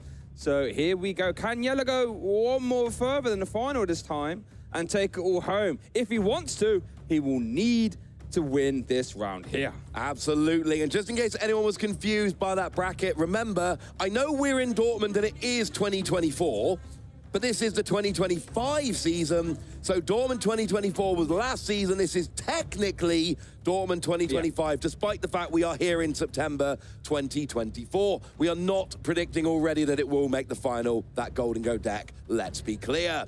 So, Yella, and look, if you go to a tournament, you get second place, and then you come back the next season and you have this good a run, it's in your head like, look, I've got unfinished business. Last season I made the final, that was great, but I need to go one step further. Here we go. There's the coin flip. Looks like it was heads. Pointless until we know who picked heads. It looked like Yella pointed over to the left, so maybe that means you won, or maybe that means you're going first. We'll find out soon, but both players going to get started here. Looks like the decks are being cut opening, hands are being drawn. Now, you don't really want to be giving any mulligans away to a high-powered deck like Golden Go or Lugia. You don't want to give them any extra resources, of course, but it looks like Yella has got basics. Love to see that. The way this game's going to go is quite simple. Both decks are looking to set up and smash. Golden Go has got the rather lovely Make It Rain attack. You get to discard as much energy from your hand as you like, and you deal 50 damage for each one you discard. Plus, it's got coin bonus that draws 1 card, or if you're on the active, 2. Plus support from Palkia and Bibarel and Pheasant Dipty and Radiant Greninja. What about Lugia, Shay? Yeah, well, James will be opting to use that Lugia summoning star as early as possible, because if you do, you can grab 2 of your Archeops from the discard pile, pop them straight into play as early as turn 2. Let's quickly consult the prize cards there, though. James did prize Luminion, does play 2 copies. Yellow prized 2 copies of Golden Go, though. That could be interesting. Does play a maximum 4 copies of that, but 2 are currently in the prizes. So it looks like both players are going to have our handshake to start us off here in our Dortmund top 8 feature match, and it is Yella who is going first. And James starts that Iron Hand, which is not an early game threat like it might be in a Maridon deck. Lugia takes some time. So Nest Ball comes out, and it looks... Have we already searched out that Radiant Greninja with the Nest Ball? No, I think... Or was that on the bench to start? I think that was from the hand, actually. So we'll see Nest Ball there, as Yella is going to do some prize checking. So let me just finish my run through of the Lugia deck. So James wants to get 2 Archeops in discard pile as soon as possible, so he can use Summoning Star from Lugia V-Star to pop them straight into play. Why do you want to do that? Well, Archeops has the really bonkers ability, Primal Turbo, lets you attach 2 special energy from your deck to one of your Pokemon. So if James gets 2 Archeops out, he can accelerate up to 4 special energy a turn. And he has a whole multitude of attackers that can use them, such as that Iron Hands, such as a Chinchino, such as, well, the Lugia V-Star Tempest Dives are all options. Yeah, and that's one of the things I'm looking at most in here is that Chinchino. You get 4 energy on, it hits 280. It will get a 1-hit KO on a Golden Go. Now, the good news is Golden Go need only discard 2 cards from hand to KO Chinchino. The bad news is you do not want to be trading 1 for 2. This Golden Go deck really excels where you can KO 2 prize Pokemon, where you can go 2, 2, 2, and off you go. So let's look for that. Yellow Van Kampen does then play the Hisuian Heavy Ball. Definitely going to see the 2 Golden Go in the prizes, but there's a Gimme Ghoul as well. Yep, so you definitely get to consult the prize cards, as it looks like that Nest Ball did conclude with that Radiant Greninja.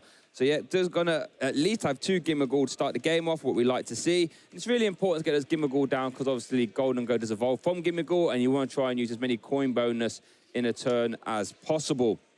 Because that Golden Go has the ability coin bonus, lets you draw 1 card, or 2 if it's in the active spot. So you want to get that rolling, such an underrated part of the deck, having that extra draw power throughout the game. Absolutely, it's such a huge advantage. It really keeps this deck ticking along. Those Golden Go are now the top 2 prizes. Assuming we take prizes like normal, those Golden Go aren't coming out, and you usually need 3 to finish out the game. But we do have Palkia, which won't KO Lugia, but will KO a bunch of other stuff in the deck. Yeah, no, that's true. Palkia, that subspace well can be used as a handy-dandy attacker if you need to. Also very good at Star Portal for powering stuff up, like a Radiant Greninja from Moonlight Shuriken. Probably not going to be used in this game, but you never know. It is something to keep an eye on. That Radiant, I don't know. If we ever see 2 Minccino/Chinchino, because even Chinchino's got 110. If we ever see 2 Minccino on the bench at the same time, like we could, as early as next turn, see that Moonlight Shuriken, because we can use Origin Form Palkia's Star Portal ability to accelerate energy. If James benches 2 Minccino, we could see an aggressive Moonlight Shuriken KO both of them That is something, if I'm Yella, I'm thinking about that, because I'm scared of Chinchino. Yeah, that would make sense. Let's see if that is a line of play that would come down. It's over to James' turn, though. We'll start the turn off there with a nest ball. So James will now be able to consult those prize cards. Let's see what he does. Worth noting, Yella's hand, I think, I had a quick look at it before he passed turnover. Didn't look that great. And with 2 Golden Go prize, he is going to have to try and find at least one of the only 2 remaining in the deck. That is a problem. Lugia, it is a deck that is known to have occasional suboptimal starts, I think is a euphemistic way to put it. It's not always the most consistent deck around. Obviously, players like James going 11-2, it's a great list, he's a great player, but you need those first couple of turns. You need the Archeops in the discard, you need to get your Lugia V-Star. Once you do, I'm kind of liking James's position here. Yep, it's that age-old Lugia problem. You have to just jump over that first hurdle of getting the Archeops into play. When you do, it's one of the best decks in form, I make no questions asked. It's like James is going to take the Squawker Billy EX there. Squawking Seas is available, and you discard your hand to draw 6. Very nice. I don't think James actually has an Archeops in that hand. Though. You'd love to start ditching off Archeops there with that Squawking Seas, but I don't think they're available as of yet. No, the ideal situation here is get 2 Archeops in hand, Squawk and Seas them both into the discard, draw 6 new cards, and away we go. But as a lock James needs, he needs to get a basic Lugia down at least. The problem is, going second, Yella could potentially KO a Lugia V next turn. Could get a Golden Go rolling, could do it. So James really needs 2 Lugia V here. Wait, is that? No, you got a Squawk and Seas. It did look like it was. Oh, there is an Archeops in that hand. I apologize. There is also the Blood Moon, Ursaluna, Thornton, Ino, and then the boss's orders. But it did look like that was a pass, didn't it? But there we go. Squawk and Seas. Going to draw 6. Let's see what we do. Another Archeops there. No Lugia V. No Lugia V. Is that 5 energy or 4 energy? Professor's Research and an Archeops. What? Why is he showing the hand? Oh, he's playing Professor's Research. There we go. Okay. It's his first turn, but it is turn 2 overall. Yep. Does ditch a bunch of special energy. Finally hits a Lugia V. There we go. And is that 2 Archeops in the discard I think it is, yeah. There was one off before the Squawker season, one off the Research. Okay, so now James is cooking to get the Lugia V down. Could even grab a backup one if you like off that Ultra Ball. We're revealing a sneaky Clef Key there, and that's a 3rd Archeops in the discard pile there, which is nice. Obviously, once you get 2 in play, you definitely don't need your other 2. So get him in a discard pile nice and early. Pretty aggressive discarding from James here with your Squawk and Seas, followed by your Professor's Research. Did lose a bunch of special energy here, which we do need to watch as we go through. We do. Because you will need 4 per Chinchino. For the time being, it's not a huge issue. There's 17 energy in the discard. Sorry, in the deck as a whole. But it's just something to keep an eye on as we go through the game. If you have to discard too many too early, it can get awkward. And it looks like we are going to see the Nest Ball, Ultra Ball for the Mincino and a pass over to Yella. Okay, what can we... Oh, was that a top deck? Oh, no, Cypher Maniacs code breaking. So we'll be able to grab 2 cards, put them to the top of your deck and shuffle the rest. So if there is an energy in the hand, Yella will be able to at least basically grab both of those via concealed cards, Greninja, if there is in hand. So it looks like the top 2 cards have been chosen. Oh, we can see that, yeah, there is an energy. Yella's like, I'm not even putting them back on the deck. You know I'm going to concealed cards in a second. So let's just leave them there. And loses an energy and immediately plays an Earthen Vessel, getting rid of a Jamming Tower to go and get 2 energy straight back. Now, this is telling, because we've only gone for water energy here. Could we be seeing a potential Moonlight Shuriken? I did see Yella eyeing up a Palkia V-Star. I'm not saying he grabbed it, but I know one was being eyed up for a moment there. Well, if you was going to use Moonlight Shuriken, you'd have to use get a Palkia V-Star to start portal the energy in play. That's my point. So we could be seeing the Moonlight Shuriken. Oh, there is one in hand. There we go. Oh, here we go, getting the only Lugia, and this is what I said a moment ago. Are we going to see Subspace Swell for a single energy? We are going to see it for a single energy. And what do we got? 5, 6, 7, 8, 160 plus 62, 20. That is enough. Lugia is going to get KO'd here, the only Lugia. This is what I said a minute ago, Shay. This deck can put on early pressure. You have to try and bench 2 Lugia. James unable to do so. There will be no V-Star power this turn. Well, was able to do so. That Ultra Ball that grabbed the Minccino could have very easily grabbed a second Lugia V, but, you know, hedged the bets thinking, I don't think you can get to this Lugia V. But unfortunately, Yella could, and now Yella is firmly in the driver's seat here in this Game 1 top 8 feature match here at Dortmund. What can James do? Does play a Thornton, but that got discarded early on. That hand had the Lugia V-Star in it, would have been able to go off to the races, but currently cannot. Yeah, now it is worth noting that with the right energy, Iron Hands can KO Palkia, but it's 4 energy and you don't, it's 3 energy, you don't take an extra prize, not 4 energy and you do. Wait, we already got enough energy. We got a double turbo, but that's not a lightning, that was attached this turn, so yeah, wouldn't have been able to there. There will be no arm press. No, there's 3 energy, but none of them count as lightning. No. Sorry. That's okay. Traditionally, the Lugia list don't play enough lightning or coloured ones to be able to arm press anyway. But I guess actually Rahul already does play the Legacy and the lightning. But we are going to see a Professor V search being played. Lugia V is going to come down. It's going to be a pass back over to Yella. And Yella has the potential here to do something quite amusing. If you can find a boss's orders in hand, you can go and grab the current lone Lugia. There's 2 boss's orders in Yella's deck. No prime catcher, that's been used. But Yella doesn't need, I don't literally think anything. I think the KO's on the board. Yep, KO's on the board. Just a boss's orders here. I don't think he's got it or access to it. Well, we have coin bonus and conceal cards available. So that's at minimum 3 cards. 1, 2, what were they? Ultra Ball and an Earthen Vessel. It's not there yet. Coin bonus for 1. Boss's orders would be beyond huge here. Could use the Earthen Vessel to thin out some cards from the deck first. I would personally. Get rid of that heavy ball. I don't think there's any other basic Pokemon in the prize cards here. So we could, but then again, you could keep that to burn it so you can try and get more cards off a potential Bibarel if you draw into that. So there is options here for Yella. You're just trying to work out what is the best way to go about this. Oh, we're going to see a pay retreat. Oh, this is interesting. So coin bonus can get 2.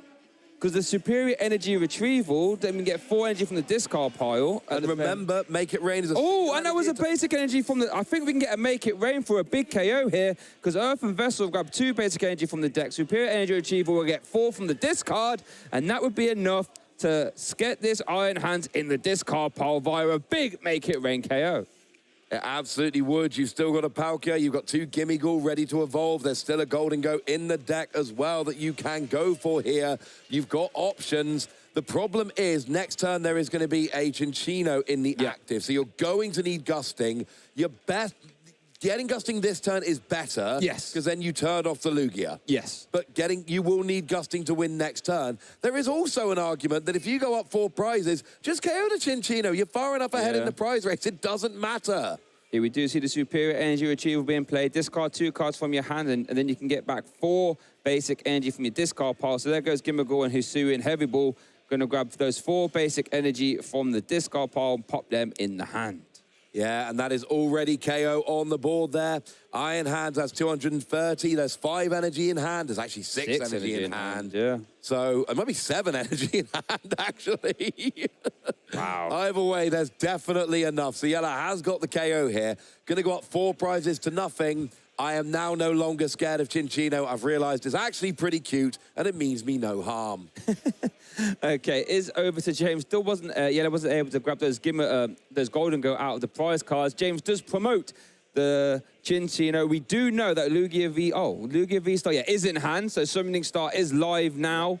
Archeops, multiple Archeops in the discard pile. So special role, we would imagine, is going to see a big KO. But Yella is definitely in the driver's seat, being 4 prize cards ahead right now. And let's be clear, this game is not over. Palkia needs 2 energy, and the V-Star power has already been used. So Palkia is not attacking next turn. It needs too much energy. Golden Go absolutely can attack next turn, but you would need 2 energy in hand and 1 to attach, and there's no Golden Go on the board right now. If you use Golden Go to take a KO, you will guarantee to draw a Golden Go from your prizes, though, for your last attacker. So Capturing Aroma, Tails. That can find a basic Pokemon then, whatever James would like. It's going to grab, looks like the Minccino. Love that, because that is the way James wins the game, by announcing special role for KO multiple times. Yeah, the problem here is, even if Yella can now just trade 2 for 1, it's fine. James takes 2 prizes, Yellow takes 1. James takes 2 prizes, goes down to 2 remaining, and Yellow wins the game. Yes. So it's not just about James taking these 2 prize KOs now. Jelle van Kampen has to miss an attack in order for James to be able to take enough prizes. And this is what we were worried about, trading 2 for 1 with Ichinchino. But if you can go up 4 prizes as Yellow did, it's no longer a worry. It's not an issue. And that is what he's done so well in this game. That fast start was crucial. Yeah, that Palkia coming out was just so clutch. As we do see, Primal Turbo going to attach a Mist Energy and a Gift Energy to active Tincino. And then we're going to see a Jet and a double Jet Energy off their second. So Special Roll is swinging for KO territory now, what we like to see for James. And as Yellow's questions will be, can I get another Golden Go roll in and take a KO? Yeah, that is going to be the issue. You don't need much energy. You only need 3, 1 to attach, 2 to discard. But the problem is actually finding the Golden Go. Oh, there's an Ultra Ball in hand. You're good. There we go. And Yellow will draw 1 off the prizes because there's 2 prizes left and they're both Golden Go. So you're guaranteed to get 1 from the prizes here. It's just, now we got 2. We will need 1 more energy here. You need an extra energy. You've got 2 in hand. 2 is not enough. Pheasantipity, though, that might help. Yeah, this Pheasantipity is going to be really, really important here because it can find you a whole multitude of options. It could find you barrel to keep drawing through. It could find you whatever you like, realistically. So there goes the 2 basic. And speaking of a barrel, there it is. Industrious Incisors, letting you draw till you have 5 cards in your hand. So Yellow can draw 4 cards now if it was to activate Industrious Incisors now, and then can just flip the script afterwards to draw another 3. And that's all about using your supporter for the turn. So Yellow has a ton of cards to see, just needs to find Golden Go realistically, and a combination of energy cards to take this KO. Yeah, you're drawing 7 cards here, and there's an Ultra Ball left in hand, so guaranteed Golden Go, which means 9 cards total. 4 from the Bibarel, 3 from the Pheasantipity, 2 from the active Golden Go here. Oh, and there we go, Superior Energy Retrieval. That gets you there. And there's an energy in hand as well, which is going to help. So, yeah, if you're worried about discarding too many things, use Pheasantipity, draw some more cards. So the KO here is fine, and you're going to draw a Golden Go from your prizes for next turn. So if you can get free energy next turn for Jelle van Kampen, you will win this game. Yeah, I wonder if there's an argument for holding on to a Superior Energy Retrieval if you can get away with it, just so you, whatever James does promote, you can just evaporate, for lack of a better term. So there we do see the Ultra Ball. That's going to grab Golden Go. Oh, let's not forget, you get coin bonus for 2. So that's another 2 cards that you can draw because the Golden Go isn't active. And I must say, Ross, I adore that artwork of the Golden Go, by far my favorite. Yeah, full art, some people love them, some people don't love them so much, but I think everybody loves that full art Golden Go because it's literally a stack of golden coins. It really suits that full art finish so nicely indeed. Here is Pheasantipity drawing 3 cards, and you don't, I mean, really here, energy's nice, but there's 2 superior energy retrievals. Gracious me. And here we go with coin bonus, drawing 2 more cards as an Oh, we drew a boss as well. So that means we can just, do we have enough? Yeah, we can just boss the Pheasantipity, and the superior energy retrieval gets enough to where you can KO that Squawkabilly, KO that, and that would be game. Yella making it rain here in our top 8 feature match here in Dortmund, going 1 game up. Absolutely, wearing that Hawaiian t-shirt from Worlds this year. One of my best memories of Worlds is going hiking in an actual rainforest where it rained a lot. Maybe not quite as much as in that game, though. All of those prizes being taken there by Golden Go, although actually, to be fair, first couple from that Palkia early doors, and that's the thing. So much pressure put on early, and got a little look at that deck box there. That lovely so-so art there from the Van Gogh Museum in the Netherlands, of course, where Jelle van Kampen hails from. Let's have a look at a bit of a replay here, Shay. Take us back through game 1. So it looks like there's the fist bump of both players. We're starting. Real big turn there. Prime catcher into the subspace well for KO. That immediately put James on the back foot. Not getting too Lugia. V down really cost him there. Yellow was immediately able to capitalize. Did have to play the hand down a lot to do it. Suboptimal star portal, but was definitely worth it there. And then for James, was able to sort of stabilize with the special roll Tintino, but then that absolute mega turn there, boss's orders from the coin bonus, make it rain to KO that Squawkabilly. Yellow put an absolute masterclass and show there on. Let's see if he can do it again. James needs to win this game too if he wants to try and advance into top 4. And, you know, look at that last turn. Drawing 4 cards from the Bibarel, drawing 3 cards from the Pheasant Dipty, drawing 2 cards from the coin bonus. Yep. Yellow understands that this deck is one where you need a lot of pieces pretty much every turn. So let's just play a lot of draw. And I do just want to point out, seeing a Dutch player on stream repping that wonderful collaboration between the Van Gogh Museum and the Pokémon TCG makes me very, very happy indeed. I wish they'd warned me, though. I've got a pin of that little So-So artwork with a Snorlax. I could have worn it for this game if only someone had told me in advance. So going into game 2, Shay, what are you looking for if you're James? Well, immediately is having 2 Lugia V down, I think realistically would be advantageous. Getting those Mincino down nice and early as well.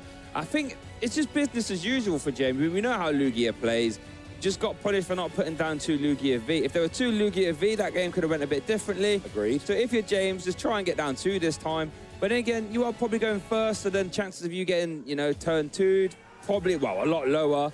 So if you're James, just compose yourself, I think. Just, you know, I got a little bit unlucky there, but that's fine. I just now have to win these next 2. Perfectly capable of doing that. Yeah, absolutely. If you go first against this Golden Go deck, you don't even need the second Lugia, because you know there's no pressure being put on you. Palkia needs a turn to get going. Golden Go needs a turn to get going.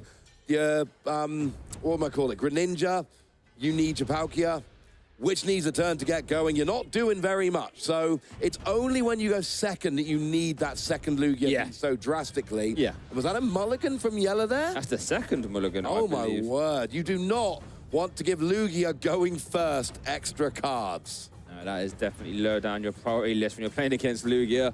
Because, you know, those extra cards could just be more copies of Archeops, and you never know. As a Lugia player going first, if you can just Ultra Ball away 2 Archeops, you are so happy with life. So let's see what Yellow can draw here off the 7. Oh.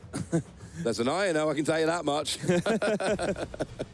And let's see, are we going to see a basic here, Yellow? Come on, let's have a look. Yep, I see up here, Radiant Greninja. I see a Pheasant Dipty as well.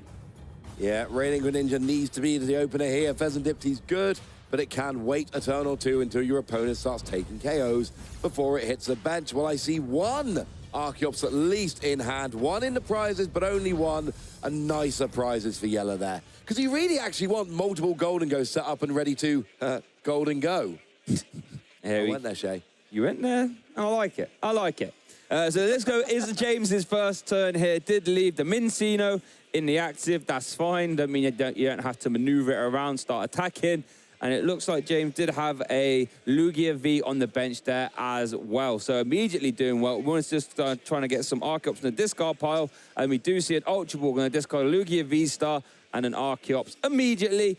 Normally, if you see an Ultra Ball target getting away a Lugia V-Star, it normally means there's probably another one in the hand, or at the very least, another Ultra Ball, as we do see Archeops being taken there. So I'm going to have a guess here. There's going to be another Ultra Ball in the hand, and that's going to get rid of that Archeops to grab a Lugia V-Star. But actually, it doesn't look like there is. No, I wouldn't mind a Squawkabilly turn 1 either if you do have another Ultra Ball, but it doesn't look like, at least for the moment, James is not yet playing it. Of course, you look at the records of these players. James took 2 losses to this point. Yellow had 2 ties, one of which we believe was an intentional tie because you're guaranteed top cut anyway. And of course, Yellow did not have to play in that asymmetrical top cut round, went straight into the top 8. So we do see a turn attachment to the active Mincino and then a pass over to Yellow. Let's see what Yellow can do. We see a Buddy pop in. At the very least, it's a great card letting you grab any 2 Pokemon with 70 HP or less and pop them straight onto your bench. And it looks like Yellow's going to do a little prize card check here as well, just making sure how many Golden Go do we have here this time. And the good news is he's going to have a little look through his deck and he is going to discover, hang on a second, I've got access to all my Golden Go. This is so much nicer than it was back in game 1, where unfortunately 2 of them, not only were they prized, but actually with Yellow taking those last 2 prizes all at once for the boss's orders, they never even came out the prizes, Shay. They were there for the entire game. Frankly, I don't want to sound rude here, they did not put in any work last game. Yellow is looking to get a little bit more from them. And honestly, you know, if you're having them sitting on your bench can be made up of Golden Go, which is drawing cards. Greninja, drawing cards. Yeah. Pheasant Dipty, drawing cards. Bibarel, drawing cards. Maybe you've got a Palkia down. But that should be the only thing. And there was times in that last game where there's Gimmighoul sitting on the bench, not drawing cards. And except for your one Palkia, everything on that bench should be drawing cards basically every turn. Yeah, something to be said for that, right? We can just see all those extra cards, as you say. You got concealed cards, industrious incisors, coin bonus, flip the script, an absolute cornucopia ways of drawing cards there. And something to be said, when you can draw that many, so suddenly superior energy retrievals instantly converting to 200 damage seems very good. Buddy Poffin does conclude when I grab 2 copies of Gimmighoul and pop him straight on the bench. Yeah, wouldn't mind getting down a Palkia V this turn to give yourself that option. Of course, chances are, look, we've seen this a million times before. We even saw the Lugia V-Star get discarded. So Yella knows the chances are James has probably got the Lugia V-Star next turn. And is probably going to get the double Archeops. But there's always a chance he doesn't, and Yella needs to be able to capitalize on that in as many different ways as possible. So I always like having that Palkia V down. James is not going to go after it. He's going to go after the Golden Go. Yeah. But I like having it down there as an option because it gives you so many more things you can do during the game. So Yella's debating on what to do here first. We're going to see a concealed card. Going to discard a water energy to draw 2. Irida and Boss. Now, this is interesting. I think Yella was on up the Iono, which I think is fantastic, because we know that James Ultra Balled for an Archeops, and that's going to get sent straight to the bottom of the deck. One's in the discard pile, so only 2 available realistically to draw into here for James, and then Yella will get a fresh new hand of 6 as well. Yeah, this is going to be nice. We know that, well, we presume, if we're Yella, we presume that James has got a half-decent hand. So get rid of that, get it to the bottom of the deck, and then draw yourself a bunch of things. Another Buddy Poffin here. And there's not too much I think we necessarily need here. Oh, but we do have the Bidoof and we have the Gimmighoul. It won't get you Palkia, it won't get you Greninja, which you've already got. But 3 Gimmighoul and a Bidoof. And looks like Palkia V's already in hand, so if Yella wants to bench that, he can, which would be very advantageous. It would be a 2-prize liability, potentially, though. Earth and Vessel going to be played, though, discarding a water to grab a water energy and a metal energy as well. Remember, energy in a discard pile is a fine place for Yella, because it does play that superior energy retrieval, which we saw in Game 1, letting you grab back 4 basic energy. When used in combination with Make It Rain, each superior energy retrieval is an effective 200 damage. I think you are absolutely correct there. That's a good shout. Energy in a discard, not a bad place to be. If you play for the discard, discarding him is not bad. I like that Palkia coming down. I would love an attachment to it. Because it's a 2-energy attacker. Yeah. If you put an energy down now, then it's always available with which to attack. Whereas if you don't put the energy on now, you force a star portal in order to get an attack. It's not a huge deal, but for me personally, I would like to see an energy on that Palkia to open up that line of play. But also putting it on the Greninja. Oh, we are just retreating for the Gimmighoul. Don't mind this at all. You don't want to give up a Gimmighoul, but honestly, for the rest of the game, James is going to be going after 2 prizes. Giving up a single 1 prizer might not even matter. Here we do see Capturing Aroma. That's going to be heads. That means James can grab an evolution Pokemon there from the deck. You imagine Archeop's going to be high up on that list. That is the one that got put to the bottom as well. Now, does James have a Lugia V-Star? Is that an Ultra Ball? I can't see. Second to last card. It was a Capturing Aroma first. Anyway, here we go. That's going to be heads. That's another evolution Pokemon. So I imagine this is going to be a Lugia V-Star, I'd imagine, off this one. Yeah, you do need a Chinchino, but not before you need a Lugia V-Star. So here we go with that Lugia, as expected. And honestly, if you can get a Chinchino here, you're getting pretty close to the perfect turn for James. Oh, triple Capturing Aroma. Here we go. Going to be another... That's another heads. Goodness gracious me. James flipping all the heads here. Going to be able to search that for 3 evolution Pokemon this turn. And no surprises what this one's going to be. James is going to be special, rolling his way in this game too. Yeah, that Chinchino was big, getting 1 for the Archeops, 1 for the Lugia V-Star, 1 for the Chinchino. It's a lot, frankly. Yeah. But you know what? When it works, don't argue. Just smile and wave, boys. Smile and wave.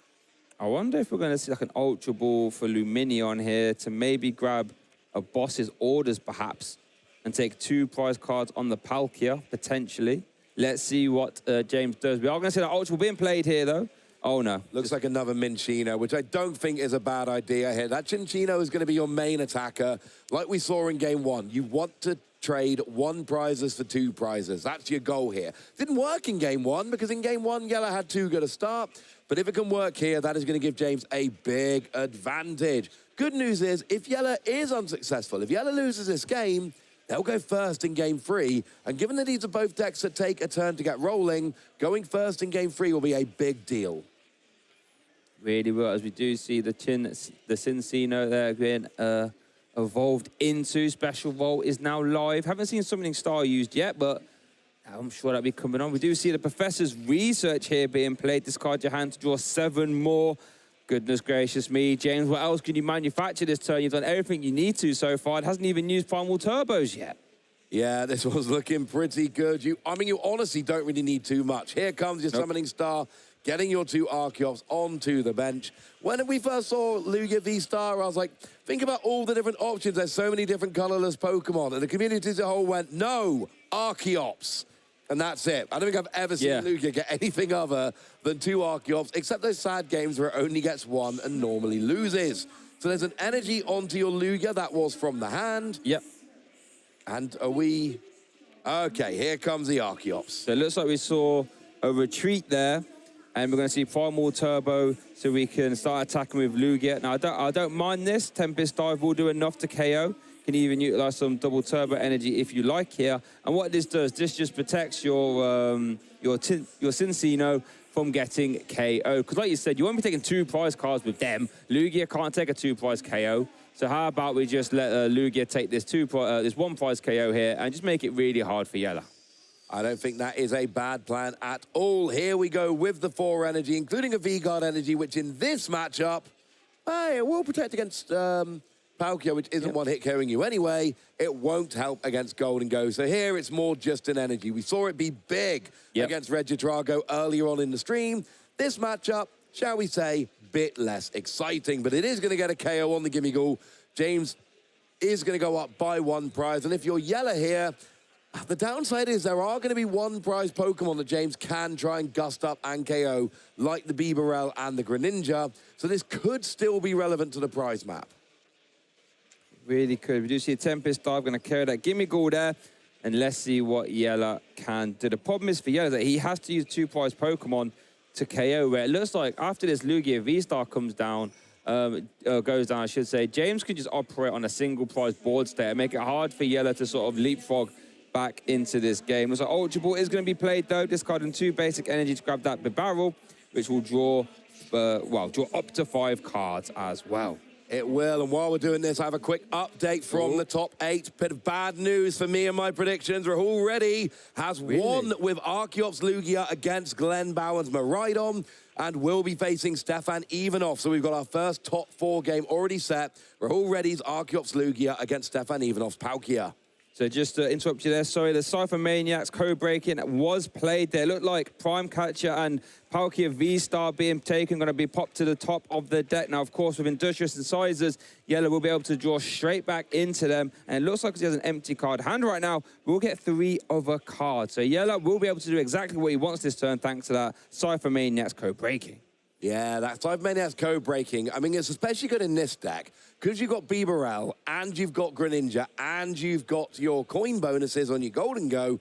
So Cypher Maniacs code breaking, you are going to draw those cards and it makes your deck so much more consistent. Now, James got the first KO, but it was on a single prizer. So Yella here is going to try and basically start the 2 prize KO race and hope that James isn't able to get a 1 prize KO at some point. If James does, then James is still in the driver's seat. Yella needs 3 KOs to win the game. James, well, needs 3 KOs, but there is a potential here for trying to even up the prize map as we go. But I think if Yella just goes 2 prize, 2 prize, 2 prize, should still win the game because James is still going to need a minimum 3 KOs to win. So let's see what happens. We're going to see coin bonus. Draw into another Golden Ghost. We can see another coin bonus there to draw 1 card. This is the poetic thing about this Golden Go deck is that it just draws cards at a whim. We've seen Industrious Incisor. We've seen coin bonus. We haven't even seen concealed cards yet. There's another coin bonus still to be used, and that's what you said. It makes the Cypher Maniacs code breaking so much more effective because you got so many ways of just drawing into those cards that you put to the top. Yeah, absolutely it does. It's a great, great card. In some decks, this is one of them. You've got to have that guaranteed draw to really make the most of it, but this deck's got it in spades. Here we go with a coin bonus. Draw in a card. It is a water energy that we discard with concealed cards to draw 2 more cards. And here we see Prime Catcher onto one of the Archeops. I love this, because here's the deal. Lugia's not a very good attacker in this matchup. Nope. It doesn't KO Palkia. It doesn't KO Golden Go. And what Yella's saying here is, you've got no energy. You need 4 energy on a Cinccino to KO a Golden Go. So if I KO a Lugia, you cannot, in one turn, power up a Cinccino to KO a Golden Go. This could be the play. Yes, it's only a 1-prize KO, so Yella will need 3 more KOs afterwards, but I adore this play, because now there will be no single-turn Cinccino to KO a Golden Go. It's fantastic play. Real heads-up play there from Yella. Like you said, it effectively just neutralizes the Cinccino threat there, because, like you said, you can't get to 4 energy in a turn now. Those energy on the Lugia are really, really, well, wasted, for lack of a better term. And then if James can realistically try and weave in another boss's order, you can just remove the second Archeops at some point. And this Lugia can't one-hit KO anything on Yella's side of the ball. Well, at least a 2-prize Pokemon, I should say.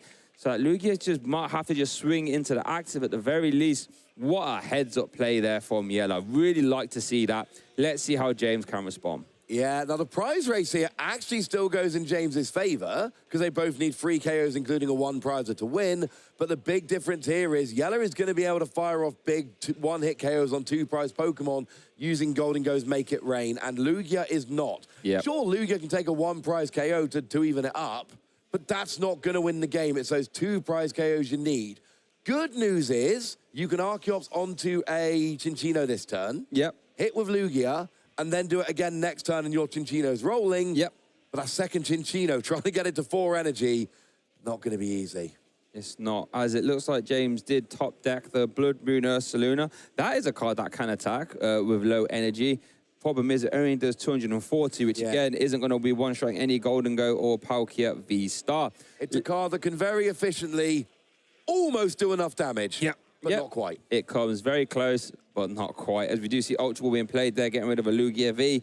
Didn't quite see the last card it discarded, unfortunately, but let's see what this Ultra Ball target is. Maybe it will be the Cinccino. Could be that. Could just be a Luminion, perhaps. Could be all sorts, but it's a really awkward game plan now for James. It is. I'm trying to work through James's energy attached. Now, I don't think he's attached this turn. No. So what you can do is essentially you Archeops onto one Cinccino and attach to the other. Yep. Next turn, you Archeops onto the one that's got 2. It goes up to 4, it can attack. You manually attach to the other. Yep. And then in 2 turns' time, you can Archeops onto the one that's got 2 energy. Yep. And that will actually allow you to attack with both. So if you could take a single prize KO this turn, and then use your Cinccino with the energy attachments I just outlined for the next 2 turns, that could still work, but it's a very specific game plan that involves doing this, this, and this. Also, fun side note, you can obviously use double turbo here, so we're good. Onto the Cinccino. They're actually 60 damage rather than 40. So let's see if that is the line James goes on. I think you're right. That is probably the line I would be working towards. But you're right. It's a very regimented plan that cannot afford to have anything go wrong at any point. We do see Luminion currently in the hand as well. Double Turbo Energy still in hand. Primal Turbo did attach. Okay, so they're the 3 attachments we're expecting. 2 to 1 Cinccino from Arc. But see, here's the problem. Oh, no. You didn't get a KO this turn. And if you don't get a KO this turn, then sure, you can attack with your 2 Cinccino, but then you've got to get a KO with the Lugia, which forces you to have a gusting effect on that one turn you attack with Lugia, which you might have, but you might not. It's forcing one more part of an awkward puzzle. And let's see what Yella can do here. Definitely Tempest dive into the active, I think, was Yella's best case scenario, because that was, like you said, almost wasted damage. Pokestop is going to get played now. We do see another Cypher main that's code breaking in the hand. We see an Earthen Vessel. So plenty of energy cards to work with. Currently 4 in the discard. So all superior energy retrievals are currently live right now. Double coin bonus still available. Concealed cards and Industrious and Sizewell. There's so much draw power. And the Pokestop as well. Yeah, absolutely. Here comes the Earthen Vessel discarding a Night Stretcher that I occasionally call Rescue Stretcher because I'm thinking back in time, but it is Night Stretcher. It goes and gets a Water Energy and a Metal Energy here. course, you need a Metal Energy on Golden Go to attack, but the energy you discard from your hand with Golden Go can be whatever you darned well like. Yeah, absolutely fantastic. Looks like a Metal Energy and a Water Energy have been taken, yeah, for Yella. And that sort of gives us an inclination that he might be using the opt-in to slam into the active and use a Make It Rain, since Golden Go to attack is for 1 Metal Energy. So that's the most, well, I would allude to as he's planning on using that Metal Energy to attack. Absolutely, that's where we're going here. So Metal Energy does go on the Golden Go. Oh, wait, no. Yes, as expected, goes on the Golden Go here. We are going to use Bibarel to draw, is it 3 cards? Yep, looks like 3, 2 currently in the hand. There we go, Superior Energy Retrieval, what we like to see, and a normal Energy Retrieval there as well. So that means energy can be flying here, there, and everywhere. Damage will not be an issue for Yella this turn. Still has the coin bonus to use. Yeah, wouldn't mind getting another goal. Oh, gets a boss's orders. Love this. Into the second Archeops, Ross. So that means James will not be able to use Primal Turbo anymore. Can even KO this with the active Subspace Swell if you like. Still has coin bonuses to go, Ross. Oh my goodness. I don't love KOing it with the active because you are just giving James 2 prizes with that Lugia. I want to get it out of the active. I want to KO with a Golden Go here. Now, I don't think it makes a huge difference, but I just don't want to give James any good prizes. Now, this changes everything, because now, and here's the thing, James actually could have put that third energy on the Cinccino last turn and then attached this turn again. Now, I was not thinking that, because I think the most efficient way to get it rolling was what I said. That's what James did. However, that means Cinccino will not be attacking next turn. So if I'm Yella, I can get the KO with Palkia. I want to get it with Golden Go and make it more awkward, but do you want to get rid of the energy on Palkia and risk not being able to attack to make it more awkward? I'm not even that worried, honestly, because your Golden Go's not getting KO'd, so you don't need an energy attachment next turn. Yeah. So no, I'm just retreating to Palkia here. Yeah, but I mean, both lines of play would be fantastic. But goodness gracious me, and this is the sort of thing where when you can draw so many cards by having to use supporters, you can start playing the Cypher Maniacs. You can play more bosses orders liberally because you're drawing cards anyway. Wow, Yella, Van Kampen really applying pressure here in game 2. So looks like we are going to see a pay retreat, I would imagine. By the looks of it, I think you're right. I don't think there is a slam dunk. This is definitely right. Personally, I want to retreat into a Golden Go. Next turn, I can reattach to the Palkia and leave it as a 1 energy attacker if I wish. But now this turn, I'm basically saying you cannot KO this Golden Go next turn. So you have to have Gusting or 2-hit KO. And if you're 2-hit KO in a Golden Go, you're not winning that game. No. Anytime Golden Go. So we are going to see the energy retrieval. Going to grab the 2 basic energy there. Just need 3 to KO an Archeops, I believe. Yep. Yeah, 150, so 50 times 3. There we go. Oh, and they're making it rain onto the Archeops as well. Energy cards flying here, there, and everywhere. Both players in good spirits here as Yella KOs both Archeops. There will be no Primal Turbo available for James. Special Roll cannot KO this Golden Go. So Lugia V-Star finds himself in the active spot again. What can James do? I am loving the way Yella is seeing this game in both games. Game 1, he went, I've got a faster start, I'm just going to race you and I'm going to win. Game 2, he's going, you've got a faster start, if I race you, I'm going to lose. Well, it'd be an awful shame if you didn't have any Archeops to use now, wouldn't it? And yes, I know that Blood Moon Earth Luna can attack, but it doesn't hit the key damage. Oh, and this is crucial, because INO means James is not taking a prize this turn. No, you are correct. I guess you could be, if you're a James thinking, let me try and slow down Yella, but the problem is Yella draws so many cards anyway. You got coin bonus, 2 in the active, coin bonus, 1 on the bench. You got Industrious Incisors to draw up to 5. You've even got concealed cards. We do see a Legacy Energy getting attached to that bench Cinccino there. So that means it will give up an effective 0 prize cards if it got KO'd. So let's see what happens next. There's going to be a Tempest Dive into the active, and that will discard the Pokestop. So that's going to be, is that 220? I don't see any double turbo. Well, it depends if there were any double turbo. No, but I don't see any. So, it'll be 220, and it is over to Yella. That's what they've put on there, and this is exactly what you want if you're Yella here. You've not given up a prize. You're now going to go ahead in the prize race. So, look, now there is a Legacy Energy on the Cinccino, so James trying to make sure that Yella needs an extra prize again to go and get the KO.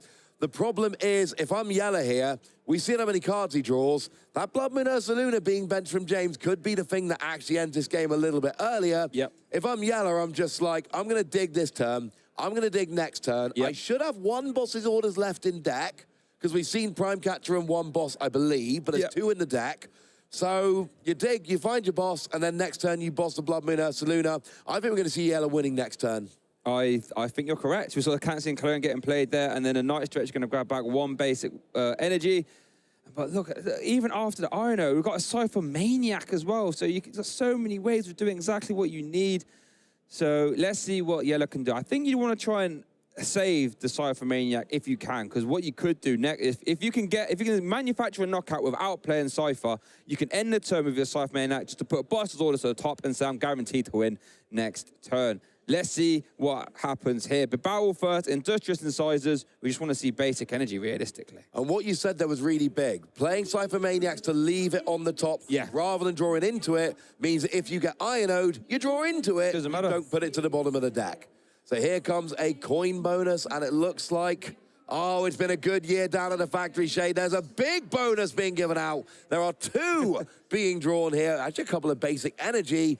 Oh, and Jelle van Kempen eyeing up that Cypher Maniac's code breaking. Now we need, it's actually 6 energy in hand need to be discarded to KO the Lugia. Are we there? Yeah, we've got 2 currently. No way of getting energy back. So superior energy retrieval, but it looks like Yella is going to have to put that Cypher Maniac there as well. Looks like, yep, there we go. So it's going to be Boss's Orders and a superior energy retrieval. I like taking the Bosses. Basically saying, if you don't play Iron, I win next turn. It's pretty much that simple. And the superior energy retrieval will get back 4 from the discard pile. 4 plus 2 from hand is 6. And 6, as Ross correctly said, would be a big, monstrous one-hit KO on that Lugia V-Star. Yeah, and I can confirm 4 plus 2 most definitely is 6. I counted on my fingers and everything. So here comes a card being drawn from Cypher Maniac's code breaking. And it is, shockingly, superior energy retrieval and Boss's Orders. So here we go. Golden Go gets discarded. You will not need that 4th version of that. We've got Buddy Buddy Poffin, your bench is full, 2 pointless cards being discarded, and now we've got the KO. And this is looking very, very good for Jelle van Kempen here. There's 6 energy, there's the KO on Lugia. Last season, Jelle van Kempen made it all the way to the final in Dortmund and is just 1 turn away from potentially getting back to top 4 this season. There we go. Jelle making it rain in fantastic fashion. Gonna kill that Lugia V-Star is over to James now. Let's see what he can do. Yes, still has to take those 2 prize cards. Worth noting, superior energy retrieval was taken there as well. So that means knockout is currently very easy for Jelle to get outside of hand disruption from James. James does promote the bench, does promote a Tintino, I should say. And let's see what he can manufacture. I don't see an Irono yet. No, and here's the thing. You saw your opponent play Cypher Maniac's code breaking and play 1 card. Yeah. You know that there is another card they got from the Cypher Maniac's code breaking. You know it's a Boss's Orders. Like, if you're James, you know Jelle has a Boss's Orders in hand. Yeah. So you know you have to hand disrupt. This isn't one of those situations where you're thinking, oh, do I read it? No, you need the Iono, James. Let's be perfectly clear here. You need it very, very badly, or you are going to lose this game. It does have aluminium. So Luminion could go grab the Iono if you like. Or we're just going to see a special roll to KO the active. So I think Jelle has it all wrapped up here. Just has to make sure you do everything in the correct order. You don't want to be making any mistakes. So Golden Go is going to be promoted top deck for turn. All we need to do is Boss's Orders plus superior energy retrieval nest ball just to make sure everything's in deck. Shuffle, shuffle, shuffle. Just remember, it will be 6 energy because it is 260 HP on that Blood Moon Ursaluna. So make sure you've got 6 energy. There's the Boss's Orders. There's the Boss's Orders. So you need 1 energy on your active and then 6 in your hand. Okay, so Bibao going to draw 3 here. 1, 2, and 3. Still got to flip the scripts. I think in superior energy retrieval was drawn off of that Bibarel there. Okay. So that should be 2 in hand, which is easily enough energy here. Flip the script for it doesn't matter. Coin bonus for it doesn't matter because we're going to see 2 superior energy retrieval played. There we go. 1 energy on the active, 7 discarded. 350 damage. Way too much. Make it rain, Jelle van Kempen. You are in the top 4 of the Dortmund Regional Championships after the finals appearance last year. We're not even done yet, Here we go. It's going to be Make It Rain here. 13 energy, 650 Make it damage.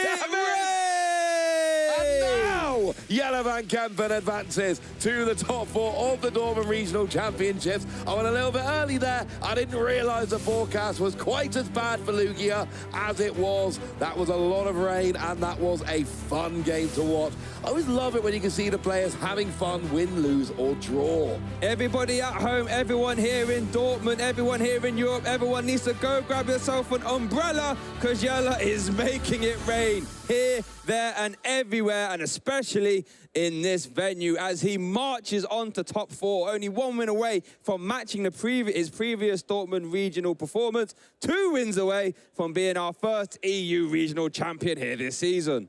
Yeah, I think this is looking pretty good at this stage. I mean, if nothing else, a final and then a top 4 at the same event back-to-back. It's a huge regional. But there's 1,815 players here, let's be perfectly clear. Yeah. That is a ridiculous amount of players compared to what we saw just a couple of years ago.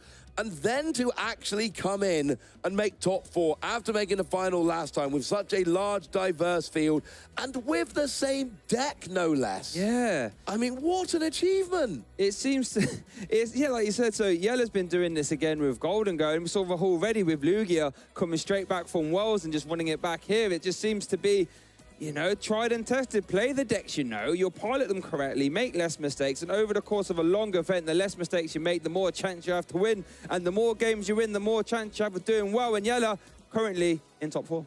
And that's the thing that's really, really important here. We're actually seeing Rahul is in top 4, Jelle is in top 4, and what they're doing is going, look, I know this deck. Yep. Neither of these 2 decks were the top choices coming in. Lugia was a fringe deck. Golden Go was not even on the fringe. Lugia was out in a field somewhere. Yeah. It was not even in consideration. But they are inherently good decks. They are powerful decks. And we saw Jelle there. 2 games, 2 very different game plans. Jelle somehow played the game very differently twice in a row to a victory. And just basically went, look, I know this deck so well. I know exactly what I'm doing. And that's how you end up getting a 2-0 victory and booking your space in top 4. You're right, both game plans were very different. We saw in game 1, it was just a straightforward steamroll, as it were. Let's actually take a look at how these did pan out. So this was the game 1. That Palkia V-Star come flying in for that turn to subspace well, immediately removing that Lugia V. A real heads-up play there. Star Portal attaching that energy, and James was just, well, immediately on the back foot there, as it were. Couldn't really find much ways to get back in this game. Yeah, taking out that Lugia V really put James down, and then at that point, Jelle just pressed the advantage. Yep. Giant KO with Make It Rain against that Iron Hands there, and from there, Jelle's up by 4 prizes, sorry, and it doesn't really matter. It doesn't matter what James does. Take a couple of extra KOs, but it turned out James was drawing so many cards, accidentally drew into a boss's orders and finished the game a turn earlier than was needed. I think you say accidentally. I think there was nothing on accident. Yeah, Jelle did exactly. He would have loved doing that over and over and over again.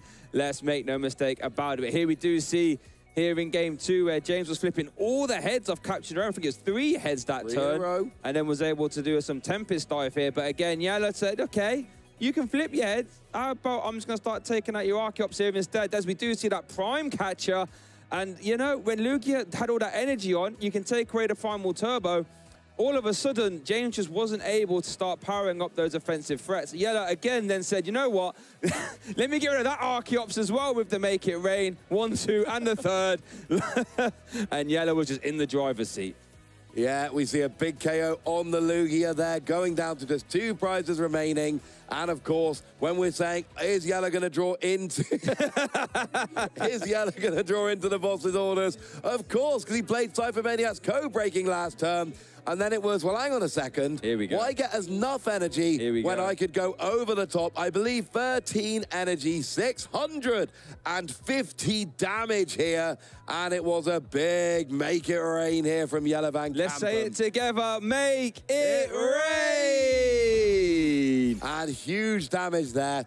And I love it when the players are having fun. No one likes being eliminated in top 8 of a regional. No. You want to keep going. You want to get that prize money. You want to keep going for that chance of, you know, becoming a regional champion. But sometimes the game doesn't go in your favor. And to see players going, Yeah, I lost that game, but you know what? I played a good dude. I had fun. Yeah. We had a good time. And look, you know, James coming in. When we showed the achievements at the start, there were no achievements to show for James. Right. And then top 8 of Dortmund Regionals. Yep. You know, decent chunk of prize money, bunch of booster packs, and hopefully some pretty nice memories. And it really, like, you get those tournaments sometimes where you just feel like it's somebody's tournament. Yeah. Golden Go can have a hard time against Lugia if Lugia sets up and starts going with those Chinchinos, like we saw in the latter parts of Game 1 when it was unfortunately too late. But Yella navigated that beautifully. 2-0 victory. But you don't want to hear from me. You want to hear from Yella. So let's go hear from our winner, who's just put their space in top 4. Over there somewhere. We're just having a lot of fun here. Yella is in high spirits right now after an amazing game. Not only did you win in amazing fashion, but you seem to have so much fun on stage there. Yeah, I do. Like, playing Pokemon is about having fun, right? So why wouldn't I have fun, and why would I otherwise play the game?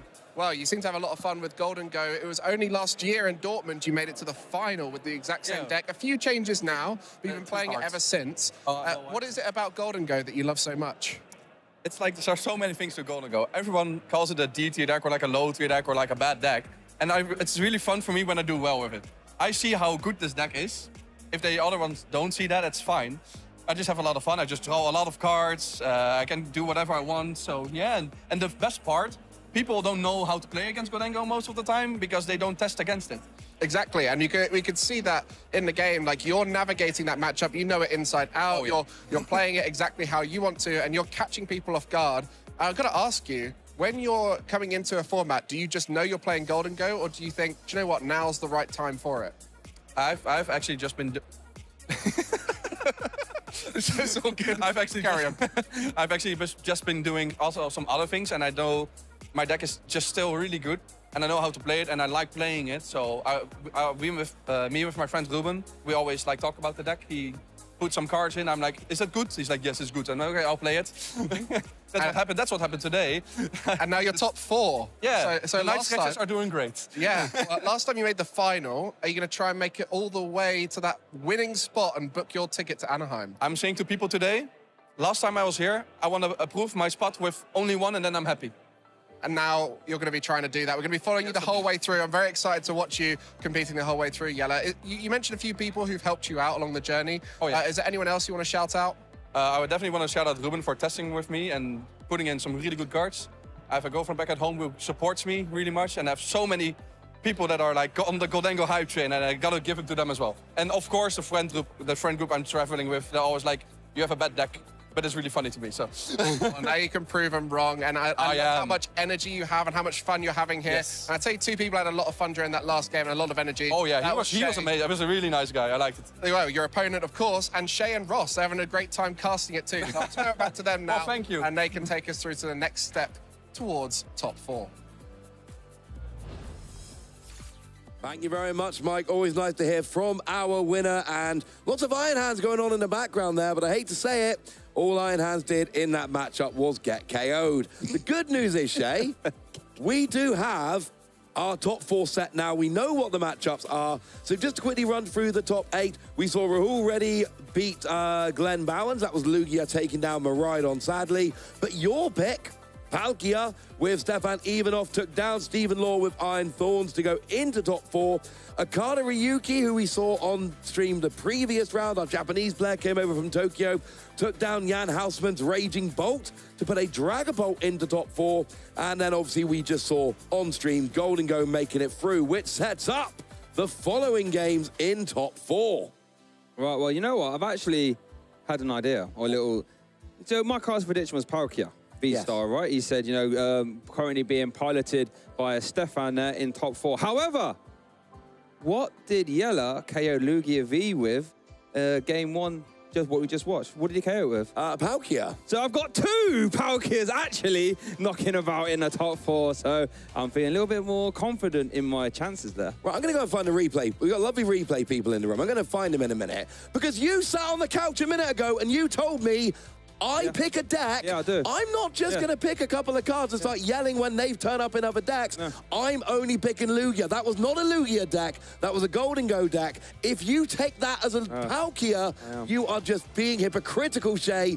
You were very effusive in saying, I pick a deck. Yeah. You picked Palkia. Sorry, Shay. No.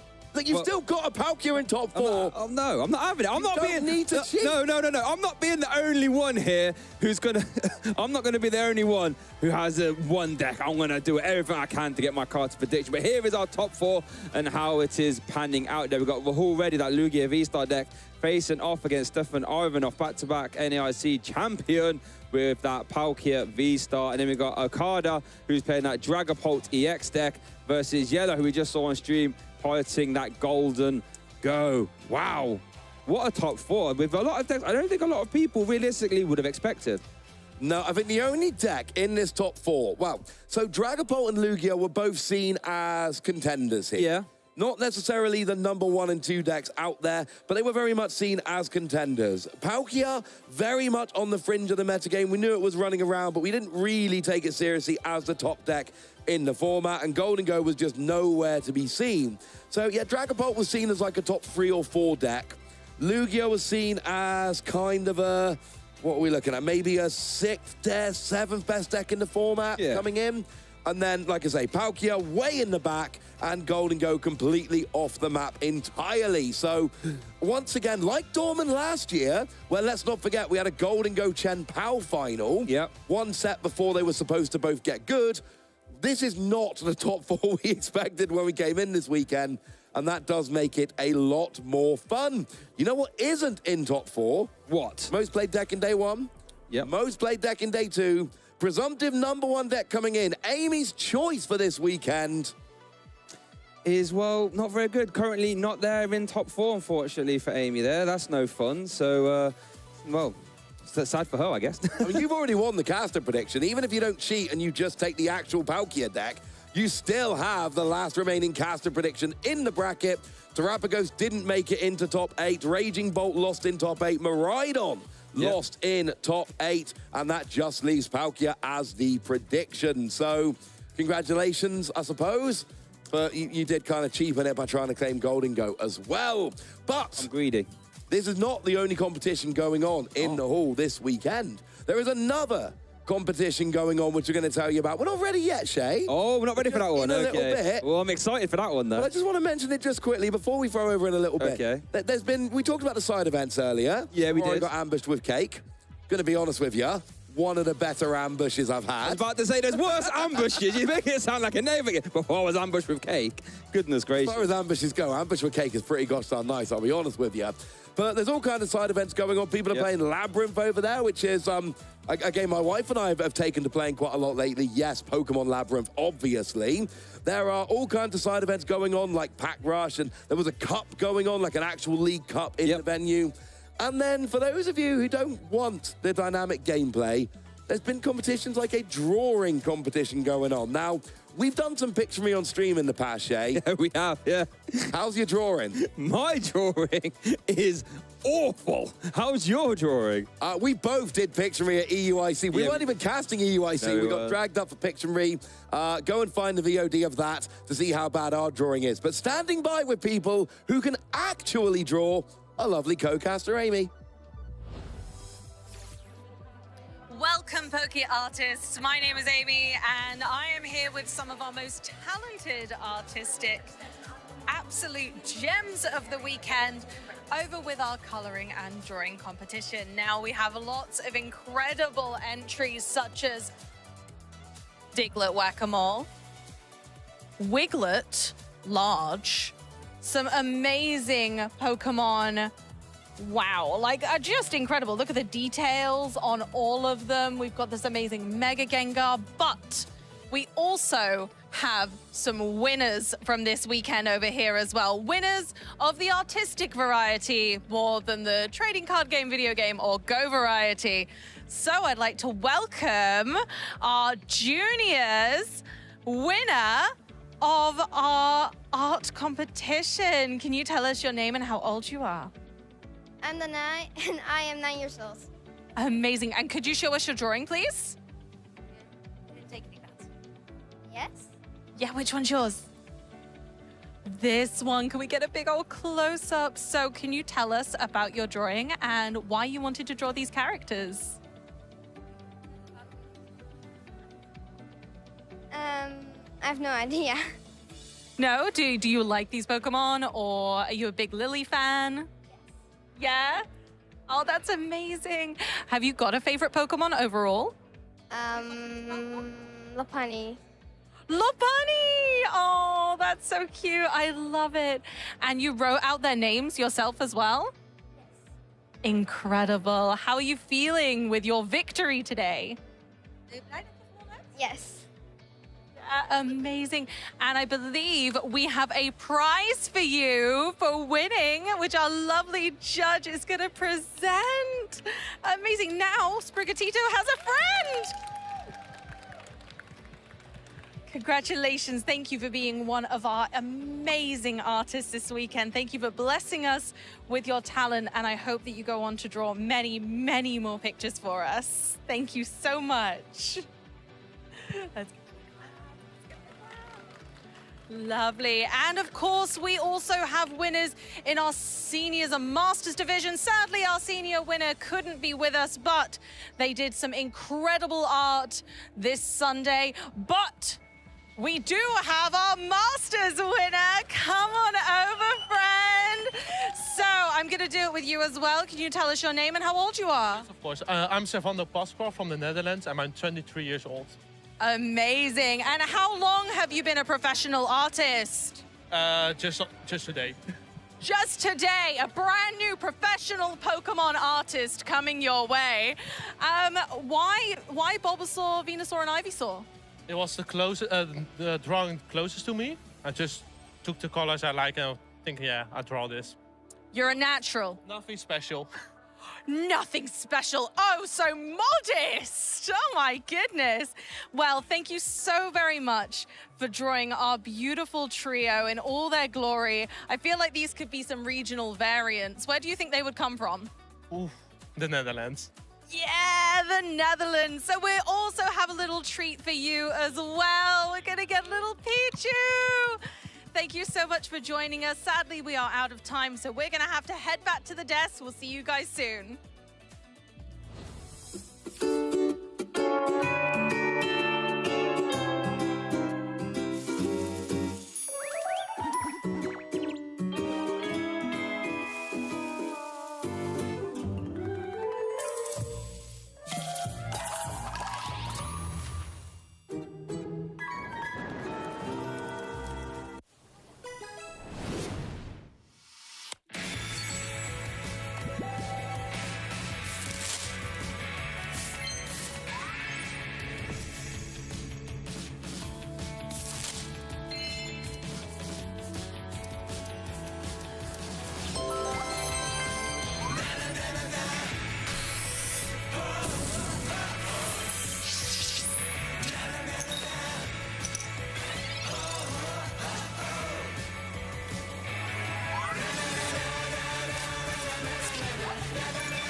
To the Pokémon World Championship 2024.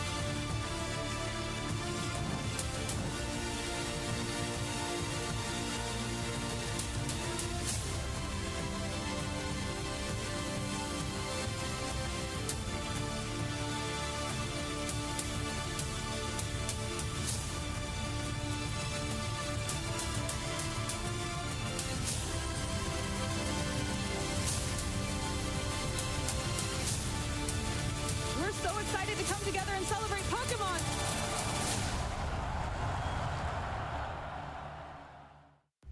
Hello, everyone, and welcome to Guess the Pokemon, where we're going to be playing a game where these guys here from all the different games are going to be after guessing which Pokemon I'm describing with their Pokedex entry, followed by a few tips if they need it. Oh, I'm excited. I'm very good at these game shows. Oh, wow. I'm confident. You guys are playing for second place at the end of the day. That's what I figured when I entered this competition. Okay, guys, it's a common sight around fishing ports, and it's known to rescue people and help fishers carry what they caught. Floatzel. Straight away. Congratulations. VG on top to start things off. That's a good one. Floatzel. Wouldn't have guessed that in a minute. You guys hadn't even processed what I'd said yet. No. I also completely forgot everything already. I was going to go Pelipper. Could have been a Pelipper. Know your Pokedex, guys. What can I say? Golly, wow. 1-0 down already. Weren't expecting that. To be fair, I was surprised how quickly it came to my mind. Yeah, I was surprised as well. It's like you knew already. That definitely couldn't be. No. Don't be ridiculous. I promise. I did not. Okay. Okay, guys. Okay, here we go. Next Pokemon. Hiding in their shadows at night, it absorbs their heat. The chills it causes makes its victims shake. Trevenant. No? Phantom. Oh, wait, how many guesses do we get? We can have a few guesses. Just fire them at me. Gengar. I wanted... Is it? It's Gengar. Hey, back in the race. Point to TCG. I'm just keeping it entertaining for you guys. You know what I mean? You know what I mean? First to two, can't just actually get two in a row. Okay, So- Shay. Okay, you've proven yourself, Leo. You're still... Leo's just You're here not for the off the vibes. I had a good guess. I mean, Anyway, yeah, you went for a crazy I thought ghost it type, might right? be- I thought it might be Trevenant, to be fair. Trevenant made sense. Yeah. It did. Okay. Yeah, we've had a lot of Gengar entries over the years, though, as well. Yeah, true. Fan favourite, you know, Gen 1. A lot of people like Gengar. Yeah. But we have seen a lot of Trevenant in Pokemon Go so far in the last season. Okay. So that's why my mind was at Trev. We did see a competitive Trev card back in the day as well. You know, Forest Curse. I am knocked to opponents. That was intimidating Pokemon, that one. Trevenant's never really been in VG, to be honest. Even though Forest Curse, it could have some niches. Right, Pokemon 3. The cheerful spirit of its trainers gives it power towards its psychokinetic energy. It spins and dances when it's happy. Bronzong. Claydol. Spoink. Oh, no, some good guesses, though.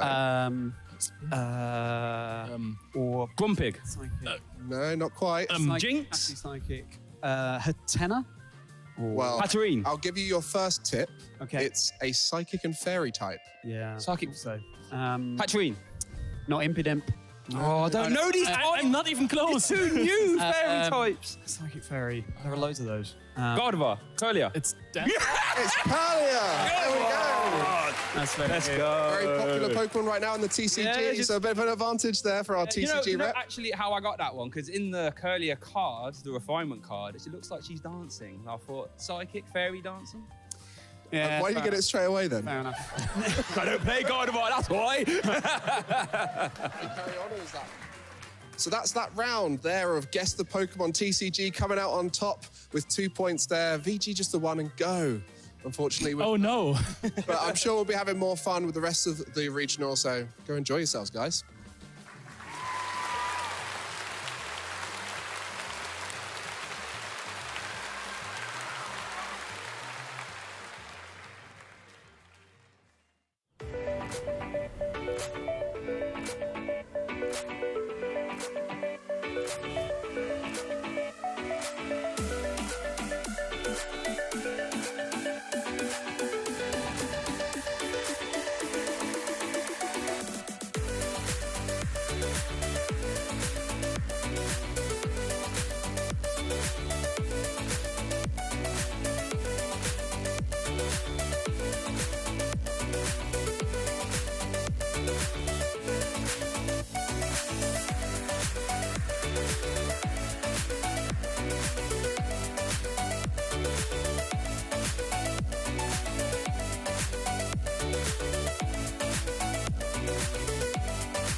Welcome back to the Action Trainers, where we descend upon the top four. My name is Amy Worsley, and I am joined here by the fantastic Mike Ellis. And we are ready to get right into the action as our players are already at the table. I mean, this is going to be an incredible top four. 4 different decks, and some of which we weren't even expecting to see at this event, showing up and making it all the way through. This, we'll break down how they got here a little bit through the top 8 for those quarterfinals that you did miss. But we have Rahul Reddy and Stefan Ivanov in top 4, trying to make it all the way to the Dortmund Regional Final. Both very well-known names and both with a lot of accolades to back them up, with Rahul Reddy getting a 2023 OCIC top 4, 2019 EUIC top 8, and 2 sets of World's top 16. I mean, that must feel pretty good. I mean, you've got to really wonder, when is Rahul going to start making these regular regional wins? That's the key, and so frequently making top finishes. Got to try and convert it. Maybe this is the event to do it. Rahul has started traveling all around the world to increase those opportunities to learn, get new life experiences, as he said in his interview earlier, and hopefully take one of those big wins to guarantee a spot in Anaheim. Yeah, joining us from the USA, of course, he has come a long way to join us today, but maybe a little bit closer to home, Stefan Ivanov over here, NAIC champion 2 years in a row, NAIC finalist in 2024 and OCIC finalist in 2019. That's a lot of international championships. You know, a player is incredible when all we see is ICs and world finishes. Oh, yeah. Also multiple regionals, great finishes across the board, and also a very good deck creator, one that we always look out for when new formats come around as to what Stefan has cooked up. And let's have a look at what both players have cooked up right now. As you can see, Rahul is jamming with Lugia, and our lovely Stefan is on Palkia. So this is one of our kind of caster predictions. I believe it was Shay. So let's see how we do here. Decks that, you know, can go either way. There's definitely some synergies here. Well, straight away we see Rahul kicking off, going first, discarding an Archeops and doing that first deck check. Starting with the Iron Hands could work in favor, as it is possible to get a knockout on a Palkia for 3 prize cards. Ooh. Or even take out that Sobble, which could be a big challenge once it evolves into a Greninja EX. Absolutely. I think you mean Froakie, my friend. We're getting Froakie. our water first partner Pokemon mixed up, but that's okay. We had Sobble a lot in the last format. You'll get. I'll let you off this time, Mike. So Froakie, something we saw quite early on in the stream. Yeah. We were very fortunate to see Antoine Boulet on the stream playing the exact same list as Stefan Ivanov. Yeah. So we got a little hint into what Greninja EX can do. Lugia down, Archeops discard, and it's now over to Stefan to try and work a great first turn in here and set up as wide as possible. So Stefan's going straight in with a Pokestop, and just starting with the Mew, we're going to have to see if Pokestop can unlock more potential for this turn. Only a Night Stretcher, but it can get the Duskull discarded with the Pokestop back, so maybe kind of that was a bit of a self-sufficient draw there. Into the Trekking Shoes, I think that was a Water-type Pokemon. It may have been the Froakie, but I didn't quite get a glance of what that card was. It is the Froakie. We're going to keep it. Froakie will evolve into a Fighting-type Greninja EX. Oh, yeah, that's pretty relevant. Which is pretty special going into something like an Iron Hands, which is currently in the active. It will take another turn with that rare candy, but a great addition into this deck, especially as Palkia's biggest weakness is Lightning-type decks, and having a strong Fighting-type attacker allows you to work well into them. Absolutely, it really does. It makes a big difference. And so both of these decks have Pokemon that are weak to one another. So I think it could go either way. Now, Stefan's doing that all-important deck check. We're eyeing up all sorts of Pokemon, checking those lines. Yes, have we got enough Palkia? Have we got the Greninja? Yes, yes, amazing. And then it's consult the hand and see what's going to be ready to fill in those gaps. Well, we've got the Froakie in hand. We've got Greninja in hand. How are we going to get the kind of the journey of making those come together happen? Looks like we're going for an Origin form Palkia V to start off with.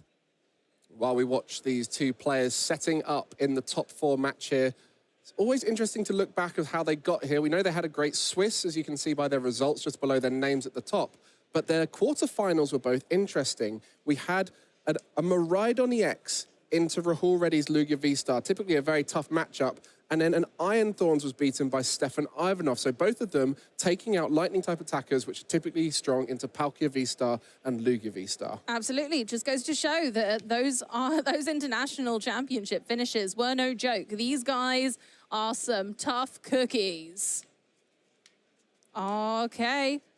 I think we're contemplating the retreat there. Yep, into a Duskull. We'll still get Ampu very much, but not for quite as many prize cards as the Froakie or Palkia there. So over to Rahul's turn straight away with the Professor's research. No more Archeops, Mike. Could be a tough turn. Got the Lugia V-Star, trying to find a way to get another Archeops. It looks like it might have to go for this Pokestop, and there it is! Archeops of the Pokestop, the forbidden fruit, taking your opponent's Pokestop, getting the second Archeops, summoning star. Here they are, the stars of the show. Archeops, dos. Well, how about that Pokestop? The best way to discard your deck if you don't want it, but sometimes it works in your favor. And now we see the energy acceleration that Iron Hands will be able to take a knockout here. And that's where you start to wonder, what's the next steps after that? This is a long game. It's not just going to be swinging straight away for Lugia V-Star and swinging to the finish. You got to work out a way to deal with large Palkia V-Star and that Greninja EX. So Stefan Ivanov put that Duskull forward, knowing this could be possible. And now it's down to Rahul to start setting up the board for the future. I'm still reeling. The Archeops off the Pokestop. Have you ever seen it? Have you ever seen such a thing? Such a lucky turn of events when you think that Lugia does not have any recursion of Pokemon. That was so risky, but it paid off and we went for the Ampu very much. I see a Greninja EX and a rare candy in hand here. So a response KO from Stefan Ivanov. There is the legacy energy to consider. So that makes it only worth one prize card. And for those of you who are unaware of Rahul's list, he does play a Raikou V as well as a Lightning Energy. So that's where you saw that Earthen Vessel off the Pokestop, synergizing nicely with that, just for the one extra Lightning, which allows you to attack with both Raikou V and Iron Hands in the same matchup. So this Greninja X will be a very useful attacker if both of those come into the fray. It very much will be, and here we go. Restart for one card. So Mew's restart ability allows us to draw until we have 3 cards in hand. Can be very powerful in decks that kind of don't have much natural card draw, but Mew can also be a valid attacker a lot of the time. Here we are with the Origin Form Palkia V-Star, and looks like a contemplation on who to bring into the active, whether it's Greninja's turn to shine. And I'm going to do it. I'm going to say it. Stefan's nail polish, matching the sleeves once again, is everything. Wow, we've got to see it now. Greninja EX taking a swing. Shinobi Blade. You may search your deck for a card and put it into your hand, then shuffle your deck. I'm very sorry, Mike. There's no energy on that there Greninja EX, my friend. Have I just assumed there's going to be energy on there? It was a pass. That was a pass? It was a pass. It was put a big threat with 310 HP into the active and pass. That's not ideal, especially when you've got such good ways to get energy out of the Palkia deck. You've got the Iridas as well as the Earthen Vessel, and you've got the way you can discard it and use that rescue. Oh no, Rahul goes for the Luminion boss for the Origin Form Palkia V. It's not looking good. Oh no, that weakness really coming into effect here. Rahul's going to be able to take 3 whole prize cards. Now that is a reason to say thank you very much. 3 prize cards with a 1 prize card Pokemon in the active due to that legacy energy. Oh, you're just full sending there. That is min-maxing that Iron Hands. You're getting full value for minimum risk. Love it. And how different this would be if that Greninja X was able to attack. It's only 1 energy. I know. 1 energy for 170 damage, and search your deck for any card and put it into your hand. I honestly don't think it could get much better. You might as well also put and grab yourself a slice of cake on the end of that, because it literally could not get much better. And the Mezagoza flipping heads too. Rahul, everything going his way in this game. You love to see it when Lugia shines like this. Really does go to show why it was good when it came out, has been good ever since. You just don't underestimate a deck like Lugia V-Star. When new cards come out, all you do is say, oh, is it good in Lugia? Oh, I'll tell you what, that's good in Lugia. Yeah, that A-Spec's pretty darn good in Lugia. It opens up so many new avenues.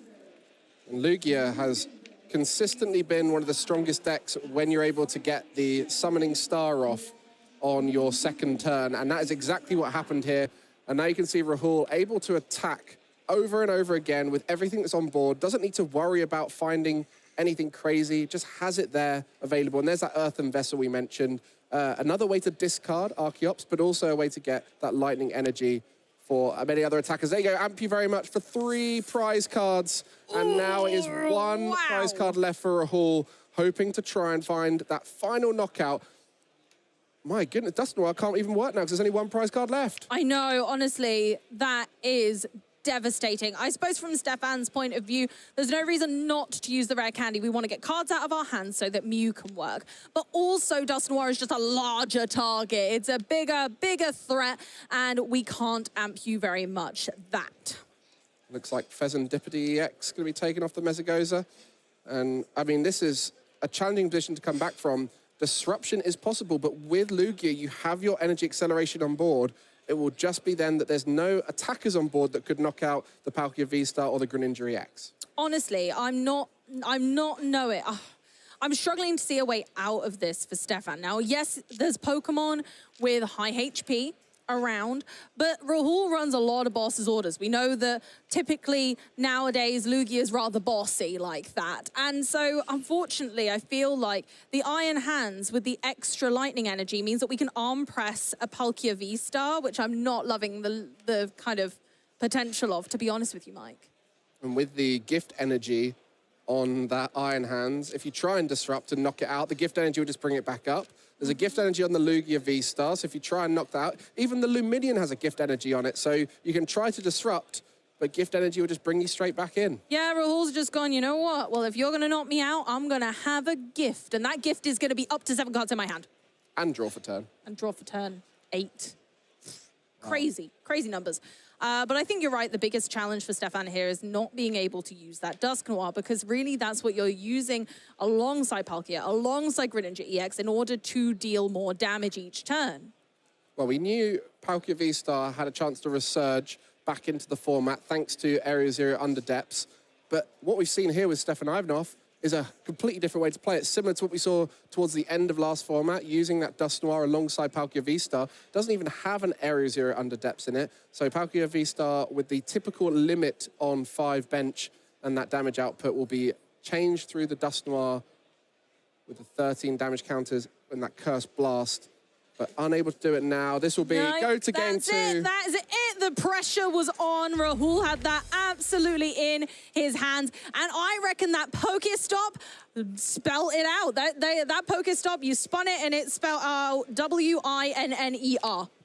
And that was the moment. It was. And it was. Oh my gosh. Because the fact that Rahul was able to get 2 Archeops out on his second turn, put him in a position to keep racing towards the finish line. Mad. Next game, I think we'll see a different person going first. Stefan will be trying to go first yeah, here. I imagine so. And consequently, it will slow down Rahul's ability to get ahead. And why is it advantageous for Stefan to go first here? I mean, when you play against Lugia, you tend to want to go first just to stop them from getting Lugia V-Star into play. But the main thing is Palkia V-Star wants to evolve. You want that Greninja EX to be able to evolve as soon as possible. You want the Dust Noir to be able to evolve. And so you have plenty of Pokemon you want to get in play and try to evolve. The problem with those kind of decks is if you don't find that Pokemon on that first turn going first, you might end up getting behind as a consequence. So this is how the game went down. Let's run that back. And the shake to kick things off. And it was Rahul kicking the game off with an amazing start. Lugia V in play and that Pokestop to discard the Archeops. I still can't believe my eyes. You see that's the moment Rahul lit up and started working, and the Iron Hands starting in the active, what could have been one of the worst starts in many matchups, but here against Palkia works out as a great attacker. Honestly, that Pokestop is the biggest, like, top 10 betrayals moment right there.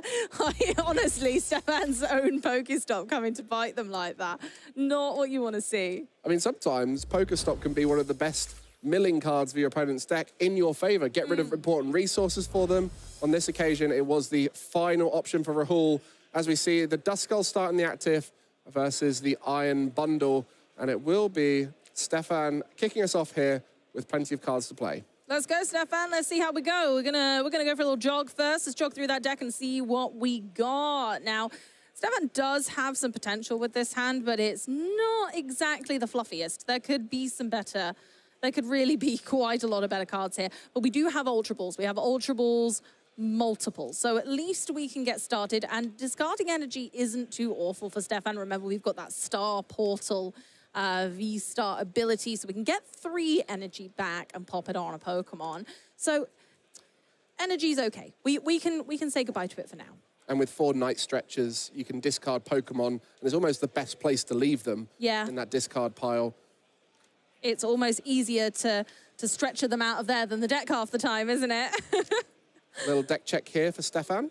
Very wise, as always.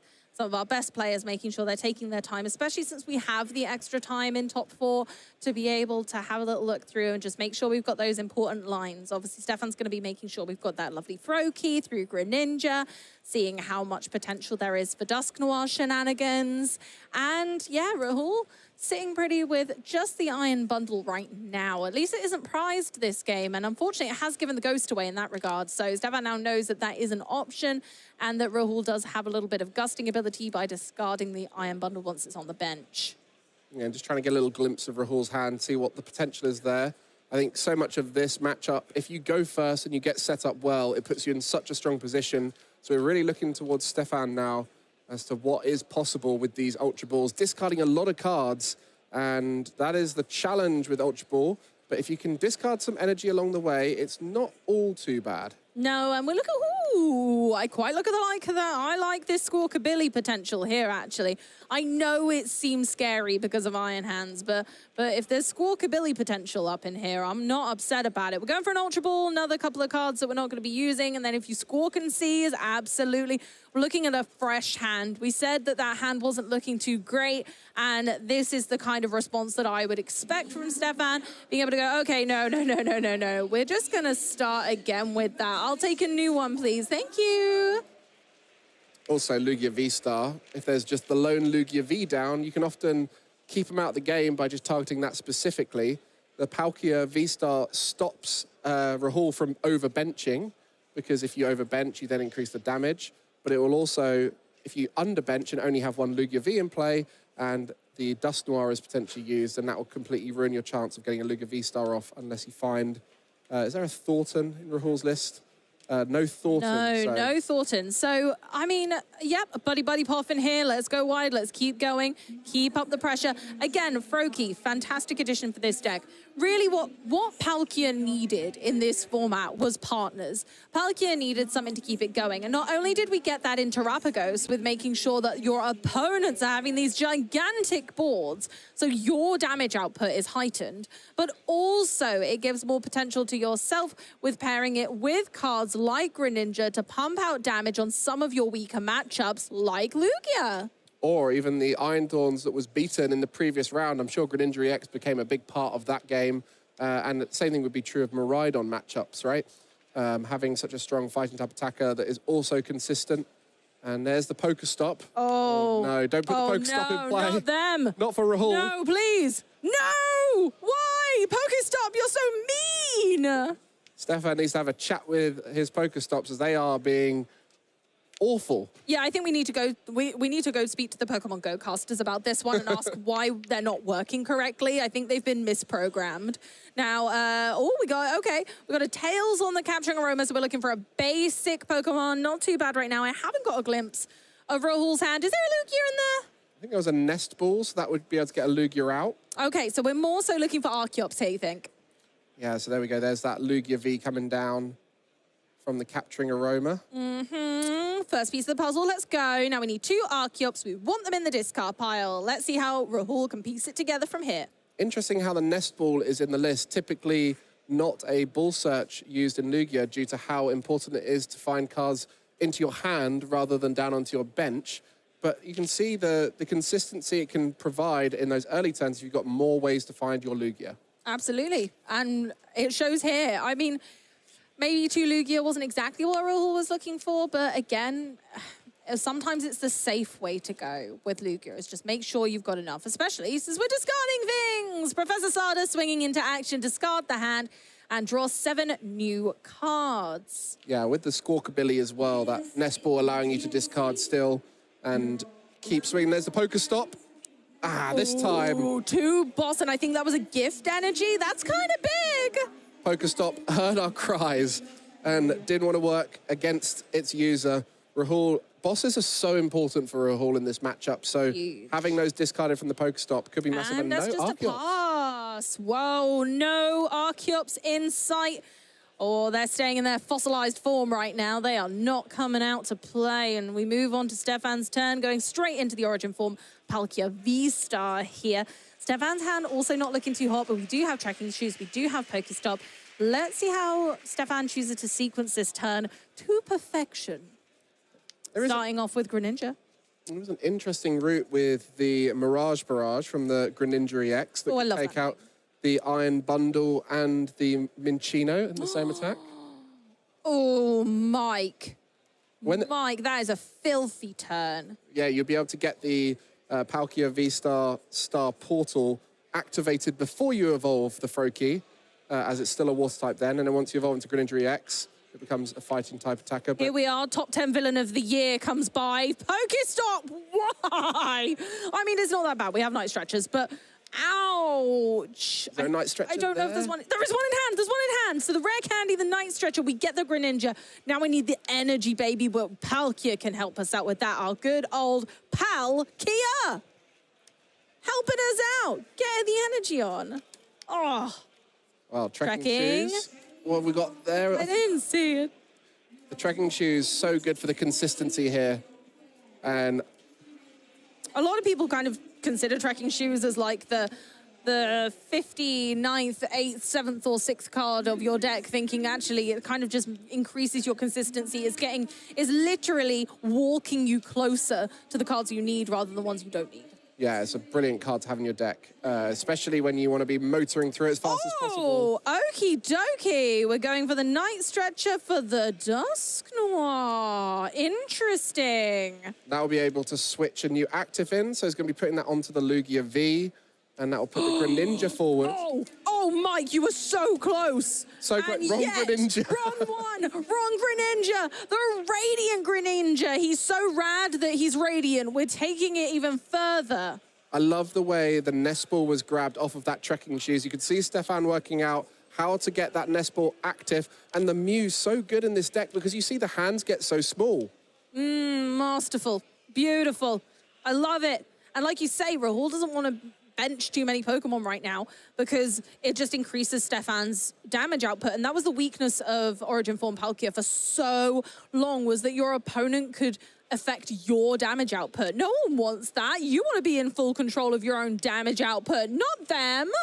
Well, Radiant Greninja has been somewhat dormant in recent times. Wow. And it's nice to see Radiant Greninja attacking again with that Moonlight Shuriken. Such a powerful attack, especially when Lost Box and variants of the Lost Engine were so powerful. And there we go, Lugia V knocked out.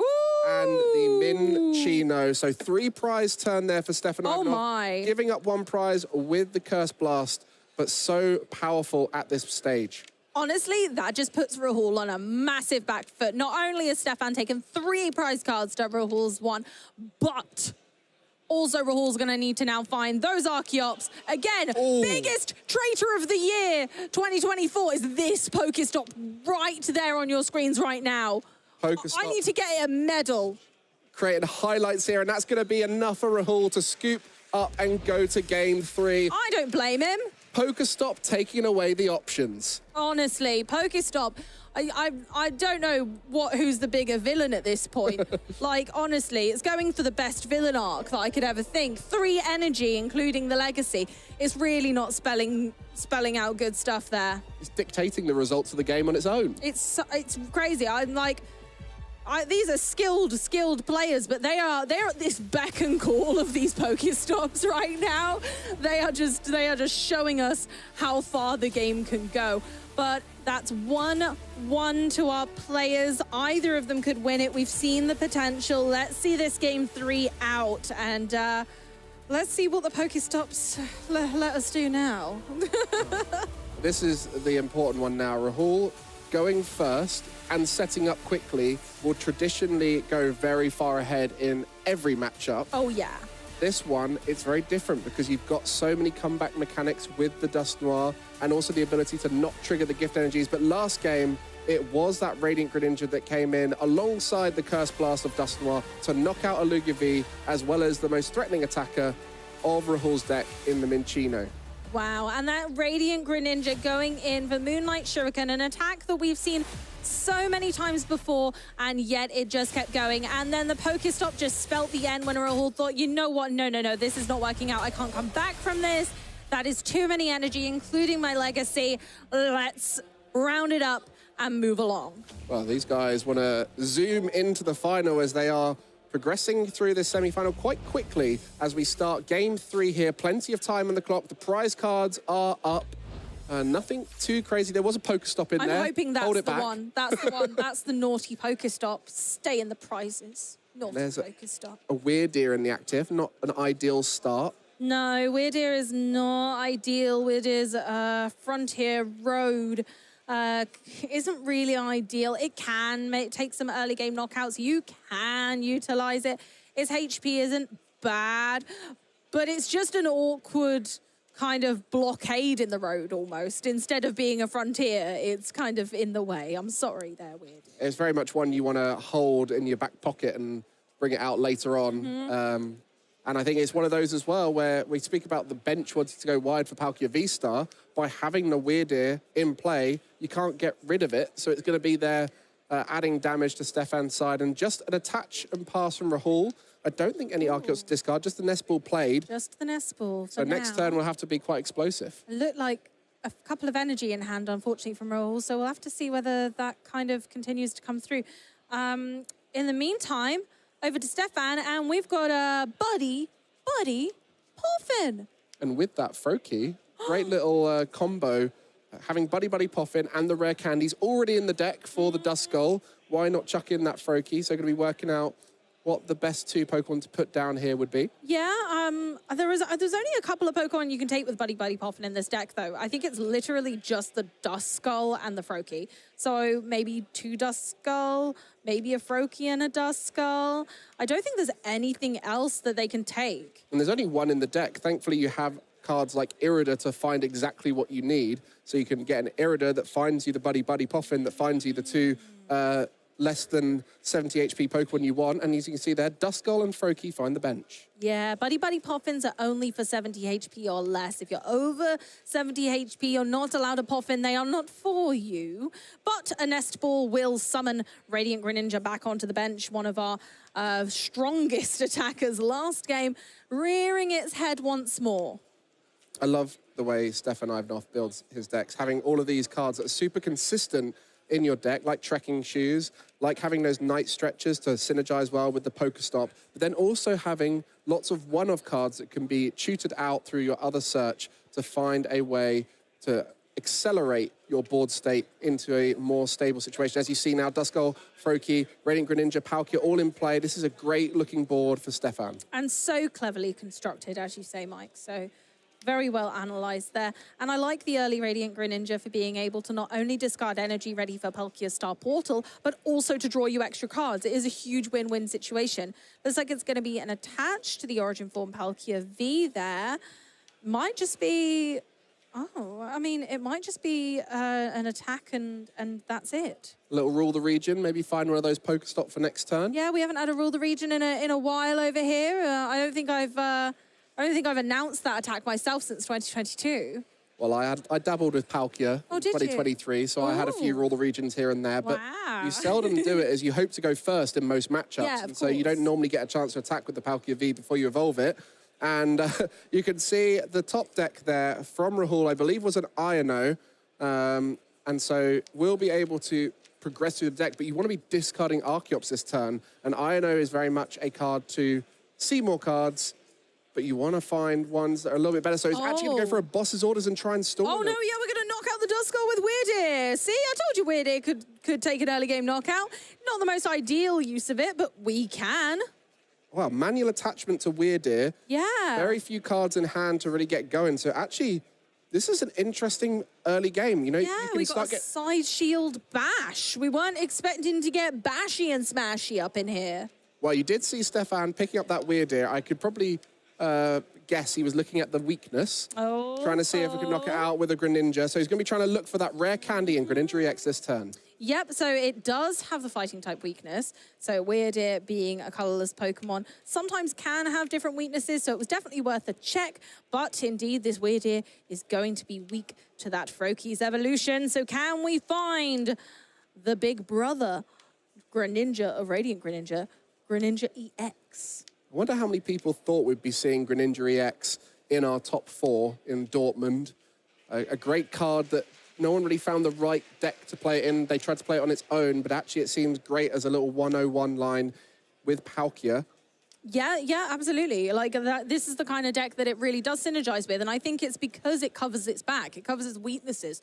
It really is the Pal to Palkia, because it just does everything you need it to do with the resources that you've already got. You just have the water energy, you have the ability to get the Froakie, like you say, with the Buddy Poffin or the Irida.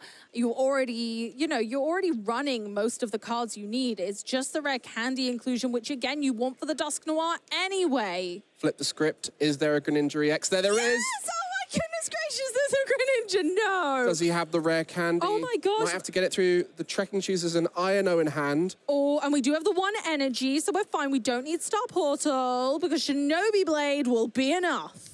We've got the Earthen Vessel trying to thin here. It might very well be a Trekking Shoes and a Pokestop to try and find a rare candy here. That's still a good amount of cards. You're seeing 5 cards, and it might be enough. This is tense right here. Really Rahul's struggling to get going with Lugia V-Star, but able to put some pressure on with an early knockout with Weirdeer. Now it's over to Stefan to dig for that rare candy. Honestly, this is looking like it could be the pivotal moment of this game. If Stefan manages to knock out this Weirdeer, I think Rahul's going to have a struggle on his hands to pull it back. The candy of the trekking shoes! Those shoes were made for walking, and that's what they'll do! And there we go. I think, did he discard it? Did he go for a different option? No, it's right there. It's behind the Greninja. Oh, was it? No, it's fine. Did he discard the rare candy there? Wait, what?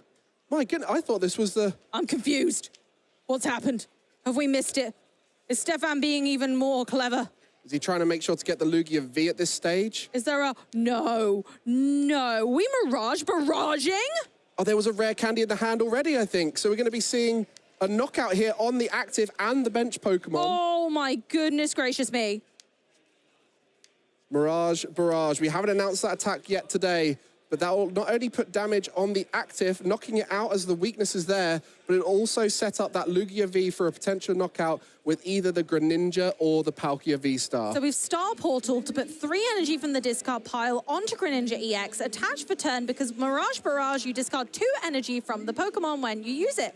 So 2 more plus an attach for turn sets us up for another Mirage Barrage. The barrage is never going to end.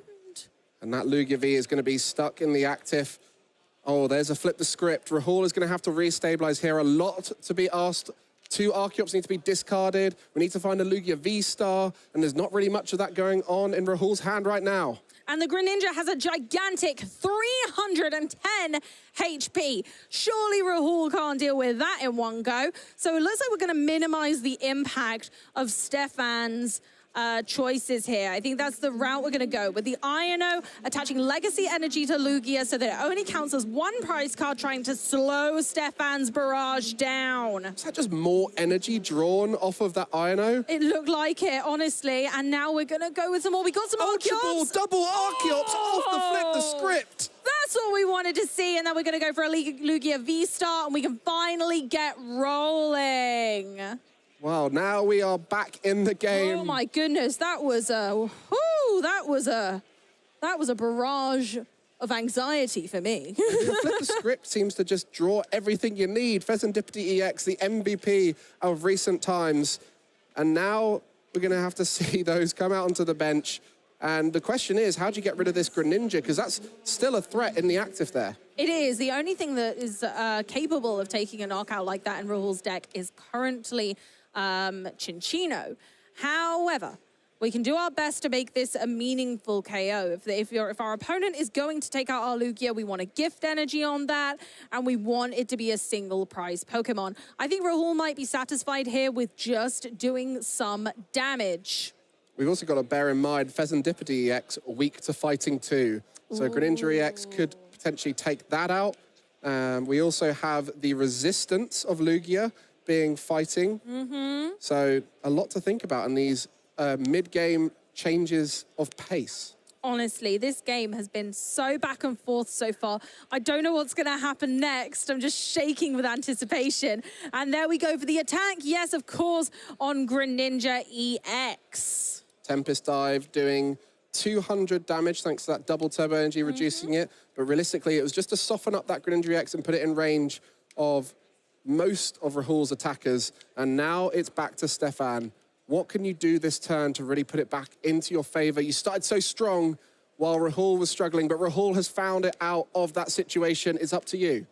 It is, and so we're going to start putting the pressure back on. Here comes a Duskull to be hauntingly menacing on the bench there. A Mew. Yep, we're going for the Mew, making sure that our draw power is somewhat stable. Going in for the Iono, making sure that disruption is the aim of the game here. Will unfortunately be giving, obviously, his opponent some cards, but hopefully Stefan gets whatever they're hoping for right now. Ooh, okay. Okay, so we see Trekking Shoes, a great card to see off the back of an Iono. Allows you to dig a little bit deeper. Okay, no to the heavy ball, but yes to an energy. Got more draw with Greninja and potentially with the restart of Mew if you thin that hand down. Yeah, I'm trying to think of like, so Mirage Barrage could KO, take one prize, deal some damage to an Archeops, but it doesn't KO it. Do we place damage on Pheasantipity maybe to take it out later with a Dusclops? There's so much potential, but no, we're gonna try and keep Greninja safe, and it's Palkia's turn to make some waves. We'll be doing 220 damage onto the active Lugia V-Star. And that'll be a knockout there for just the one prize card because of the Legacy Energy. But now we'll have to try and find a way to get more options on board. Rahul only having the 2 Archeops and the Pheasantipity, a lot of cards to draw, but needs to find another attacker right now. Yeah, the pressure's on. We really need to find an attacker that's going to be effective into this board. Now, Pheasantipity does have an attack. I know, shocking. But Cruel Arrow only does 100 damage to one benched Pokemon. That's not quite enough. For that Greninja, we would need another 10. We might look back to that double turbo energy that was put onto the Lugia, reducing the damage by 20. The Greninja would be in range now of a Cruel Arrow. And the Capturing Aroma, you know, this is where you're starting to wonder, what attack do I need now? The Iron Hands, there's no Legacy Energy, but Rahul does play a Lightning Energy as well. Yep, so there's potential there. We don't just have to rely on the Legacy Energy. Oh, there's a bear. Yeah, there's a Blood Moon. Ursaluna was in the hand, the Iron Hands from the deck.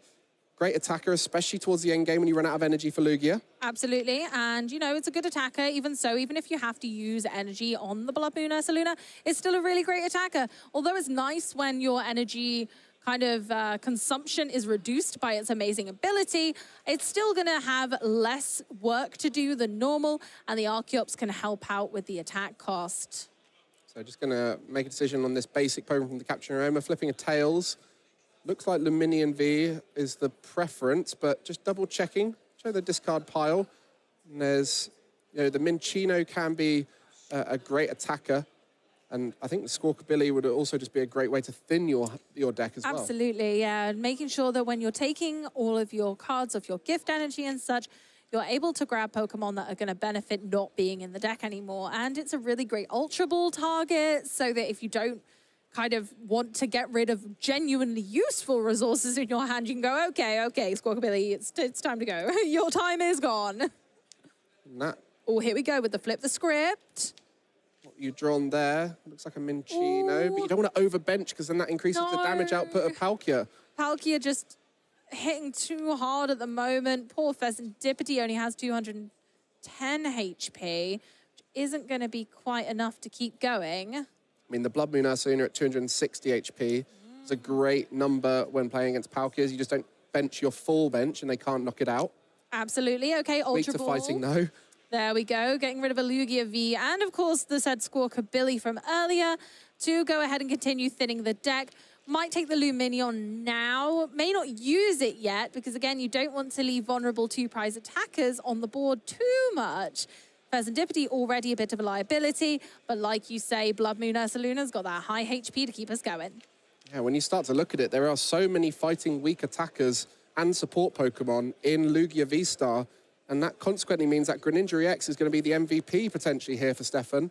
Yeah, Greninja still going strong on the bench. Can't be hit by Cruel Arrow for knockout. 310 HP, people. And it's only taken 200 damage. We've got 110 left, which doesn't seem like a lot, but every damage counter counts right now. And you see a glimpse of that Raikou V. Without the Legacy Energy in deck, you cannot accelerate to it from those Archeops, as it's only special energy, but you can manually attach it. So the Raikou V is still an option in this matchup. Not right now, though. No, indeed, not yet. Now, looks like we are going for an attach on the Pheasantipity.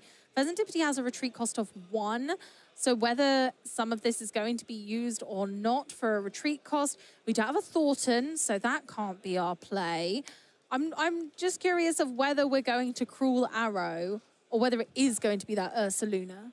Well, for Rahul, when the deck doesn't go well, this is where you really test a player.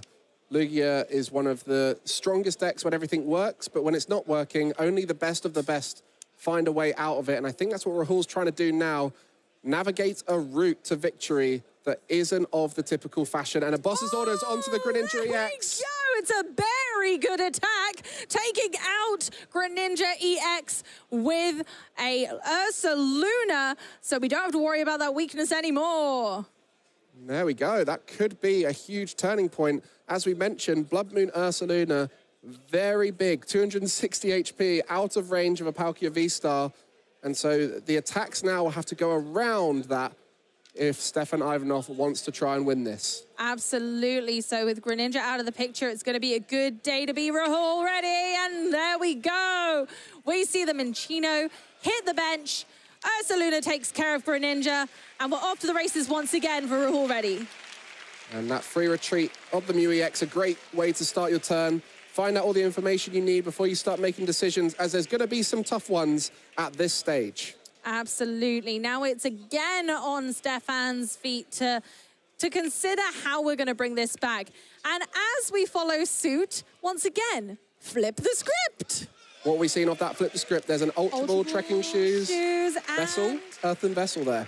Yeah, earthen vessel. So we've got a lot of options. We've got some plays.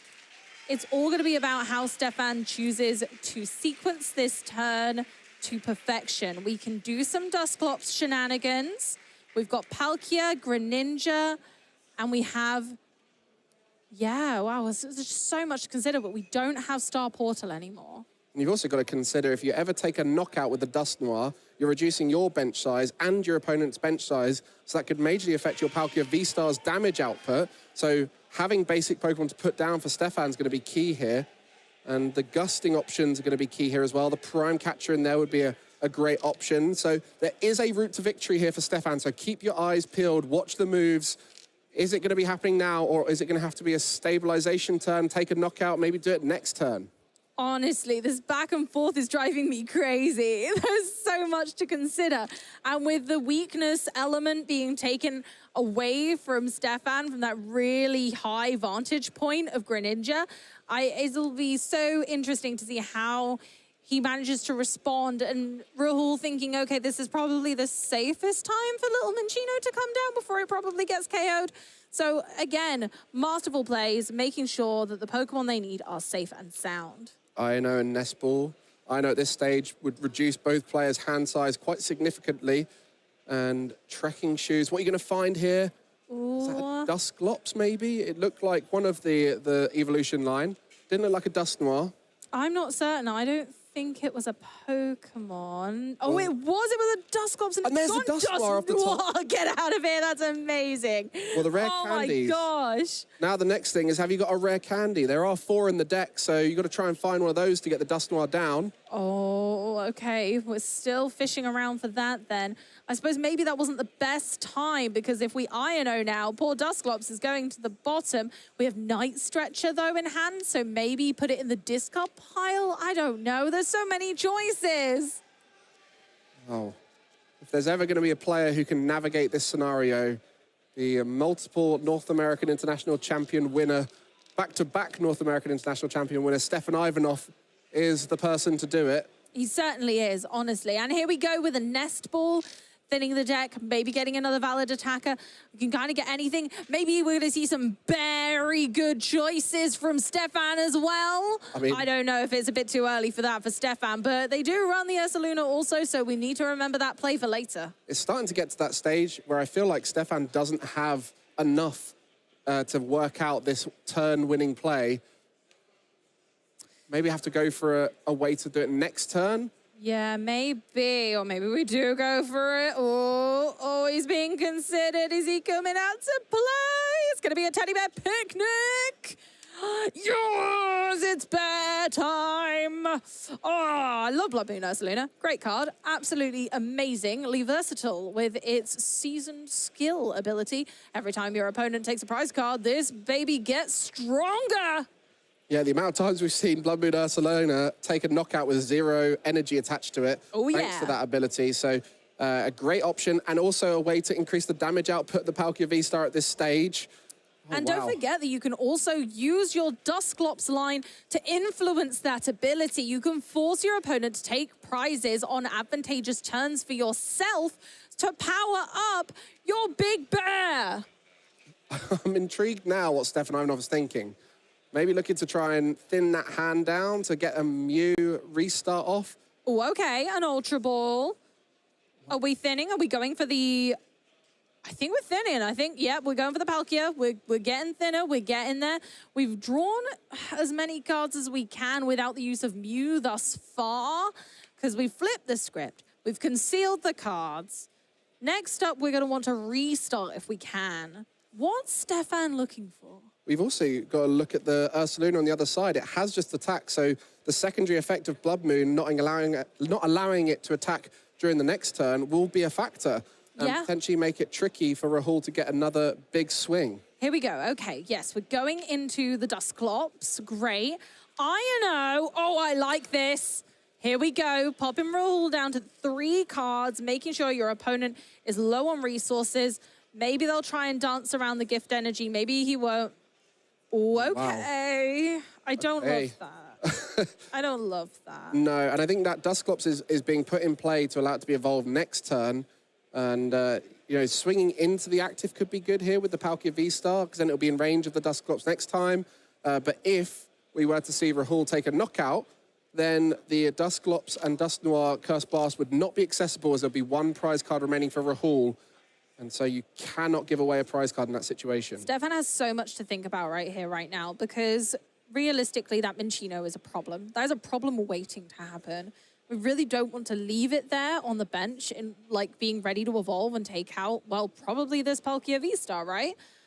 The Ursaluna poses a threat still, but not an immediate threat and really not one that needs to be worried about right now. And with Lugia, INO to 3, with no gift energy activation, no flip the script available, that is a lot of disruption. So Rahul's hand right now is tempting us. What have you got in that hand, Rahul? Rahul, what have you got to show us? Have you got any gifts? No! There's a Chinchino. Oh, no. And a Luminion? And an INO? Ooh. Oh, my goodness gracious. Well, that's a lot of options. No, that's too many options. Wow, that's crazy. That was an INO for the ages. Going straight in with our 2 Archeops for 4 energy on our Chinchino. Wow, I like the disruption element with Lugia, saying, okay, I'm not going to take a knockout, so I'll disrupt because Lugia has inherently poor draw potential. But then just them getting it straight off anyway, absolutely insane. To be fair, Rahul had a tough old start to this game with poor draw. And as the game has gone on, it's just got better and better. And this moment here for Rahul could be the game-winning moment, the route to the final for Rahul's first final at a regional level event. to try and prove that his Lugia deck is more than capable of great success. And here we go, the knockout with the Cinccino. Special roll, baby! We're rolling over Stefan's board, saying goodbye, Origin Form Palkia V-Star. You may be a legendary, but I am the queen. I guess if you get the knockout on it with the Blood Moon Ursaluna, then that could be too big for the return knockout. So maybe another disruption now could work really well for Stefan. It's not over yet. There's still options available. It's not, but Stefan's potential of kind of bringing this back has been nullified extensionally by taking away the possibility of using the Dusclops. Dusclops is now offline. We are not able to use that unless they want to concede the game that way. Well, these draws were not ideal for looking for an INO. It's going to be tough here. Maybe you can start drawing a bit more with Radiant Greninja as well. Maybe. We can use Blood Moon Ursaluna for 0 energy now. So Blood Moon Ursaluna is being used for full effect. And that might be enough, but we need to deal with the Cinccino. We can't be leaving that around. Too powerful. There's not another one. But then if you take too many prize cards, it's going to be too easy for Rahul to come back with their own Blood Moon Ursaluna that's still on the bench. The advantage is with that Blood Moon Ursaluna being left in the active, is it's out of range of everything on board for Rahul, but then we know there's that Luminion in hand. Oh, no. Yeah, you're right. So we have to see disruption now. Gosh, this is getting very, very down to the wire. It's anyone's game still right now as we concealed cards. What have we seen there? There's a switch and I a believe Dust it's Noir. Dust Noir. That's not particularly helpful, unfortunately. Do we risk the Pokestop at this stage? Is it too risky? It's been a horrific betrayal card the entire set so far. Okay, yep. Always going to evolve it. Just get it out of your hand. Yep, give that some high HP. Let's do it. Raul only has 1 prize card left to take, so might as well make it a little bit tougher by going, okay, well, this has the lowest HP, so. Here we go. Rare Candy, INO, and Prime Catcher. They would be great if that's what you're looking for, but it was the INO that was needed. And I think in that situation, Stefan, if it Pokestopped first and then used the Radiant Greninja afterwards. We might have got it then. You're so right. And that's always the tough situation. You never know. You don't want to discard it with Pokestop, but then you also knew it was near the bottom of your deck. We had such a big hand, and oh, that is tough. There's so much to consider, and sequencing these turns is so tough because you just don't know what the right order is at all. And I think that might be it. I don't think that there might possibly be any way for Stefan to come back now. Rahul needs 1 singular prize card, and although they can't Cruel Arrow for that anymore, the Blood Moon Ursaluna can easily have more energy piled on it by Archeops, take a knockout, game over. Well, Stefan Ivanov might just look at this board here and go, well, if I knock out the active, there's a chance that Rahul doesn't find a boss's orders. We're a bit fortunate here. We know what's in that hand, so we know it's possible. But that is the only out, it feels like, for Stefan at this stage. It does. And I'm not sure there's any way to get there now. Just consulting the discard piles. They've got to go for any out at this stage. Do you go for the knockout on anything other than the active? I mean, that's such a big threat, the Cinccino. I think this is just debating whether to maybe use Counter Catcher and Prime Catcher to thin them out of the hand. Okay, well, Counter Catcher is active as Rahul's on 1 prize card, 3 for Stefan. And just making sure this is a really important turn right here. Is the crucial turn. It could and dictate. We need to build up that tension because it is going to dictate Could be the finalist. Whichever one of these comes out on top right now will be going through to the final. There's Stefan looking to bring the Blood Moon Ursaluna into the active and disrupt, recognizing that energy needs to be going onto it, and that will be now energy from deck. Rahul trying to take the knockout. Is there energy in deck? There isn't. No, there is no energy in deck, so the disruption was successful. Ursaluna stuck in the active. Luminion down. Have we got a supporter that can help us? Professor's research. There is a jet, so you can use the jet to find a new active, but you cannot get that from the Archeops. There wasn't enough to get the 3 retreat cost of the Blood Moon Ursaluna. There's 3 jet energy on the Cinccino. Is there 1 in deck? 1 in deck. Oh, heck yeah, let's go. Here we are, Meza goes to see if we can thin. We can't thin. Nope, nope, nope. Give it a good shuffle. It's going to be a draw for that Jet Energy. Oh my gosh.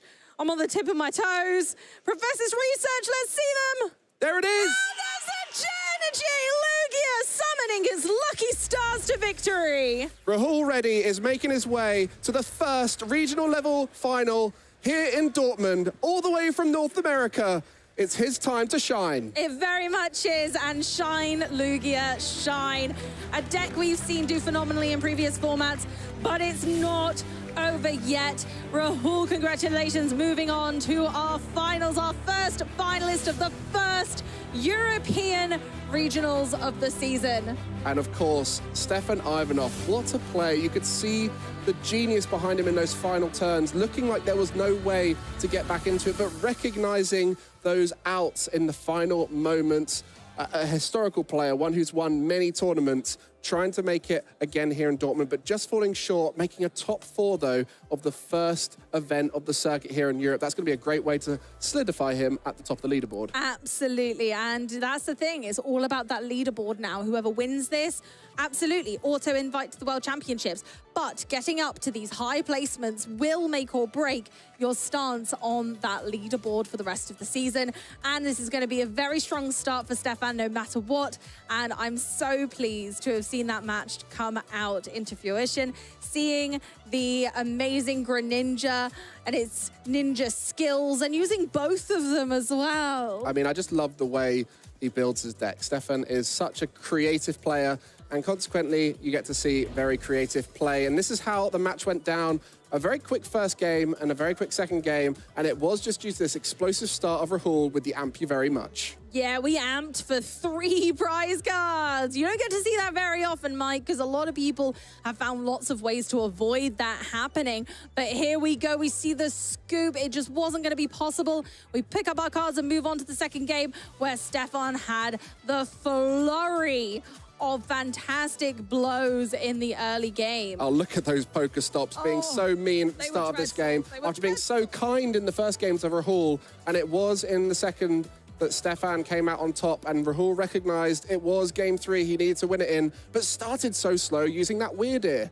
Absolutely, and unfortunately, Weird Ear just didn't put in enough work. Frontier Road wasn't able to be activated. Side Shield Bash did take a KO, but not a meaningful one, as Froakie was able to evolve into the fantastic Greninja EX and take not only a knockout, but also deal some meaningful damage on the bench to the Lugia V. Yeah, those rare candies were coming through, and Stefan was able to evolve multiple Pokemon to their stage 2, but it was Palkia V-Star that came through and got a few knockouts, and in the end, it was the bear. It was all about the bear. Honestly, putting in so much work. Ursaluna showing that it is a force to be reckoned with. Both players played one, but one bear came out on top. You could see the thought from both players there, clutching their heads as they're trying to work out how to do it. And you saw those 3 Jet Energies on the Blood Moon, on the Chinchino, and there was one left in deck in the end that was able to get Rahul out of this stalling play from Stefan, where he recognized a few energy missing, and it meant that the Jet Energy was the only way. What I'm hearing is make sure there's some Jet Energy in your binders, kids. My word, because that really was the last piece of the puzzle. The Professor's Research drawing us into it. 3rd card in, and that was the game that set it all into motion. And now we have our first finalist. Wow, you could see the relief on Rahul's face after that, because that was testing him. And that's what he's found at these events. Not only is he coming through and winning all of these games, but he's being tested along the way. And that's the sign of a true top player, is when they're able to break through despite playing the best of the best. And then now is going to be sitting in the final, waiting to see who comes from the other side. And speaking of breaking through, we have an updated set of standings for you lovelies in the Masters bracket. Here we are. Oh my goodness gracious. Look at that. We already have our finalists ready. And I know Rahul was not looking forward to having Yella potentially be an opponent. Golden Go, not a good matchup there, but it will be Okada, our international player, coming all the way from Japan, making it to the final, so we don't have a single European in the final. Oh no! Oh, What have we done? No, oh, I'm so thrilled. That's what all these events are all about. The regional championship level events really can be won by anyone, and we see that from all over the world. We have such talented players. We're going to be seeing Palkia versus Dragapult. Did you have that on your bingo card? Well, they're pretty good, but I think there was a lot of decks along the way we didn't know were going to be there, and I think both of these dismantled it. But let's hear from Rahul and find out how he felt about that game. Thank you for that there, Mike. Well, I'm going to have a little surprise for you viewers. I can tell you Rahul is feeling absolutely ecstatic. Well, how do you feel? That was crazy. I do not know how I won that game 3. There was like, I think as soon as I saw my opening hand, I like had to top. Just every single part of that, I was like, I've lost. This game's over. I'm just here to try, like, see what happens. And every single part of that whole game, I thought it was over. And then I won. Like, I just can't process it right now. Yeah, I can imagine. Talk to us through the best of 3 then. So after game 1, how was you feeling after that? I was feeling great. That best of went. The first game went as great as possible. I got the hands. I was up. I don't think Stefan took a prize. Like, I was cooking. I was like, wow, this matchup should be great. I've never played this matchup. Seems good. So you've never played against this matchup in testing? No. Okay, right. So let's progress on to game 2, which, didn't quite go your way. Yeah. What was your thoughts going through that? I bricked quite a bit, and I thought, Lugia gets 1 brick out of 3. Every time I break, just go to the next one. That's why I got 3 games, That's a great mentality to have. So, again, moving into game 3, I think it's fair to say wasn't quite going your way. How was you able to stabilize and sort of, get home, as it were? I don't know if you guys, got a face reaction when I squawk-ability'd. Not squawk-ability, when I pheasant-dippity into the double arc outs, and I was like, oh my God. I literally was like, I think I did a little like this, and then I squawked, and I was like, or pheasant, and I was like, oh my God, I literally got double chop. I was like, what is happening? And that was the most insane, I just cannot put into words how lucky I got to win that game. Heart goes out to Stefan. He played that amazing. Yep. I just happened to get luckier today, and that's pretty much all I wrote. I wouldn't go that far. I wouldn't say lucky, because I'm correct in thinking, right? This is the same exact deck list that you took to Worlds and got, the asymmetrical top cut placement as well, right? Yep. Okay. Feeling confident. I literally haven't changed the card. If it's not broke, don't fix it. The whole whatever the saying is. And every time I'm like, maybe I should make a change. Maybe I should make a cut. I just cannot. This is the perfect 60 cards for Lugia, in my opinion. And everyone else who thinks that it's a different list is better, you're just wrong. Yeah, no, I agree. It's clearly working. So I'm correct in thinking this is your first regional finalist appearance, right? Yeah, despite my many years of playing, this is my first time making a regional finals. So that joke, the running joke of I've got an undefeated finals record, we're putting that one to the test today. So I have one more question for you before I let you go and compose yourself ahead of the final. Yeah. How confident are you feeling? I don't know. Honestly, it's just, I'm going to take it 1 game at a time. Yep. I'm going to expect myself to break at least one of those 3. And then we're going to go from there. And my opponent is playing Dragapult. So I do believe that they should also break 1. And so we'll probably have 1 real game on stream. And hopefully that I win the flip on that one and we can go from there. Okay, that's a very fun way of approaching the final. We're going to see if that's how it pans out. Thank you so much for your time. We're going to throw to a quick break so Rahul can compose himself. And we'll have our final coming here very soon. Don't go anywhere.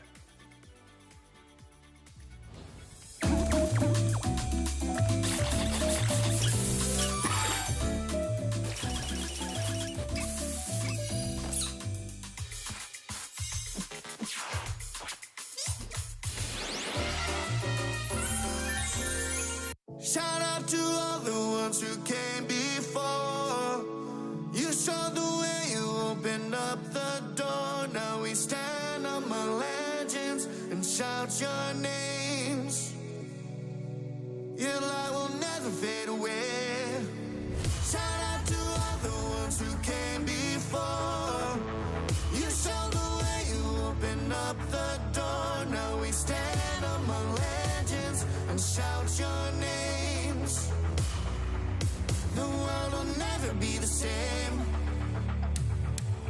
Starting at the bottom, and you worked your way. You showed them you were awesome, and you won the day. Striving for the top spot, no room for mistakes.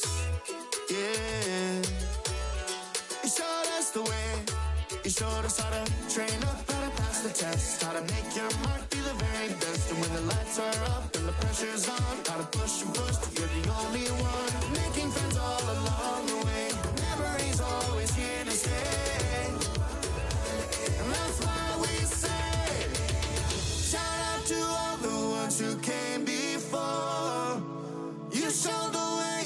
open up the door. Now we stand among legends and shout your names. The world will never be the same. Now we have our champions. They've joined the best. To every single trainer, we give our respect. We all have a story. We passed the test. Yeah. We become legends. We learned how to train up, how to break the mold, how to build our team, how to win the gold. And when the lights are up and the pressure's on, how to push and push, you're the only one. Finally show the world today. Legends are always here to stay. That's why we say, shout out to all the ones who came before. You showed the way, you opened up the door. Now we stand among legends and shout your names. Your light will never fade away. Shout out to all the ones who came before. You showed the way, you opened up the door. Now we stand among legends and shout your names. The world will never be the same. Never be the same. So here's to you. Here's to you. The ones who came before. And all I know. So here's to you. Here's to you. The ones who came before.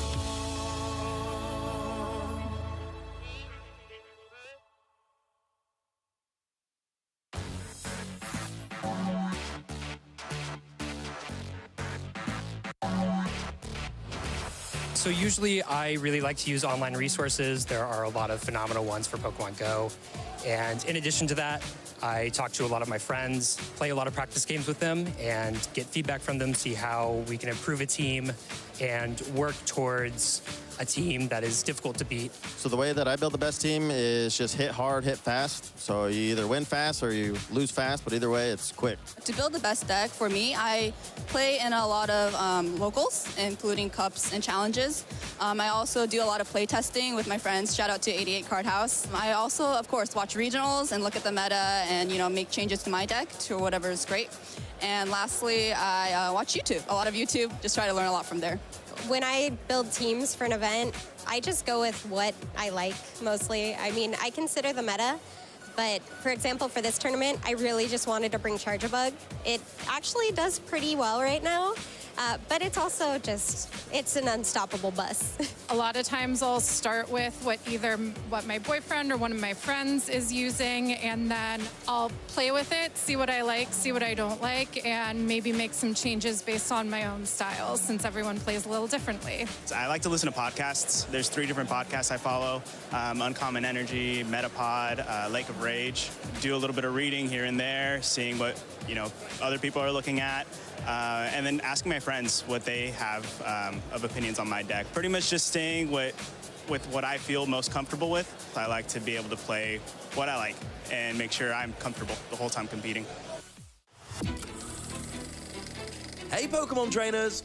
Welcome to Pokemon Championships History, the series where we take a look back at some of the most important and exciting matches in the history of the Pokemon Championship series.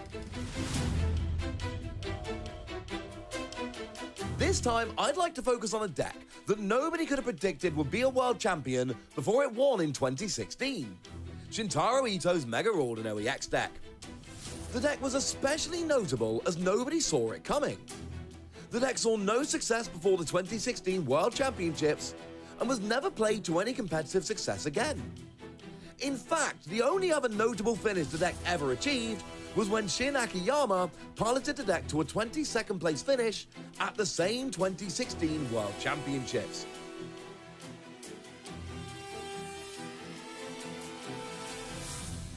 Now, Mega Ordinary X was a card that almost the entire player base had overlooked. Although its key attack Magical Symphony could deal a ton of damage to both active and bench Pokemon, You had to have the Spirit Link tool card attached when you evolved into Mega Ordinary EX, or else your turn would end without giving you a chance to attack. Despite that hurdle, this deck matched up so spectacularly well against so many of the top decks at the time. The 110 base damage from Magical Symphony was the perfect number to get a one-hit knockout on Shaman EX, a two-prize Pokemon played in almost every deck in 2016. There was also a prevalence of decks playing low HP Pokemon, or evolving decks like Bronzong or Vileplume decks, all of which featured in the top 8 of the Masters Division in San Francisco. Mega Ordinary EX also had a phenomenal matchup against Greninja, as we would learn when we watched Shintaro Ito take on Cody Walensky in the World Championships Finals. As Game 1 started, we saw that Shintaro had prized 2 of his free copies of Mega Ordinary EX, and the crowd was worried whether we'd even get to see Mega Ordino. Shintaro had no such worries. A turn 1 Hooper EX to search free Pokemon EX led to a turn 2 Mega Ordino fully charged and attacking with Magical Symphony. So here we do see Mega Ordino EX come into play. Cody's going to be under a ton of pressure immediately. After a double KO on turn 3, Cody had seen enough and conceded, putting Shintaro a single game away from becoming a world champion. Shintaro takes game number 1 in immediate fashion. Mega Ordino EX absolutely dominates that first game. Game 2 went almost exactly the same. Shintaro was forced to attach or discard all of his Spirit Links on turn 1, giving Cody a single turn to try to find Startling Megaphone and force Mega Ordino to end the turn when evolving. But this was not to be, and we again saw a turn 2 Magical Symphony taking a KO. Turn 3 saw Lysander play to take another double KO, and once again, after just 3 turns, Shintaro had taken the game, giving him the World Championships final victory in 6 turns. It's over! This is it! Mega Ordino EX! Shintaro Ito came into Worlds 2016 after back-to-back Japanese National Championship top 8 finishes, but left as a household name, something he would only further solidify with a second-place World Championships finish 3 years later. For now, Mega Ordino EX remains the most surprising deck to ever win a Pokemon TCG World Championship. Thanks for watching, and make sure to let us know your favorite competitive Pokemon TCG moments using the hashtag #PlayPokemon.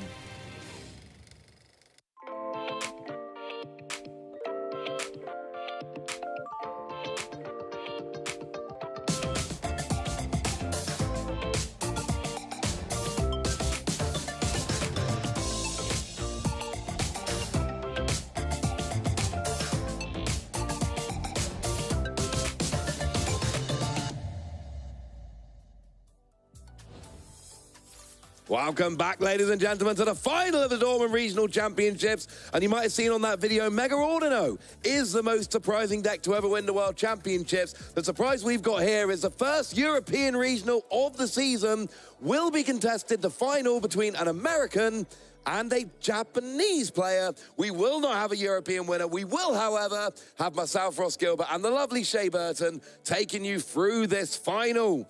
How you feeling about that? No European winner for the first European event of the season. I mean, you know, it just is what it is, you know what I mean? When you got 2 high-tier players there in Rahul and Ryuki coming over. Ryuki all the way from Tokyo. Love to see that. And Rahul, you know, no stranger to the biggest of stages.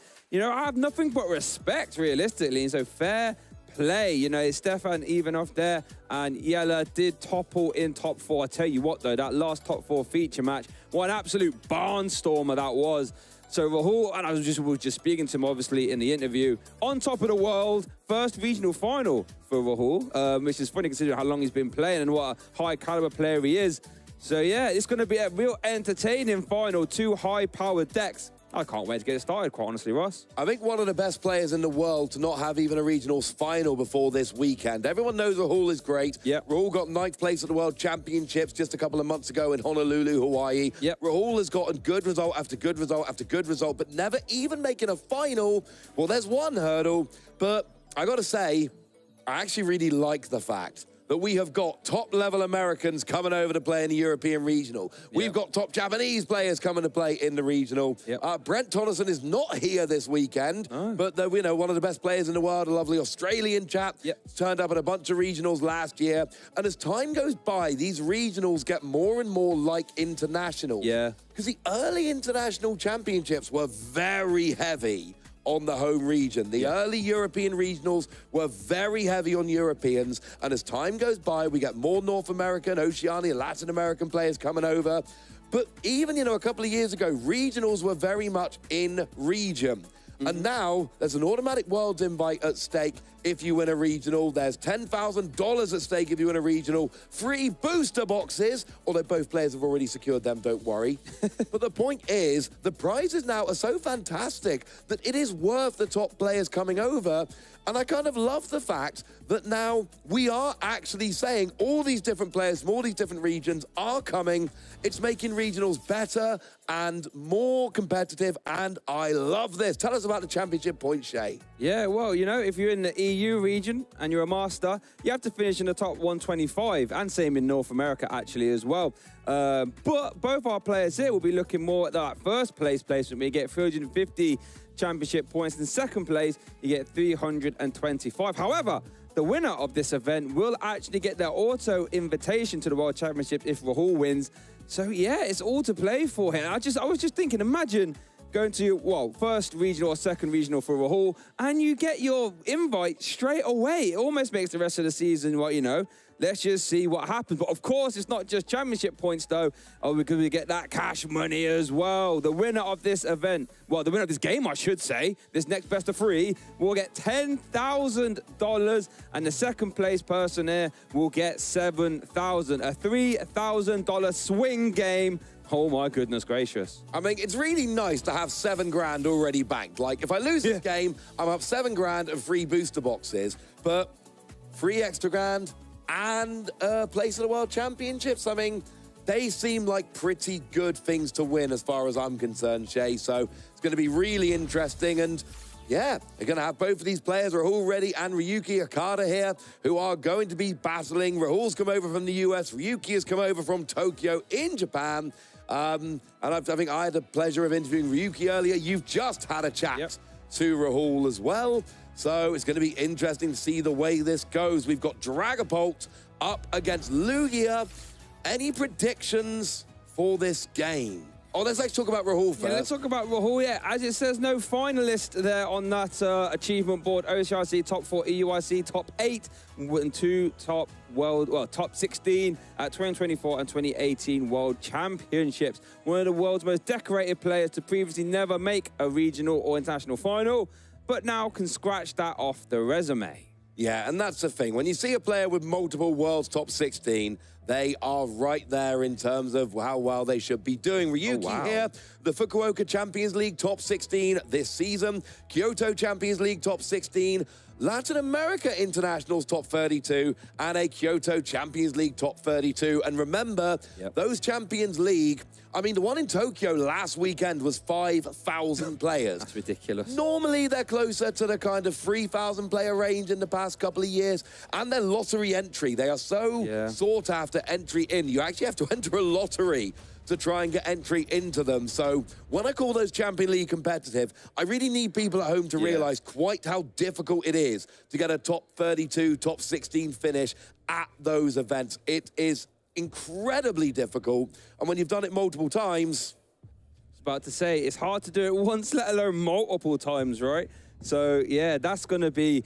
That's a strong resume there, both sides. I think Rahul actually did have a mulligan there, it looks like, but yeah, that means this is going to be what a match this is. And you asked me about prediction. I do think I'm taking Lugia here. I think, you know, Dragapult is a deck that likes to dissect lower HP Pokemon, and Lugia inherently has a lot of high HP Pokemon. So I do think Lugia, in my opinion, might be slightly favored. But you know what can happen in the best of 3, Ross? Absolutely anything. Yeah, and of course we didn't see it, but we know that Ryuki did take down Yellow Kemper in the previous round. But of course, when you're looking at those Bidoof, those Gimmighoul, there are a lot of tasty targets for that Phantom Dive that Ryuki could have gone after in that top 4 game. So unfortunately for Yella, did fall at top 4, but still a great achievement. Looking at prizes, what are we oohing? We see the Minchino and the Blood Moon Ursaluna currently in the prize cards there for Rahul. So we'll not be able to have access to them as they are both one-ofs. Could be really impactful since Chinchino is the only Pokemon that can one-shot a Dragapult EX. But looks like both players have shook their hands. And Rahul is getting us started here in our Dortmund Regional Final. Has a Squawk ability in the active and will flip tails on a capturing Aroma. Yeah, this is a good point in the game where if you flip heads, you go and get an Archeops to try and discard it. If you flip tails, you go and get something like your Minchino, if it isn't prized, your Lugia V, and your other basics with which to go and set up. So whichever way you flip at this stage of the game, usually okay. It's that late game when you need to flip heads for the evolutions, or the mid game, where it gets a little more awkward. So a quick reminder about this Lugia deck for those of you that may be jumping in a bit later to the stream. The goal is simple. You get Lugia V-Star, you get 2 Archeops in the discard, you use Summoning Star to put those 2 Stage 2 Archeops directly onto your bench, and then you can attach 4 extra special energy, 2 per Archeops every turn to power up these big, powerful attackers like the Iron Hands we just saw come down on the bench. Yep, taken via that Nest Ball, and the Lugia taken off the capturing Aroma. There we do see that Squawk and Seize, let you discard your hand and draw 6 if it's the first turn of the game. We do also see the double turbo energy getting attached to that bench Iron Hand. So now we see a pass over to Ryuki, who is playing that Dragapult EX deck. Looks like debating whether to play that Nest Ball. So while Ryuki does grab a Pokemon off that Nest Ball, let's take a quick look at the Dragapult EX deck. It is built around, well, Dragapult EX. That Phantom Dive attack does 200 damage and lets you play 6 damage counters on your opponent's bench Pokemon in any way you like. That's good, but how about we start to manipulate that damage even further via the Dust Noir line? Dusclops has the Cursed Blast ability, letting you knock itself out and place 5 damage counters on one of your opponent's Pokemon. And then Dust Noir has Cursed Blast as well, which does 13 damage counters to one of your opponent's Pokemon if you knock it out. Doesn't stop there though, Ross, because Raging Alakazam can use Painful Spoons to move 2 damage counters from one of your opponent's Pokemon to another. So damage can just be manipulated in a myriad of different ways, and that is what Ryuki will be looking to do. Yeah, it's a deck that really benefits from that new Stellar Crown expansion. We've got your Crispin in there, we've got Sparkling Crystal, and then, of course, before that, we had Shrouded Fable, and this has taken a Dust Noir line. So the last 2 expansions really turning Dragapult from an also-ran into a top contender, and here in the final at Dortmund Regionals, piloted by Ryuki Okada here. So we do have 2 Dreepy down. We have an Energy on a Dreepy. We have a Rotom V and an early Iono here, giving both players a new hand of 6 cards once they've shuffled up and put their hand on the bottom of the deck. Now, we know that Lugia has some hurdle to jump over, so this Iono could be really impactful. We know that Ryuki does have the Rotom V to end a turn of instant charge, so at minimum we'll get another 3 cards to end the turn here. So I think Ryuki's done perfectly fine. You maybe like to try and see a Dust Skull if possible, but I think this is the bare minimum that you'd like to get the game started with as instant charge for Ryuki, and it is back over to Rahul. Can we get 2 Archeops in a discard pile with a Lugia V-Star? If we do, we could start to see some Ampu very much used as early as his second turn of the game. There is a Lugia V-Star, Ross. Do we get 2 Archeops in the discard pile? That would be fantastic. Now, here's the awkward thing. If you get 1 in the discard pile, here we see a flip for Metagosa. Do we flip ahead? It's a head. Do. So that's going to go and get an... It is an Archeops, isn't it? I would imagine it'd be an Archeops. Yeah. There it is, yep. Just double checking it was any Pokemon. It is. So you do go and get the Archeops here. You could actually get the Iron Hands rolling with 1 Archeops, but it's generally a very bad idea to only get 1 Archeops out. So Earthen Vessel discards the first Archeops, failing that search. And it seems like, well, if we can get a second Archeops here, things are going badly for Ryuki, because not only will that Iron Hands get a KO, it'll take an extra prize while it does so. Yep, and it stays outside of range of Phantom Dive, at least for now, with that 230 hit points. Jet Energy will maneuver the Iron Hands into the active. Let's see, and we're going to see an Iono there for Rahul. So, if Rahul can get into an Archeops and a way to discard it, Rahul will be able to use Summoning Star for the maximum value. We see an Archeops and an Ultra Ball! 2 Archeops! Only needed 1, but draws into 2. Oh, but wait a minute. He drew into the Legacy Energy. Won't be able to Primal Turbo that. I mean, he won't. Oh, is that that's the so only we can't. way? He does play a lightning energy as well, but you can't Primal Turbo that either. No. So a blessing and a curse there for Rahul. Won't be able to attack with Ampu very much this turn due to drawing into that one of A-Spec Legacy Energy. And he did attach a Jet Energy for turn. Did actually have, he played the Earthen Vessel. Yeah. Could have gotten the basic Lightning, but then wouldn't have had a way to get that Iron Hand into the active, which was another part of the puzzle. Everything's got a little bit awkward here. The double Archeops Ultra Ball, phenomenal draw, but the only card he didn't want to draw was the Legacy Energy. Here we see the Summoning Star, double Archeops going onto the bench. We see the Primal Turbo coming out, but that is super annoying if you're Rahul. You've used your attachment for the turn, and the only energy that can be accelerated with Archeops to pay that lightning cost isn't an option. Yeah, it's really unfortunate there, okay, viewers at home. The Legacy Energy is the only special energy Rahul can use to satisfy that lightning energy cost in Ampu very much. And since he drew into it, we will not be able to use Primal Turbo to attach it. So it looks like we are going to see Lugia V-Star getting ready for a Tempest Dive potentially.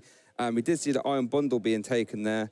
No, it's going to be a pass instead. Oh, that was so close to being the perfect turn for Rahul there at the start of this final. All he needed was to get one Archeops and a way to discard without Legacy Energy. Right, this could be really important. With Metagosa, it's ahead. Now, I believe Ryuki does have a rare candy in hand and the Sparkling Crystal A-Spec. So as long as we see a basic energy in the hand, Ryuki will be able to fire off a turn 2 Phantom Dive. Yeah, go straight for that Dragapult. And here's the problem. Now we don't have a Pokemon in the active that can be easily KO'd with Ampu very much.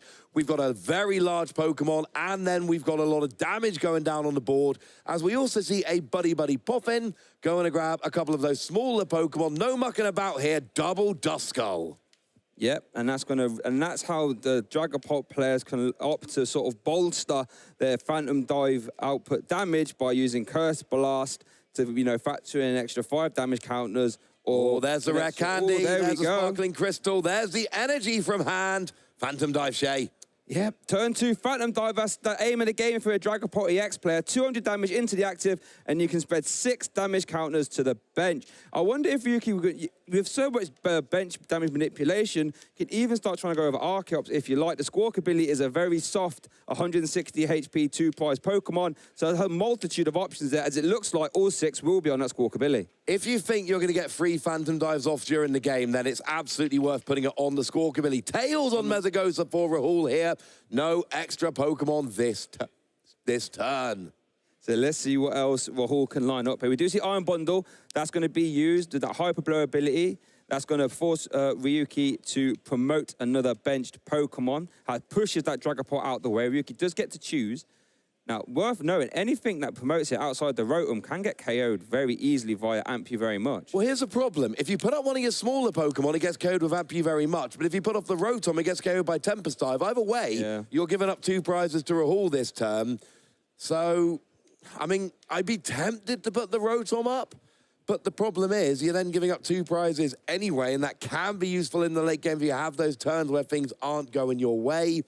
But it's not ideal here, and we are now going to see a Primal Turbo onto Lugia. Of course, we've already seen that manual attachment of the Legacy Energy to the Iron Hand in the active, but this is not...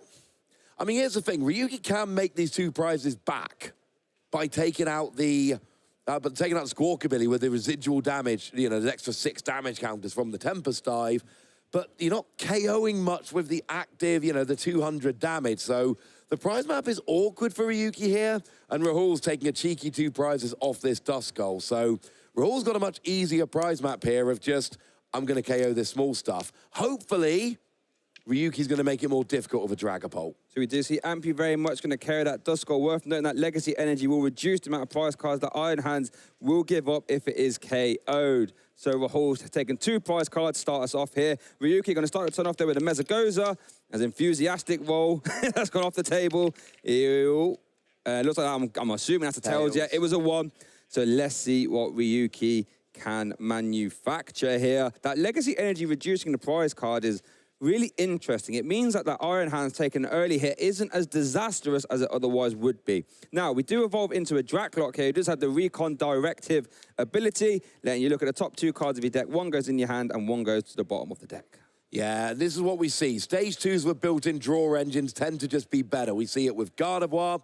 We see it with things like Pidgeot. You don't mind playing a stage 2 if you're going to be drawing cards with it. Here, it's a stage 1, but you're up on the way there. You're fine. Yeah. And then when you need to attack, when you get to that turn, then you can evolve it up into a Dragapult and roll from there. It is interesting to note, of course, that Ryuki, being a Japanese player, has kind of gone through this entire format in Japan. It's actually coming back in time a little bit because Japan has had an extra mini set since then. So here comes the Arvum, and I'm going to be interested to see, you know, has Ryuki got a little bit of an advantage? Because probably played this format more than anyone else in the room except maybe Kato or I.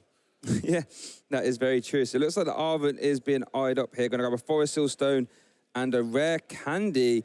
Rare Candy is interesting. Does that mean we're lining up a potential Dust Noir play here?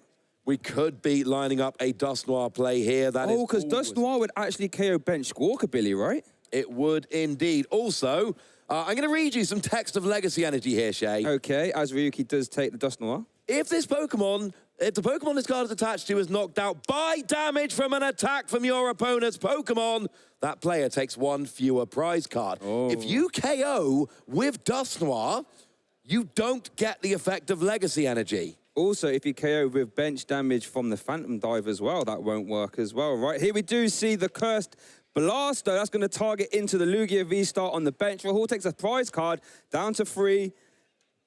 A counter catcher into the Lugia V-Star as well. 4 prize turn. 4 prize turn. Here we go. Phantom Dive into the active. Damage goes on the benched Iron Hands. And that gets around Legacy Energy, KOing 4 prize cards in 1 attack. Goodness gracious me, Ryuki. You know how I said a minute ago that, like, that Phantom Dive damage is awkward? Yeah. It is. You just need to be a really good player. You can navigate it quite nicely. But this is the thing that Dust Noir does, because that 200 to the active is not quite enough. But you combine it with a 6 damage counters dropped on the bench. You combine it with that Dust Noir, things get a little bit more interesting. And here's the thing for Rahul now.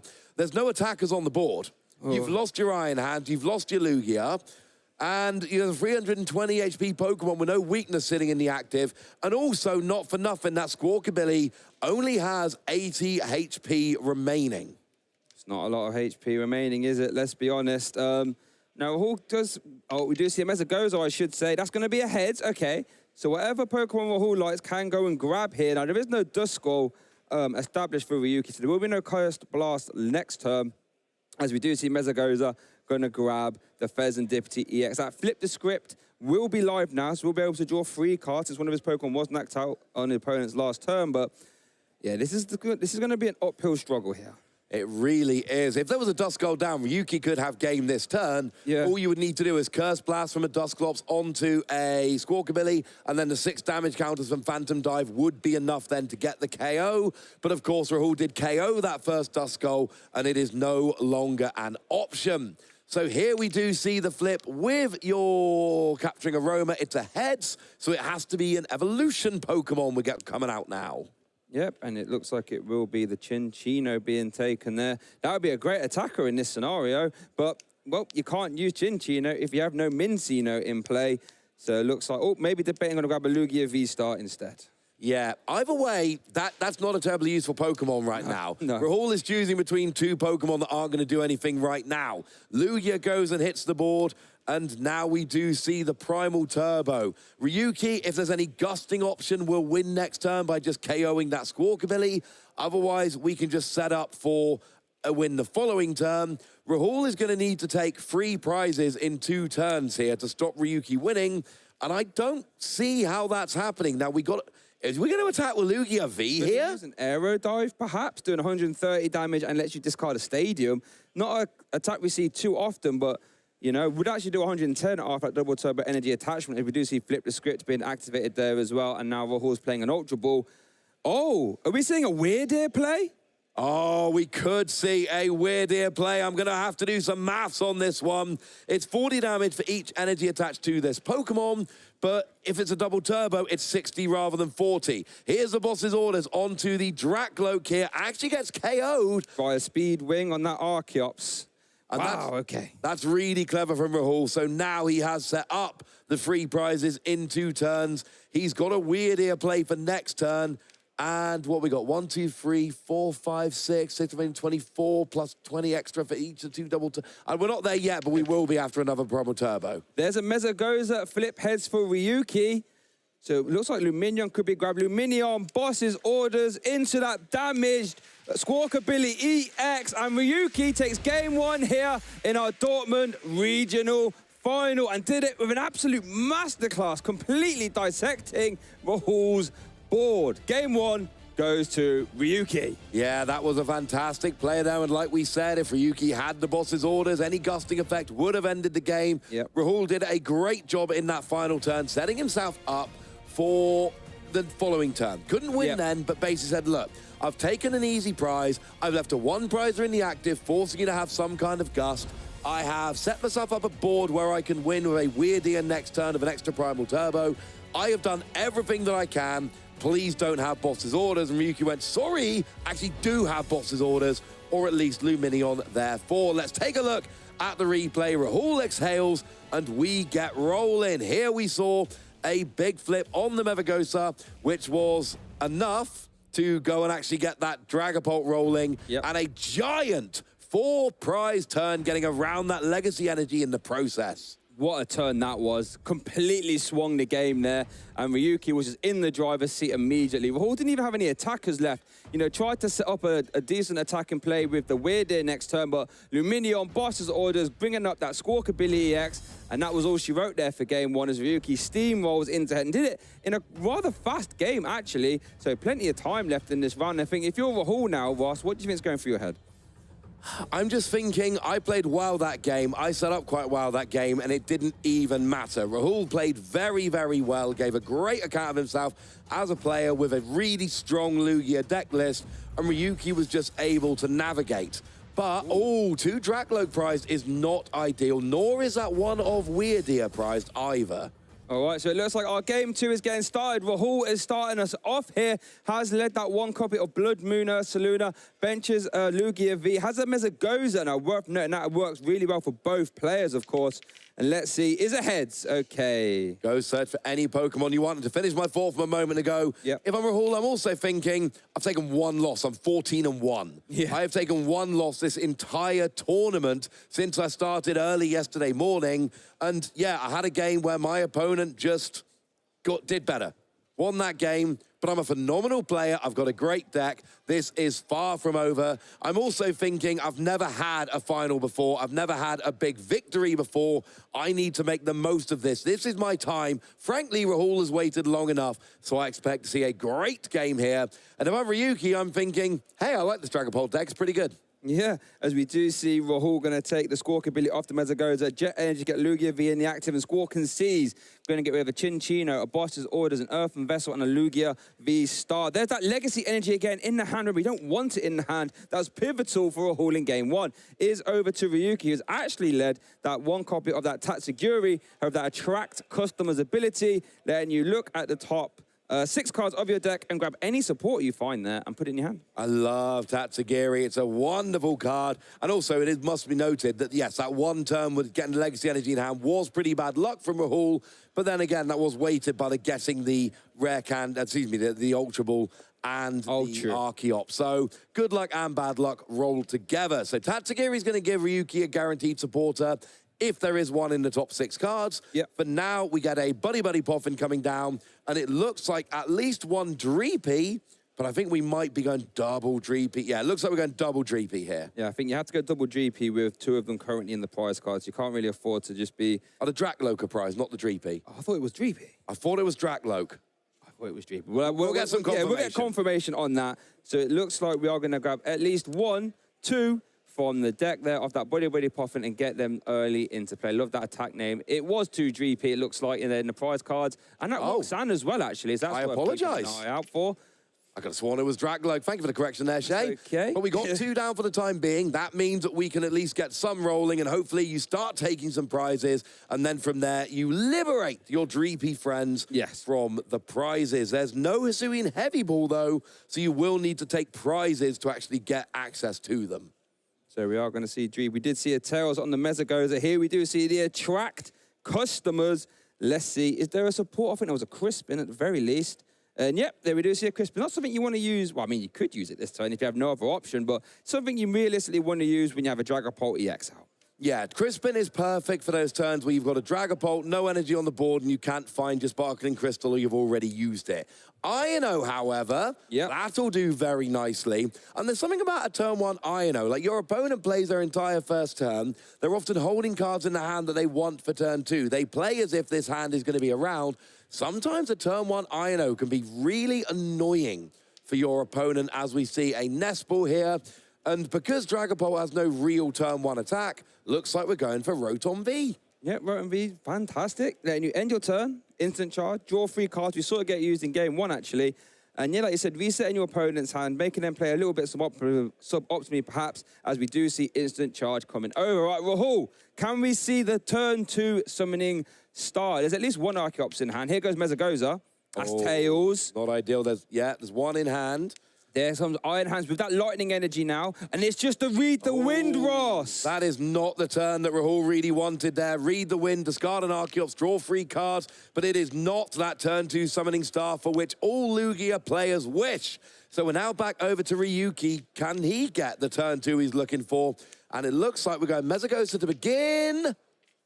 Tails, but we do still have Tatsugiri after a buddy-buddy Poffin where, look, last time, double Dreepy. This turn, it's Duskull's turn. Yep. Worth noting, Ryuki does actually have Arven in hand and does have Rare Candy Dragapult EX in hand already. So I believe a turn 2 Phantom Dive is much guaranteed. As long as there's a basic energy in the hand, you can just pay retreat on your Tatsugiri, Arven for your Sparkling Crystal, Rare Candy, Dragapult. And now we're at Phantom Dive territory again, I believe, if that's what the hand will allow. This Arven will be able to give us some clues into how Ryuki will navigate this turn.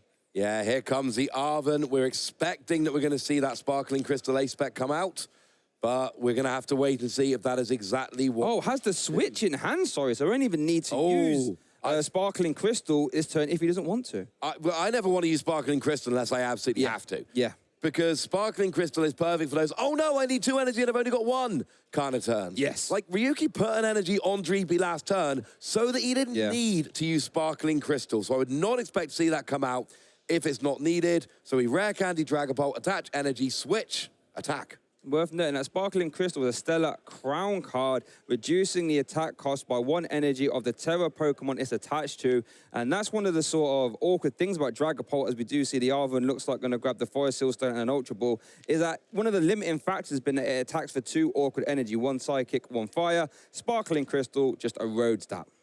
Yeah, same thing with Crispin, also a Stellar Crown card. You search for 2 different basic energy, attach 1, put the other in your hand. That can then be your attachment for the turn. Those 2 cards are helping. There's the Rare Candy Dragapult. There's the Psychic Energy. And with Switch in hand, there's the attack guaranteed. There is the Switch. And we've still got Forest Seal Stone that we can pop onto Rotom here and use for searching whatever card it is we might want. Wow, what a turn there. Still preserves A-Spec, preserves energy. Still has, I think, another Rare Candy in hand as well. So Dusknoir could come out next turn. Another Dragapult could come out next turn. And we saw how this early 6 damage counters from the Phantom Dive softened up that Squawkabilly EX. And Rahul was forced to put 1 down again. So there's no realistic reason why that Squawkabilly is not going to get punished, well, at least pressured soon. Well, there's that, but there's also other options here. You can pop damage counters on either of those big basics, Iron Hands or Blood Moon Ursaluna, to bring them into Phantom Dive territory so that if they attack, they will get immediately KO'd. I would want to put 3 on the Iron Hands.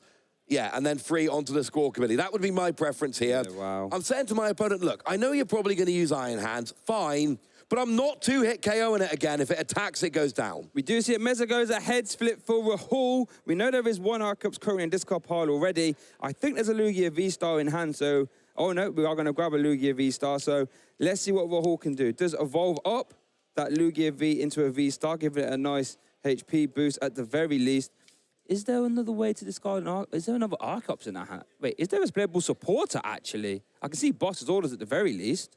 I can see double turbo. I cannot get a good look at the hand. There's double turbo. There is that Boss's Orders. There's some special energy in hand. Oh, it's going to be a V-Star Summoning Star for one. That is right. Here's the deal. I have seen exactly one game where on stream, and I've casted a lot, where a player got one Archeops when they wanted to. Well, I've only seen one game of a win with one Archeops on stream. It was Natalie Miller playing against a control deck where she wanted a single Archeops to limit her bench. I have not seen a player get one Archeops when they wanted to and win a game on stream. So this is very impactful here. The good news is Rahul's got enough energy on the Iron Hands. The good news is we do have that legacy energy on there. Yep. So, and there is an argument to not put the damage on so you can Phantom Dive, do 200, then KO it on the bench like we saw last time, get around the legacy energy. But this is best case scenario for Rahul right now, but I do not like having one Archeops. Here comes a Dreepy active, and Rahul, you see the hands, 2 prizes, but that one Archeops on the board is huge. Worth noting, remember, Ryuki has prized 2 copies of Dreepy. I don't think took one out the prizes, so there will be no Dreepy to put down this turn. Worth keeping an eye on that, as Ryuki does promote the Tatsuguri, is going to go for Mezagoza. Loving those enthusiastic dice rolls. Looks like that was a 4, so that's a heads. Now, interestingly enough, Ryuki's got a free prize turn, I believe. No, doesn't have a free prize turn on the board. That Lugia would be 20 damage short. But can KO the... Oh, and there's only one prize actually coming for the Iron Hands because of the legacy energy. But the thing is, it's not getting KO'd this turn. Unless we see some Cursed Blast shenanigans, perhaps. I know there's another rare candy in Ryuki's hand, so Cursed Blast from that Dust Noir would put 13 damage counters. It would knock itself out, of course, but that could be rather impactful. Let's see what the Attract customers will get. Look at top 7. Take a support you find there. Looks like, is that a Crispin again? Or Boss's Orders, perhaps? Ooh, that's a tough decision. That is quite a tough decision. We do have Boss's Orders, it looks like. But do you really want to leave the Iron Hands on the board here? I'm not entirely convinced that you do. Oh, actually, one fun play we could make here. If we put the 6 damage counters from Tempest Dive onto the Lugia, we could use a Radiant Alakazam next turn to move 2 from the Squawkabilly and get a mid-turn KO on that Lugia if we so wish. Worth noting as well, Ryuki does play a Temple of Sinnoh, so could Forest Seal stone that out to turn off the legacy energy? Oh, I think that'd be a good play. So that's a play as well. Ryuki has so many options here. I imagine since he's offering the, offering the deck to shuffle might not be done with the searching yet, but it looks like we're going to get that back. So there's a whole multitude of options here. We did see a basic energy get attached to active Tatsuguri. So let's see, Rare Candy, Dust Noir, Cursed Blast, into Archeops. The only Archeops on the board. And I tell you what, Shay, I am absolutely fine. We're going to see Temple of Sinnoh. We are as well. It's going to turn off the legacy energy, Ross. That'd be 2 prize cards on the active. Goodness gracious, 3 prize turn. Yeah, that Archeops. I mean, I think we can say for certain 2 energy is going on the Archeops here. And this, 2 damage, sorry. And this is going to be a free prize turn. Rahul is going to be left with no energy on the board, no Archeops to accelerate energy. And this could be the absolute final blow here that Ryuki needs to really just stop Rahul's deck working. I've said it before, 1 Archeops is not a position Lugia ever wants to be in. And generally speaking, if you have 1 Archeops, your opponent will go after it. 2, maybe it's not worth it. 1, it's definitely worth it. And Temple of Sinnoh turning off that legacy energy, icing on the cake, Shay. Yeah, Forest Seal Stone using Star Alchemy to go grab that Temple of Sinnoh. In case you don't know, makes your opponent's special energy only count as colorless. That any extra effect that it has no longer valid, as we do see the Luminion for Iono as well. Temple of Sinnoh coming down, replaces Mezagoza. Special energy now only count as colorless, and we do see Ryuki shuffling up the deck, and Iono being played as well, Ross. Goodness gracious me, what a turn. Yeah, this has been just, I mean, the first 2 turns here from Ryuki have just been absolutely, this is turn 2? No, it's turn 3. The first 3 turns here from Ryuki have been phenomenal. Here comes the damage. We get the KO. Here comes 2 damage counters onto Archeops to get the KO. 4 left to play with here. And, I mean, Lugia's got to be an attractive target here because honestly, next turn, what I really want to do is gust up the Squawkabilly, finish off the Lugia, and that's the game. Although you don't need 2 onto Lugia, to be fair. Yeah, I mean, quite honestly, there's so many ways Ryuki can close this game out. Boss's orders now. We can even just Cursed Blast into the Squawk ability on the bench. That would win the game as well. So many options for Rahul. What can Rahul do? Ryuki did take a Dreepy out of the prize cards there. Here we go. Capturing Aroma. And that is a heads. That would be an evolution Pokemon. Can be taken. Yeah, any evolution Pokemon can be grabbed here. It is an Archeops, but of course, the Lugia decks, they don't play any way to evolve up into the Archeops. The Archeops only comes out with Summoning Star. We do see Pheasantipity coming down here. That is going to draw all 3 cards as virtue of having a Pokemon KO'd the previous turn. But what's he really looking for? Like, Lugia doesn't play low energy attacks. Oh, he could attack with a double turbo on the Blood Moon Ursaluna. If there wasn't a Temple of Sinnoh in play. Yeah, so that, oh, goodness gracious, all the avenues for Rahul. Could obviously replace the Stadium, of course, that would work. Yeah. There's Capturing Aroma.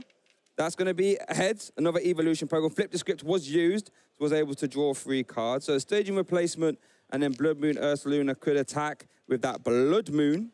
Yeah, here comes Archeops out of the deck here. 2 discarded with an Ultra Ball. Great on turn 1. Not so good on turn 4 or 5 when your opponent is in a dominating position and you've already lost your Archeops.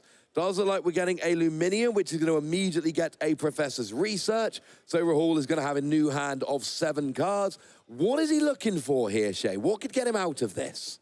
I think energy, so you can maybe start trying to build towards a weird that obviously you have attached already, but I think the most obvious answer would be a Stadium replacement, so at least you can attack with a Blood Moon. Only plays 2 copies of Mesagoza, and 1 has been used already. I don't see one. No, it's not in the hand. I'm pretty sure I did not see it there. Oh, and there's a concession. Ryuki Okada is your Dortmund Regional Champion. Our first Regional Champion of a European event this season is actually a player from Japan. It's Ryuki Okada. And I'm fairly certain Ryuki is our first ever Japanese EU Regional Champion as well. Congratulations to him. $10,000 per richer as well. Wow, what a round. So convincing fashion there. Dragapult was just dissecting the Lugia deck, and look how excited he is. We love to see it. Congratulations, Ryuki. Yeah, I'd be pretty excited if I just won a Regional Championships as well. And here's the thing, right? That Dragapult deck, very difficult to pilot. We saw the plays from Ryuki there. Lots of, I'll put some damage here, we'll worry about it later. Yeah. I'll bench these Pokemon, I can worry about trying to evolve them up later. I will worry about all of this stuff later. I'm not ready for it yet. And then the turns where it comes together. Let's remind ourselves everything that happened in this game. So here we go, big deep breath there from Rahul. Remember, this was his first regional final as well. Game 1, drawing into that Legacy Energy was so impactful. Did draw into the Ultra Ball and the Archeops, but wasn't able to use Ampu very much. Here, Ryuki was able to stabilize there and had the turn 2 Phantom Dive via that Sparkling Crystal and was just immediately applying pressure, Ross. Yeah, not looking happy in that clip, but I assure you much happier as the game wore on. Here we do see the big 4-prize turn where we get around the Legacy Energy by KOing the Iron Hands on the bench with bench damage, while also KOing the active Lugia for 4 big prizes. And from there, that really was the beginning of the end of Game 1. And we see there Luminion for Boss's orders, which really was the end of Game 1. Yeah. And then we go to Game 2 with Ryuki 1 game up. Yeah, and in Game 2, you can see how excited he was, immediately applying the pressure again with another turn 2 Phantom Dive, as Rahul wasn't really able to sort of get set up. Any time you're having to use Summoning Star for 1 Archeops, it's going to be an uphill struggle. But quite honestly, as we do see that here, he had no choice, wasn't able to give off another turn of not attacking. So here we did see the Ampu very much combined with a Boss's orders to take out one of those Dreepy. And that's all he could realistically do here. Yeah, it was a decent start, taking those 2 prizes, taking out a Dreepy. The problem is, from there, Ryuki was on it. We see the Archeops coming out into the active here, getting KO'd. Well, sorry, getting hit with the Dust Noir and then getting KO'd with the residual damage. There's extra 6 damage counters from Phantom Dive. Big 3-prize turn here after the Temple of Sinnoh came down to turn off that Legacy Energy. What a turn that was, quite honestly. That Temple of Sinnoh coming in so huge. And right at the end of the game, Rahul was not able to replace that stadium, so Blood Moon Earth Luna was not able to attack. And there we see the concession as Rahul already conceded to Ryuki, who was able to take home the Dortmund Regional Championships. Yeah, and when you come all the way from Japan over to a European regional, you know, you usually want to make these trips as a thing like, well, was this the best idea, traveling halfway around the world to play Pokemon? Sure. Yeah. And then you sit there again, you know, you've won $10,000 and you're thinking, you know what? This was an excellent decision. I think Ryuki is going to be feeling like this was absolutely the play. And like I say, I am all in favor of more players from more regions coming over here, you know, making these regionals truly international events. And we do need to say commiserations to Rahul. You know, a very good player, someone who's very active in the community, known by almost everyone at this stage, a phenomenal player who has come close so many times. Never closer than this regional this weekend, but I mean, come on, this is not the last time we're going to see Rahul in a big final. No, of course. Maximum commiseration to Rahul, a good friend of mine. We do chat quite a lot. And, you know, just came off the, you know, world run as well. You know, got that asymmetrical top cut finish with the same deck. Didn't change a single card and was just one best of 3 away from being a regional champion here. But let's take a look at the bracket, just see how it all panned out for all the Marvels. Love seeing this sort of asymmetrical top cut here where we have a sort of top 16, as it were, top 12, and we can sort of see how it all panned out there, Ross. Yeah, if you're wondering why some of those names are blank, it's because this is your top 12 bracket. We had 12 players in the top cut. So the top 4 seeds were able to actually go straight into the top 8 without playing in top 16, and then the lowest 8 seeds had to play in the traditional manner to earn their way. Rahul actually didn't play in top 16, was the top seed coming in all the way to the final. Ryuki, I mean, what a run they had to have. Tord Reklev in the asymmetrical top cut round, 2-0. Jan Hausman in top 8, 2-0. And then Jelle van Kampen, 2-0 before playing Rahul in the final. 2-0. Yeah, Ryuki didn't drop a game since we started in this top cut. Well, a combined record of 8-0 since we started this asymmetrical top cut. Ryuki dominant in this top cut and proving that maybe we all should have been hyping Dragapult a little bit more. Red to Drago, Roaring Moon, nah mate. Best Dragon Pokemon right now, that's Dragapult. Yeah, Phantom diving his way through that top cut in convincing fashion, going undefeated, didn't even drop a single game. What on earth is this? Coming all the way over there from Turkey. And I want to sort of go back to the point you mentioned, you know, if you travel far for an event, it doesn't quite go your way. I actually said before we came on, that would be a long journey back home. But imagine going all the way back home now, that massive hour flight, knowing that you're $10,000 richer and you're a regional champion as well. I'm fairly certain the first Japanese player to win an EU regional event as well, etching his name into the pantheon of champions and doing it in convincing, undefeated, top-cut fashion.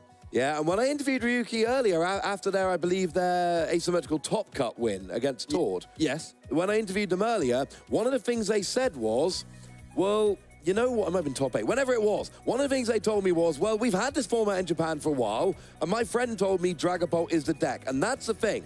We are just dipping our toes into this format right now. This is the first event with Stellar Crown legal. Well, over in Japan, the set is called Stellar Miracle, and they've had it legal for, well, a couple of months at this point. They've actually moved on to the new set Paradise Dragona. They've moved out of this format. But they had a lot of events in this format. They had weeks and weeks to test and play at all of these locals and slightly larger events. And I do think that gives, you know, Japanese players a better look at this format they are more familiar with. And we heard it from Miyuki in that interview. You know, we've played in this format for a while, and my friend said, play this Dragapult list. And you know what? Clearly that ended up being the best, you know, the best decision, because it went all the way and won the whole gosh darn thing. Tell you what, I need friends like that. Tell you what, hey, yo, Shay, this deck's good, go play that and go win a regional with it. Ryuki should be very thankful to that friend right there. But you tell you what, I want to have a little look at how the metagame did pan out over our Dortmund day 1 and 2, because quite honestly, again, it's not, I think it's a metagame we sort of expected. I mean, Amy expected that Raging Bolt, as that was her casting prediction, coming at 17%, tied with Charizard EX there as well. And to be fair, looking at this now, in hindsight, Dragapult 10% there, 178 players, Ross. Yeah, this day one, the top seemed about right. The numbers are a little bit off here and there, but Raging Bolt, Charizard, Dragapult, Regidrago, Lugia, Gardevoir, these were decks we were expecting coming in. Not necessarily in this proportion or this order, but these were 6 decks coming in that everybody was prepared for. But obviously, when we go, you know, into the best of the rest, that's where we see things like Miraidon that did make it into top 8. The Terrapagos Dustoir that didn't make it into top 8, but did have good representation from top players throughout the tournament. And then things like Ancient Box and Snorlax Control and Roaring Moon, which didn't really make much of a splash in the end. No.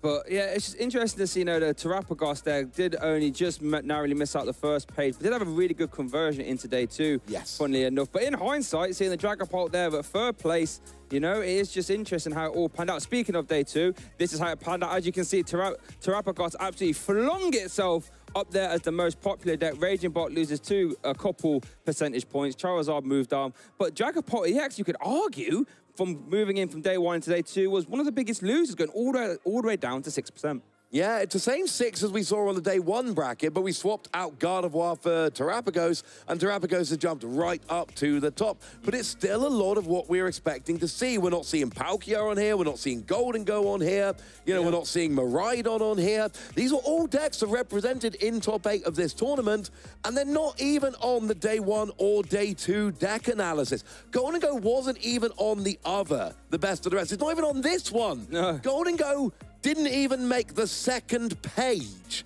of the day 2 metagame here.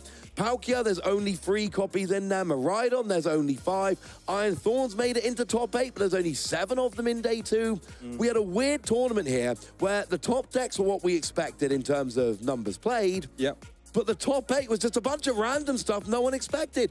Iron Thorns, top 8. Yep. Miraidon, top 8. Palkia, top 8. Golden Go, top 8. We were not expecting those decks in the top 8 of this event. No, and I think it happens quite often, actually, in new formats. When new sets get introduced, at least out of the gates in the first couple of events, it tends to be older decks that tend to, you know, maybe have a little bit of a buff here and there. So Dragapult, for example, Golden Go, if you're familiar with a deck like Yellow is, it's sort of be these decks where people aren't taking as many risks. We know the rough, 50 to 60 cards of the deck, and out of the gates in new formats, they tend to sort of, well, at least in my experience, tend to do really well. And that's a sort of a story we do see here. However, I say that Terrapagos was the most popular deck in day 2, so quite clearly, I don't know what I'm on about, but it tends to be some trends. Yeah, and I don't think we've seen the last of Terrapagos. No. You know, we saw that Tord made it into the asymmetrical top 12 round, you know, and fell, unfortunately, to Ryuki, our eventual champion. But, you know, when players like Philip Schultz and Robin Schultz and Joe Bernard and Tord Reklev are bringing this deck, and there were a whole bunch of others, as we saw, there is something there. You do not see that many good players bringing a deck like that to a tournament unless it is one of the top contenders. And sure, it fell short today, but I think it's going to make a comeback. I just want to see how other people react. You know, Area 01, that's Lus, Palkia. Golden Go, Miraidon.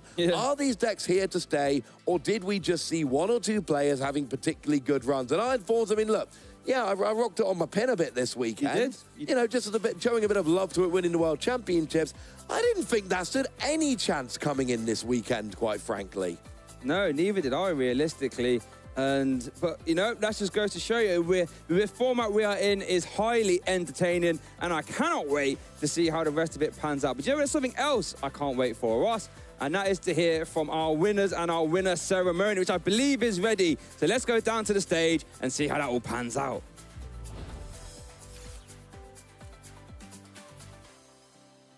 Welcome, everybody, to the main stage of the Dortmund Regional Championships. My name's Amy Wasley, and after a riveting weekend of brand new decks in a brand new format and a hall full of hopeful trainers, we finally come to the paramount end of our event. The shining moment where we get to show you and the world who our first European champion is going to be. And please do an absolutely tremendous applause at home and here in the hall for our first finalist, Rahul Reddy.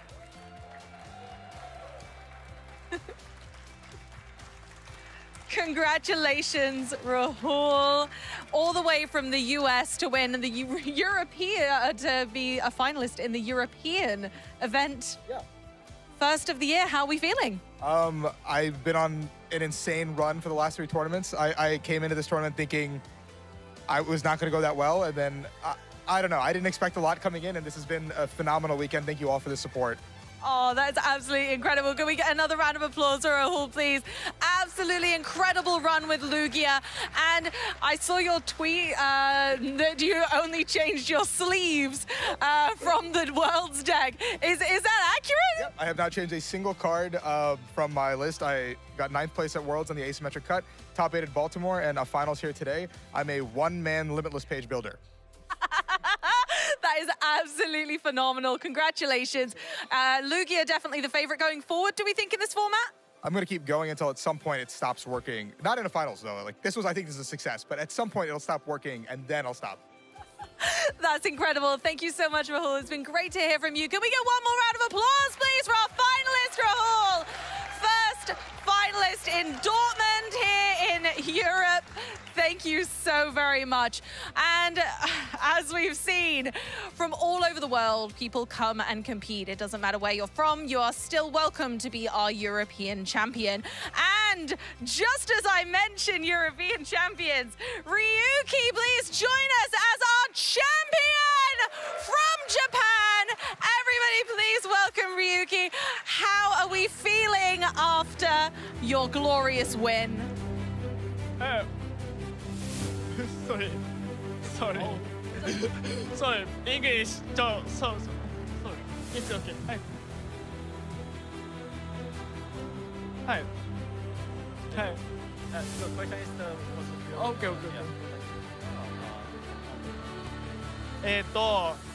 素直に嬉しいのと、あとやっぱり練習してきたメンバーにめっちゃ感謝してます。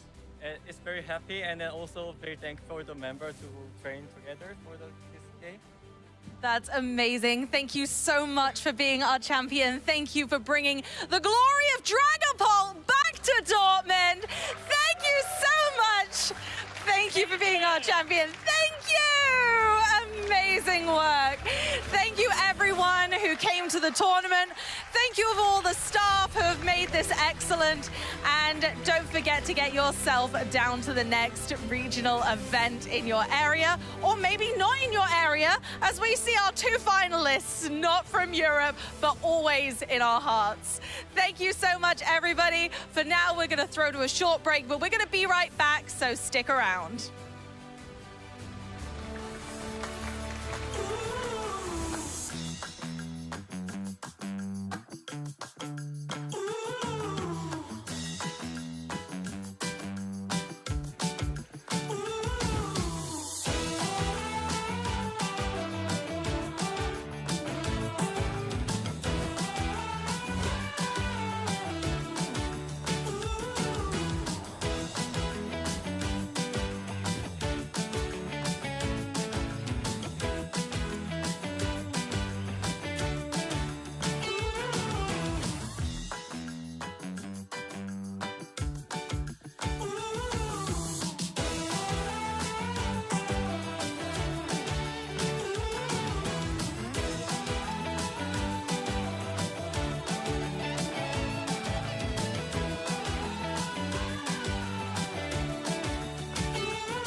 Welcome back, everyone. Thank you so much for those winner ceremony there, Amy. Spectacularly done. And wow, finally wrapping up our first EU regional here. And let's be honest, who actually expected our finalists to be, well, 2 players who aren't from Europe?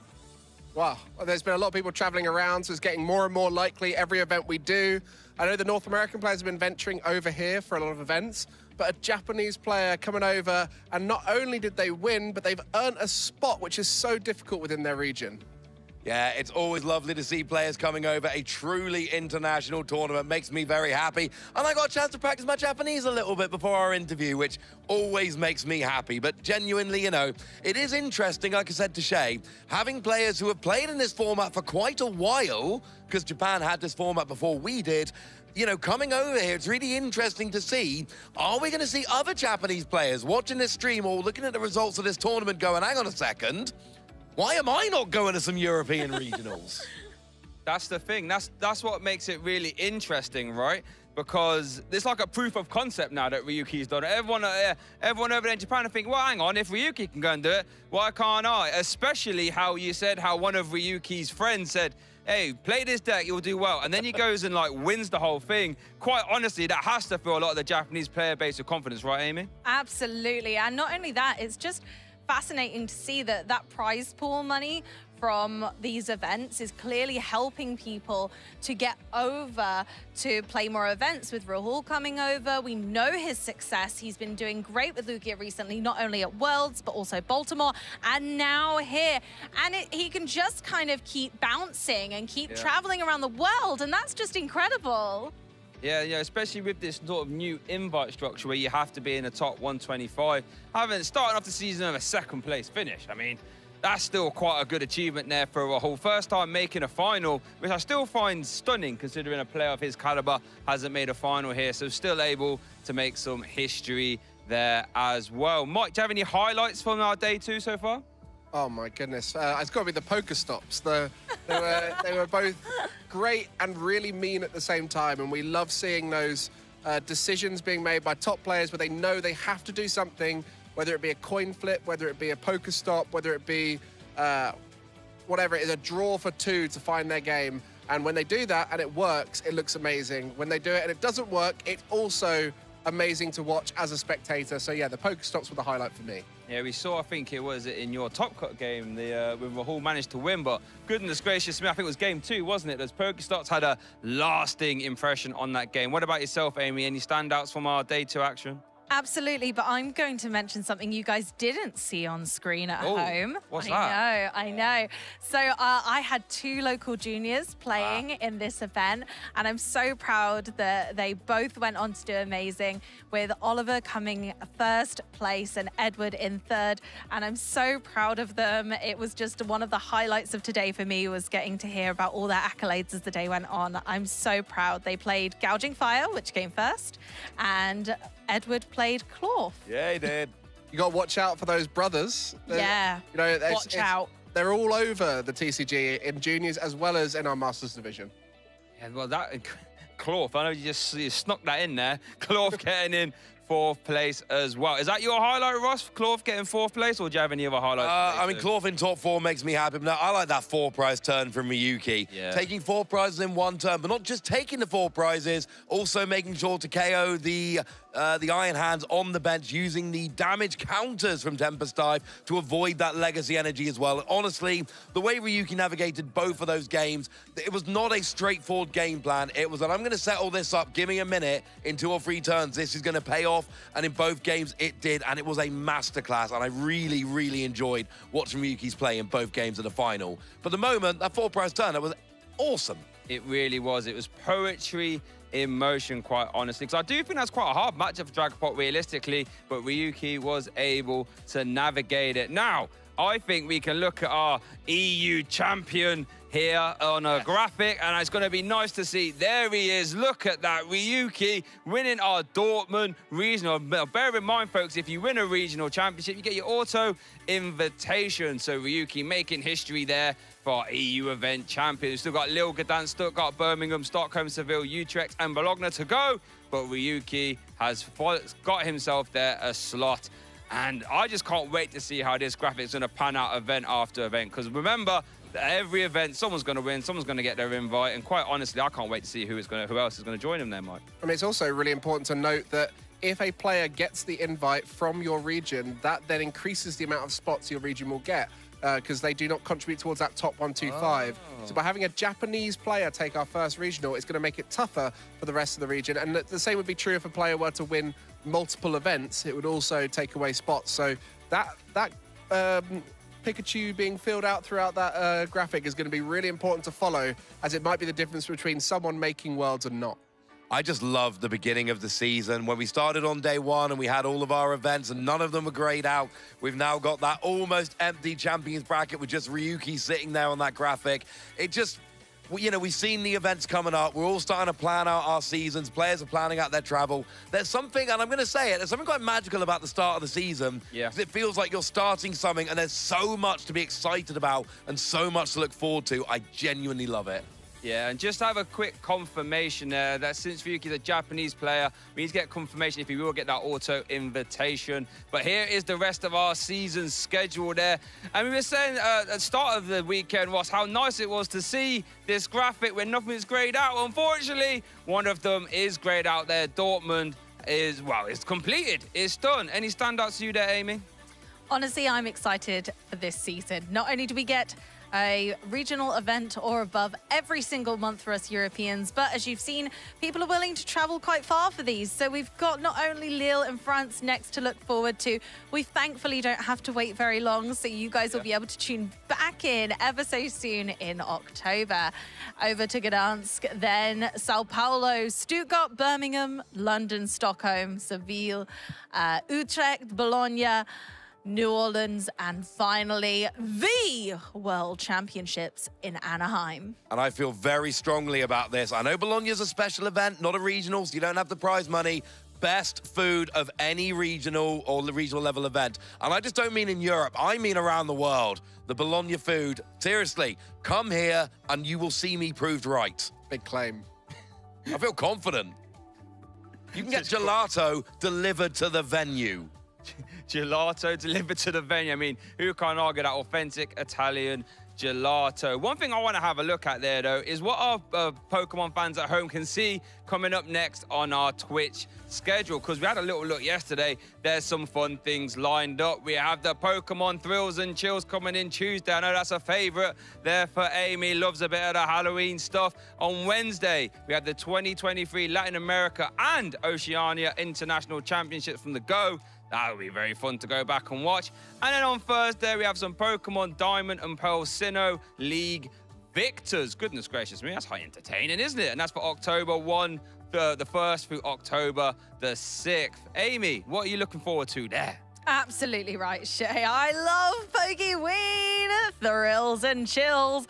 I like to get it in early, so Tuesday suits me just great. So I'm sure that we're all going to have so much fun watching along. Yeah, I mean, Pokemon Thrills and Chills, you know, you got those, what are they called, the booster bundles, right? Booster bundles, trick and trade booster bundles. They're great. So the Halloween Pokemon fun there never stops. Anything that you like the look of there, Mike, on that Twitch schedule? I mean, I love the Sinnoh region. It's my favorite region. Big fan of all of the trainers out there and the history of the region.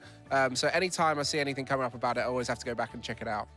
Yeah, I had a really good intro tune, I believe, that Diamond and Pearl Victor's anime there. We love to see it. But you know what? We actually mentioned it a little bit when we was looking at our EU schedule, is that we don't have to realistically wait too long until we get our next events, because we've got obviously more coming up in EU and some coming up here in the NA region as well. Let's have a look. This is our next NA event net, October the 11th through October the 13th. That will be Louisville. And I tell you what, we actually mentioned this a little bit, Ross, after the final. I am very, very intrigued to see how the metagame pans out after this, because I don't think, Ross, many people had Dortmund finishing the way it did with the deck. So how do you think the metagame will progress there at Louisville? I mean, there's two ways we can go, because if you look at the most played decks, this actually was about what we expected. The most played decks were pretty much what we thought coming in. But what we showed in Dortmund was there are fringe decks, your Golden Go, your Iron Thorns, your Miraidon, your Palkia, that can come in and really surprise. So the big question is, do players take any of those decks seriously? Or do they just go, no, the top decks are still the top decks? For me personally, you see Stefan Ivanov with Palkia, you see Jalavan Kamper there with Golden Go, and I'm thinking, ignore those decks at your peril. Those are legit. Really, really are. Don't ignore anything. That's the thing. There were good, strong decks coming into this event, but now they're sort of re-up the resume, as it were. They should be at the front of everyone's minds. However, there's not just events going on in NA. We have another event coming up soon there in the EU region after Dortmund, and that will be in the lovely city of Lille in France. That will be October the 19th through October 20th, and that'll be our next EU event there. Mike, how are you feeling about Lille? I got the opportunity to go to Lille last year. It was just a really nice event. It was very, very wholesome to be part of the community. I think that was the first event I went to last season, so it felt like Dortmund. But we keep going back there, so it feels like a return for the whole Pokemon community to keep going back to Lille year on year. Yeah, fantastic venue. You know, have a lot of Pokemon history there. Had a good few regionals there. So I can't wait to get myself back there for our next EU event. And I'm intrigued to see, hopefully, a European can win that one. That'd be quite nice, wouldn't it? But I want you guys to get your opinions out about how Dortmund panned out. Did you guys expect a Japanese player to win? Well, let us know. Did you expect an American player to make it to the final? Let us know. Did you expect, you know, a Dragapult, Golden Go, all that to make it there in the top cut? Let us know. So you got X there, you got YouTube, Facebook, and Instagram. If you're going to make some posts on Instagram and X, use #PlayPokemon. You might get your tweets featured on the next stream. And while you're there on your phone getting involved on the socials, you might as well go and follow the Twitch and subscribe on the YouTube, because you don't want to miss any of the sort of Pokemon action. And if you don't want to miss any, you got to get involved there on the socials, because this is the start of the season, guys. We've still got so many more events to go, so make sure to get involved there. But I think with that, pretty much wraps up our Dortmund experience. Is there any closing thoughts from anyone? I'm really looking forward to Lille because I went there 2 years ago and it was really fun. So sad that Dortmund's finishing. Happy that Lille's like, what, 3 weeks away? Sounds good to me. Yeah, 3 weeks away, not coming on very fast. Any closing thoughts from yourself, Mike? Just had a great time here in Dortmund. It's good to be back. I think that's the message of the event. It's good to be back. Good to be back. Fantastic to be back. And over to yourself, Amy. Any closing thoughts? Again, I'm just excited for the next one. I had a great time here. It's my first time in Dortmund, and I think it's a wonderful and magical place where we've managed to crown our first Stellar Crown champion. Yeah, quite honestly, in what a convincing fashion. There's like an undefeated in top cut. I think Dortmund was very exciting, in my opinion. We saw Lone Shuppet, you know, closing out a game there. We saw Ryuki going undefeated in top cut. We saw that real impressive Temple of Sinnoh turn. And that just makes me excited. The rest of the season, you know, is still open and anything's possible. So I don't want you guys at home to miss any of it. So make sure you follow those channels and join us back real soon for Louisville and Lille. But I think that wraps us up here for Dortmund. Thank you so much for watching. Thank you to everyone at home. Thank you to all the production staff. Thank you to our lovely co-casters as well. It's been absolutely fantastic. And thank you to all the players for getting involved. But we'll see you very soon.